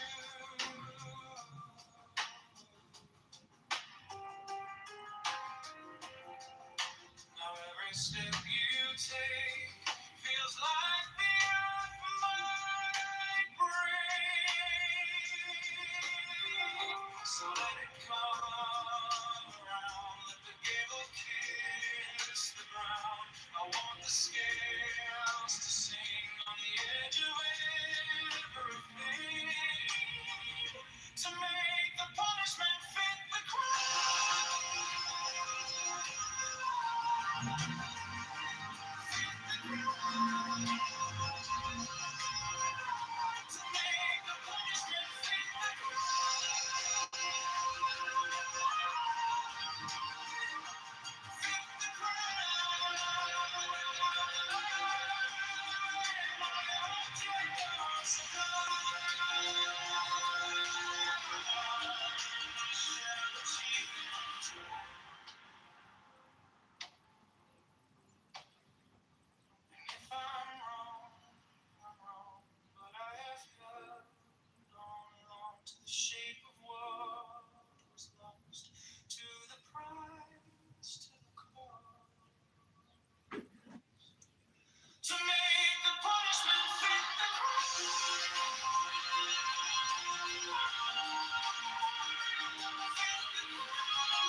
object all sublime. I keep it in my mind. A needle made of light, threading through the night. I mark the hidden seam. I sharpen up the dream. The case is cold but clean. I've waited long enough here. So let it come around. Let the devil kiss the ground. I want the scales to sing on the edge of everything, to make the punishment fit the crime. Fit the crime. Make the punishment fit the crime. Fit the crime. My object all sublime. I shall achieve in time.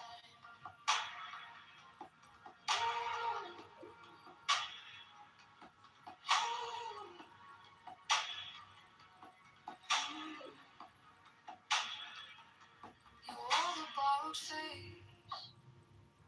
You left no kind of grace. But every lie you spun turns back beneath the sun. I kept the final clue, like a blade inside my shoe. Now every step you take feels like the earth might break. So let it come around. Let the candle kiss the ground. I want the scales to sing on the edge of everything, to make the punishment fit the crime. Fit the crime. Make the punishment fit the crime. Fit the crime. My object all sublime. I shall achieve in time.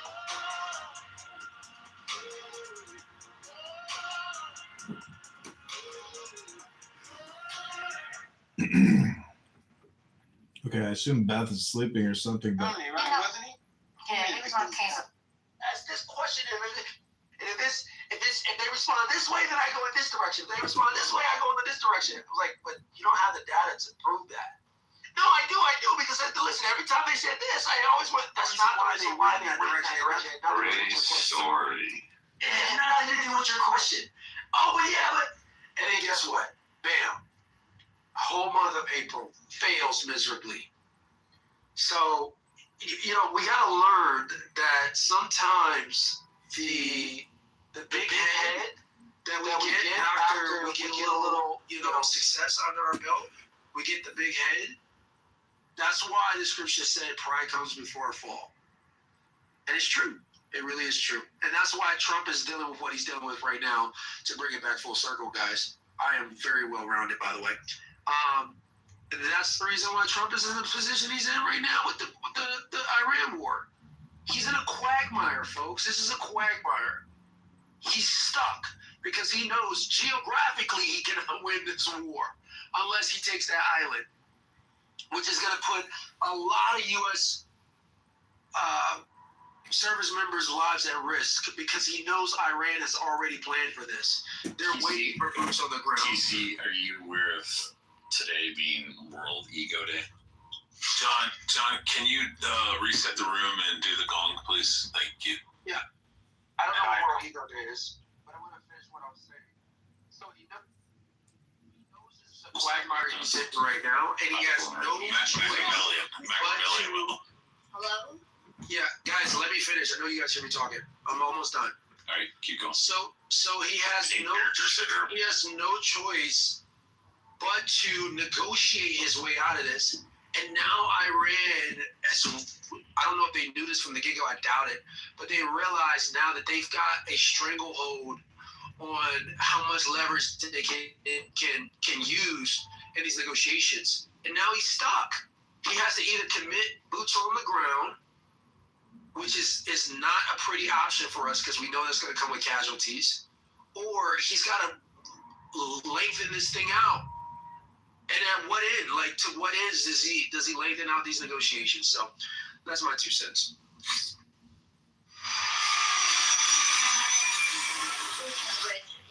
You monologued for like 2 hours. I know, but at least I make salient points. This guy's just fucking Machiavellian, like hardcore. Like featured on CNN, multi-millionaire black business owner, CEO, finance, whatever. Are you jealous? No, it's fucking annoying. Like, nobody cares. Nobody fucking cares. Nobody gives a shit. Anne doesn't care. She's just being a white knight right now. That is not true. All right, John, can you reset the room with the gong, please? Yes, welcome everyone to Was the Iran War Absolutely Necessary? A little bit necessary, or, not necessary at all, or a lot. But so take the deepest breath of the day. Try to cleanse your chakras. Use your ears instead of your lips more often, because really people on this app, have fully automated lip syndrome, but not the fully automated ear syndrome. And, as a result, you get a lot of entertainment, but a lot of this entertainment is actually not useful or helpful or necessary. It's really an opportunity cost that you are choosing to participate in, known as a conference call. And unfortunately, there's a lot of people here that like to propagandize their elite, intellectual, liberal propaganda. We all can recognize it immediately, especially if the last sentence is, "So you don't stand for gay black men? You don't stand for black women?" That's when you know that we've gotten to the final denominator of the equation, and nothing really is important anymore other than the gay black male. And that is how we know that Democrat liberal elite intellectual propaganda is not only gay, it's also R word. And when we talk about what is the R word, it's really not a question of whether or not the conversation is necessary, but whether or not it's actually just spam and filibuster propaganda hypnosis to waste your time. Because clearly, if we can't discuss what the priorities are as a group, the group actually isn't interested in any priorities. They're just interested in gay, elite, intellectual, black propaganda, Democrat propaganda. And so I rest my case. Just know that the law is written in my PTR. The law is all that matters, not whether or not you're gay, or whether you're black, or whether you're a woman, or whether you're brown or an immigrant, or whether you're indigenous. None of that matters. What matters is the law. I rest my case, I land my plane, and I am complete. Hello? Appreciate it, Mr. Michelin. Start. What do black people have to do with any of this? Oh, go ahead, John. That's for you. Oh, what I'm trying to say is that no matter what happens, we have to protect the elite, intellectual, liberal, gay, black Democrat, because they are clearly the most subjected upon to white structural racism, to hatred, to all things terrible. And therefore, we have to protect the most effeminate, the most weak, the most objectionable, the loudest. I don't know if you know Pierre, beautiful Pierre, and beautiful Dr. Adams. Well, if they loud mic and just scream into the mic at the top of their lungs, and they just loud mic, and then they say you don't support gay black men. Well, they may support Karen Bass, a known communist, political activist agitator who's a criminal. And if we keep electing criminals instead of crime fighters, well, then you deserve your record sky-high property taxes and your lack of accountability, responsibility, and then your neighborhood goes up in a giant fire. Where next thing you know, you got looters and gangbangers terrorizing you, all because your leaders are ineffective, communist, liberal, intellectual, elite, gay black people. Do you know any intellectual, elite, gay, black politicians? Hello? Alex, I have a question. How do you have faith in the election system in, say, LA, where Karen Bass is running?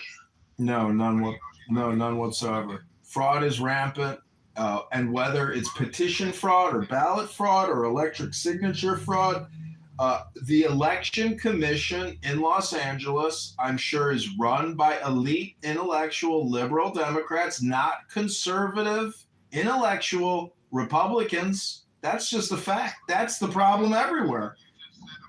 If that's what you're electing, you get what you deserve. What if the Los Angeles people are electing in, proper candidates, but the system is overrunning their voice? At that point, then what? I know it's a hypothetical. Well, it's my belief that sheriffs don't actually arrest criminal politicians. And so that would be one thing where we actually get a sheriff somewhere in the country that's willing to arrest Democrat liberal judges that release prisoners on no cash bails and ankle monitors that go on to kill again. That would be enough to arrest a liberal Democrat judge immediately. We don't have any attorney generals at the state level, federal prosecutors willing to go after fellow judges who release black male recidivist murderers that go on to kill again with no cash bail and ankle monitor, until we have real lawmen with guns and badges ready to take them down. And if they resist, they are ready to kill them. Until we have that, we will never, ever be able to break the cycle of liberal, Democrat, elitist, intellectual, gay, black male tyranny. Hello? Why are you zeroing in on the what you just zeroed in on? Oh, you don't know GOAT, aka ban on this app, and politically correct, the fascist, elitist, intellectual, liberal, gay, black, Democrat ban, aka GOAT? You don't know GOAT? No. Because they're not releasing in vast numbers. What are you talking about? They're only going for the blacks. They're like, oh, they're impoverished. It's, systemic racism, so we have to release all these fucking 17-page long fucking criminals. But they're not doing it for the whites. They're looking at them and going, well, you're the oppressors, so you're going to jail. Hey, I got a quick question. Alistair, are you saying that the man is playing for the other team? John, that's for you. We know he's gay, so, See, all jokes aside. Hold on, we know he's legit gay, like the guy's gay. 100%. I'm shocked. You didn't know he was gay? No, I thought he had a bunch of kids. You can be gay and still have kids. That's a good point. But I don't think he has any children. I think it's just a. I had no idea. Yeah, he's gay. Yeah, he's not. I don't know if that's true. Who's gay? Well, Alistair is claiming that however Alistair is Alistair the guy who used to record the room to put it on YouTube? Yes, John Kitover. Oh, see, they always try to align me with you, which I don't mind. I don't mind either. I do think to keep things he's big bro. He's big bro. I know. I don't mind John Kitover, but they think that he's doing something sinister behind the scenes with the YouTube stuff. I don't know what he plans to do with that. No, he's got brain problems. You got what? Brain problems. Who has the brain problems? John Kitover, he fell in his head and fucked up his brain. What's the purpose of recording people and put it on YouTube? It's crazy. Wait, they put him on YouTube?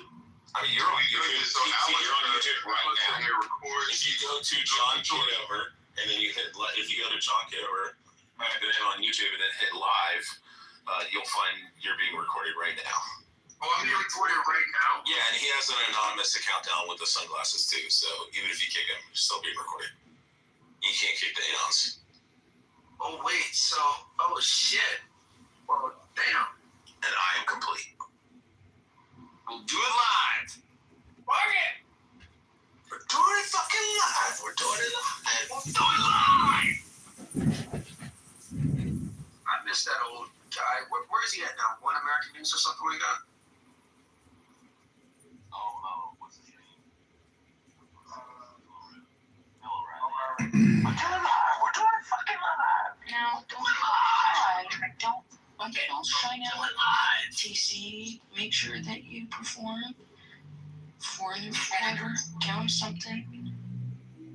No, TC, you're great. You do great. You do great content, TC. TC, let me ask you a question. If we were to make you the president, yeah, let me ask you a question. If we were to make you the president, what would be the top 3 priorities of your administration be, Dr. TC? Because I love black men. There you go. That's what I was getting at. You never hear her say, hey, Bree, or hey, John, or hey, we got some other white person.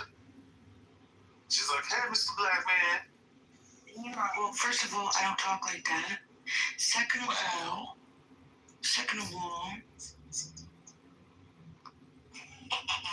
you white. So we are. I mean, that's not what statistics or IQ numbers show.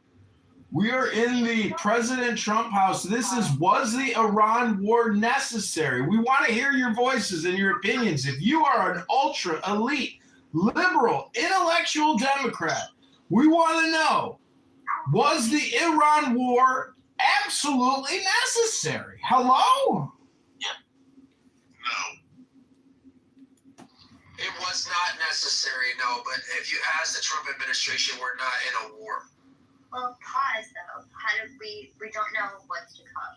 We haven't completed this task, so we need to see like what happens.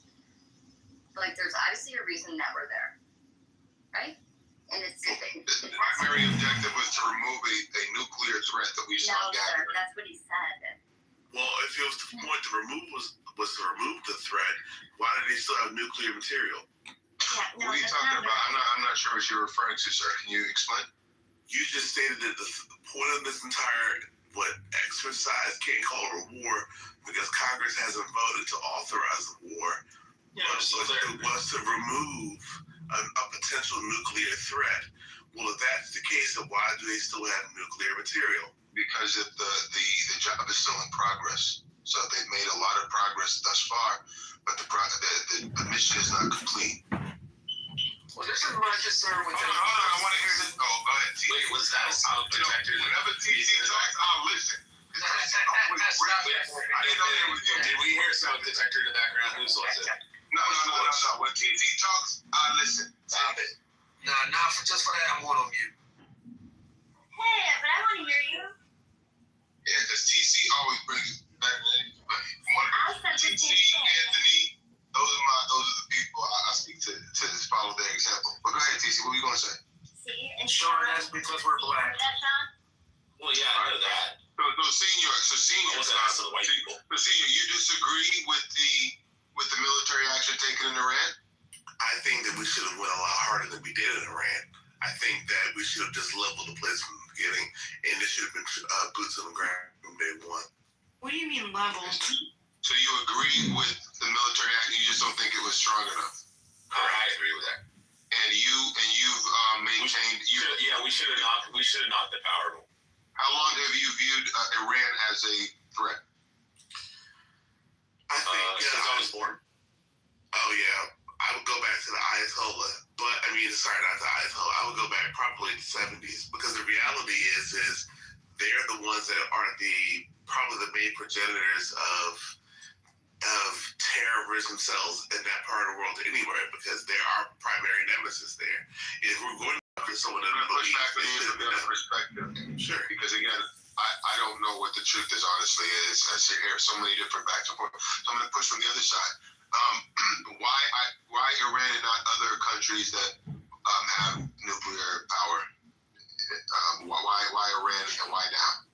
Because they openly would admit and they openly fund Hezbollah. They have all of these other organizations like fucking roaches, and they keep on seeding them all over the fucking world. And so yeah, they admitted, fine, fuck them. They should have went in there, leveled the whole country to the ground, took everybody out who was in their fucking government, and they're done with it.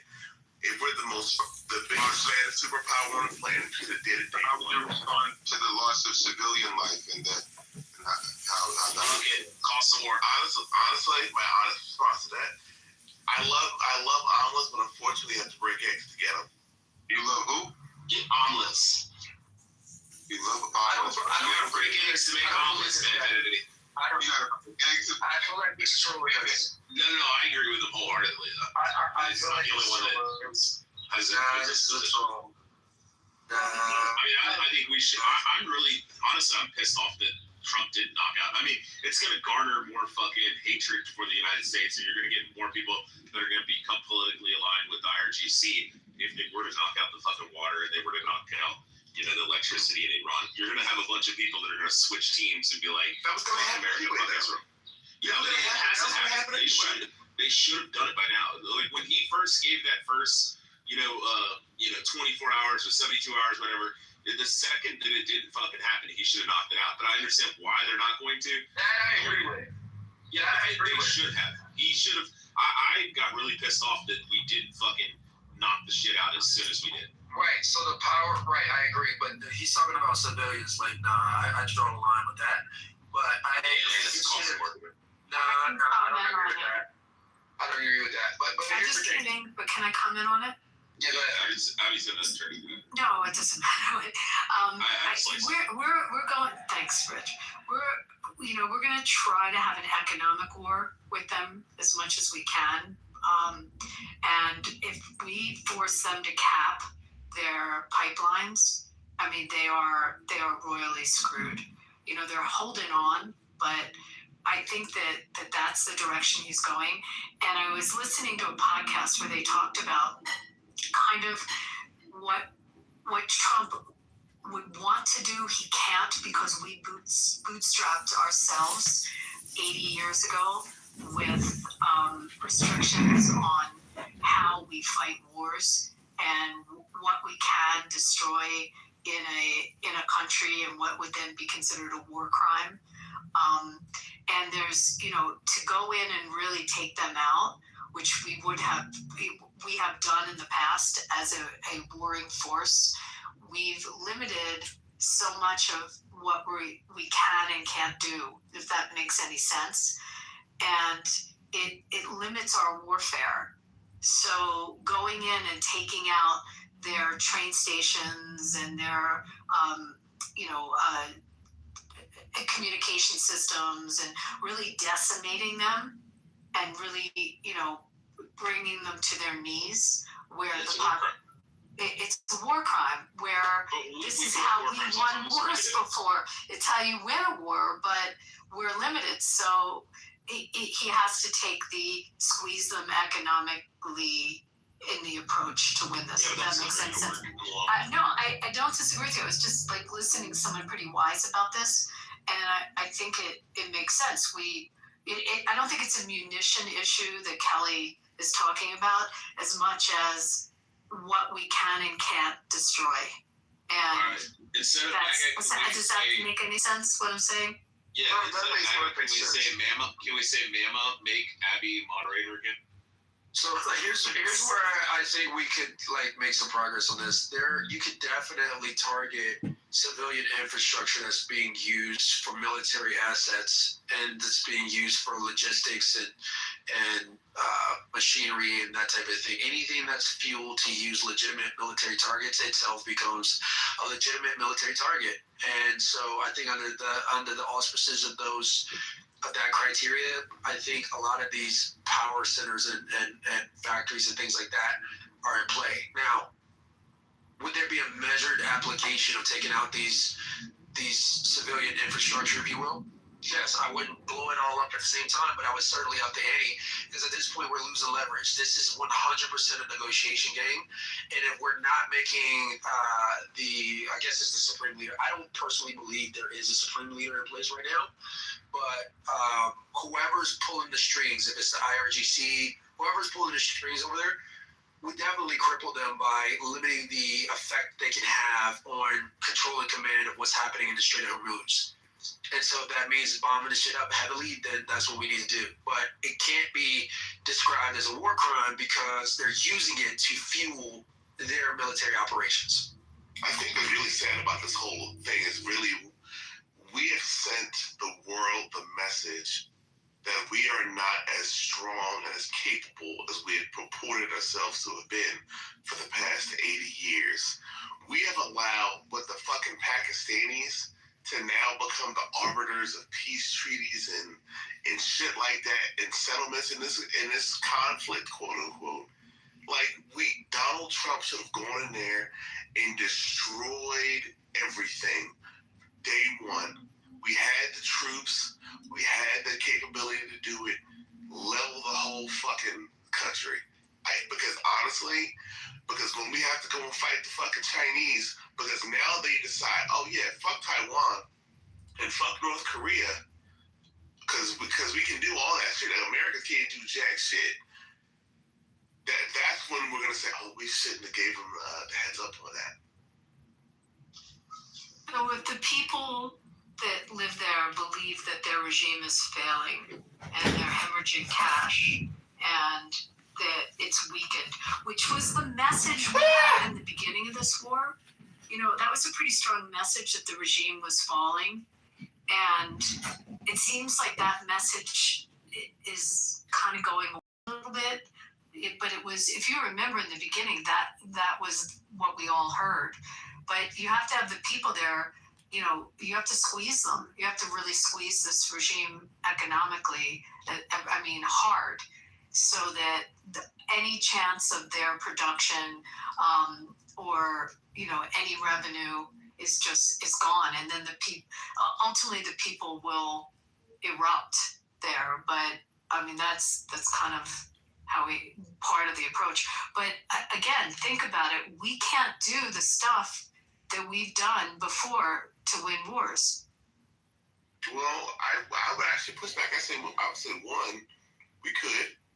I think the question becomes, but what are we willing to deal with as the after effects of that? One, two, the fact that the Iranian regime still existed after all of the sanctions and all that shit, there's no economic consequence we could have given them that would have quote unquote destroyed their country.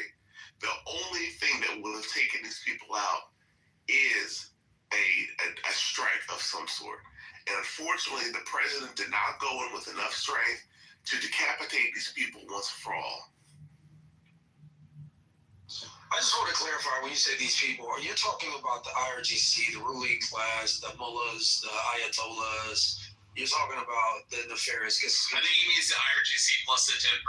Well, let's just let him answer. The IRGC plus the 10%. I am not saying mass murder every single poor Iranian. Well, that's what you were saying a minute ago, because I was just trying to clarify. I will also clarify my point to also say this.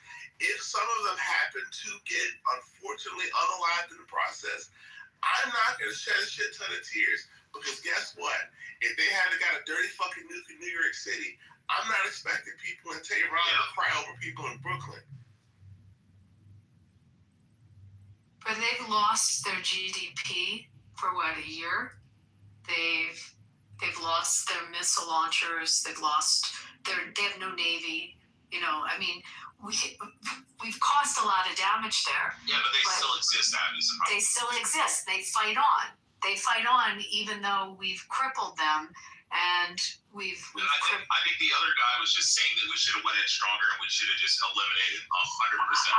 I hear it would have been war crimes, and it would have been people crying like they did. Israel did the right thing when they went against fucking Hamas. They just bombed the living fucking shit out of them.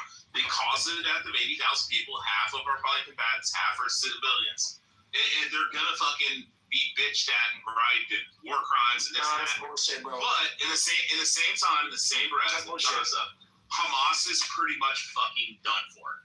And they don't have to fucking deal with it. We don't. So, in the same breath, we should have done the same thing with the RGC. We should have knocked out the power, knocked out water desalinization, and we should have fucking just laid fucking waste. We would have probably killed 100,000 civilians, and they would have cried war crimes. But Iran, the IRGC would have never they wouldn't exist anymore. Well, because something you just said, Rich, that you have to think about, they won't surrender. They will refuse to surrender. Yeah, this is different than. I have an answer. So I have an answer to that. Everybody always says you can't destroy a religion like Islam. That's not true. If you destroy every mind that holds to the ideal of Islam, and you destroy every fucking mention of Islam, and you destroy from every person's mind, that Islam no longer exists. all the history books. You kill everybody that holds to that ideology, everybody that's sympathetic. Hey, kill them all. And next thing you know, there's no more mention of this. It doesn't exist.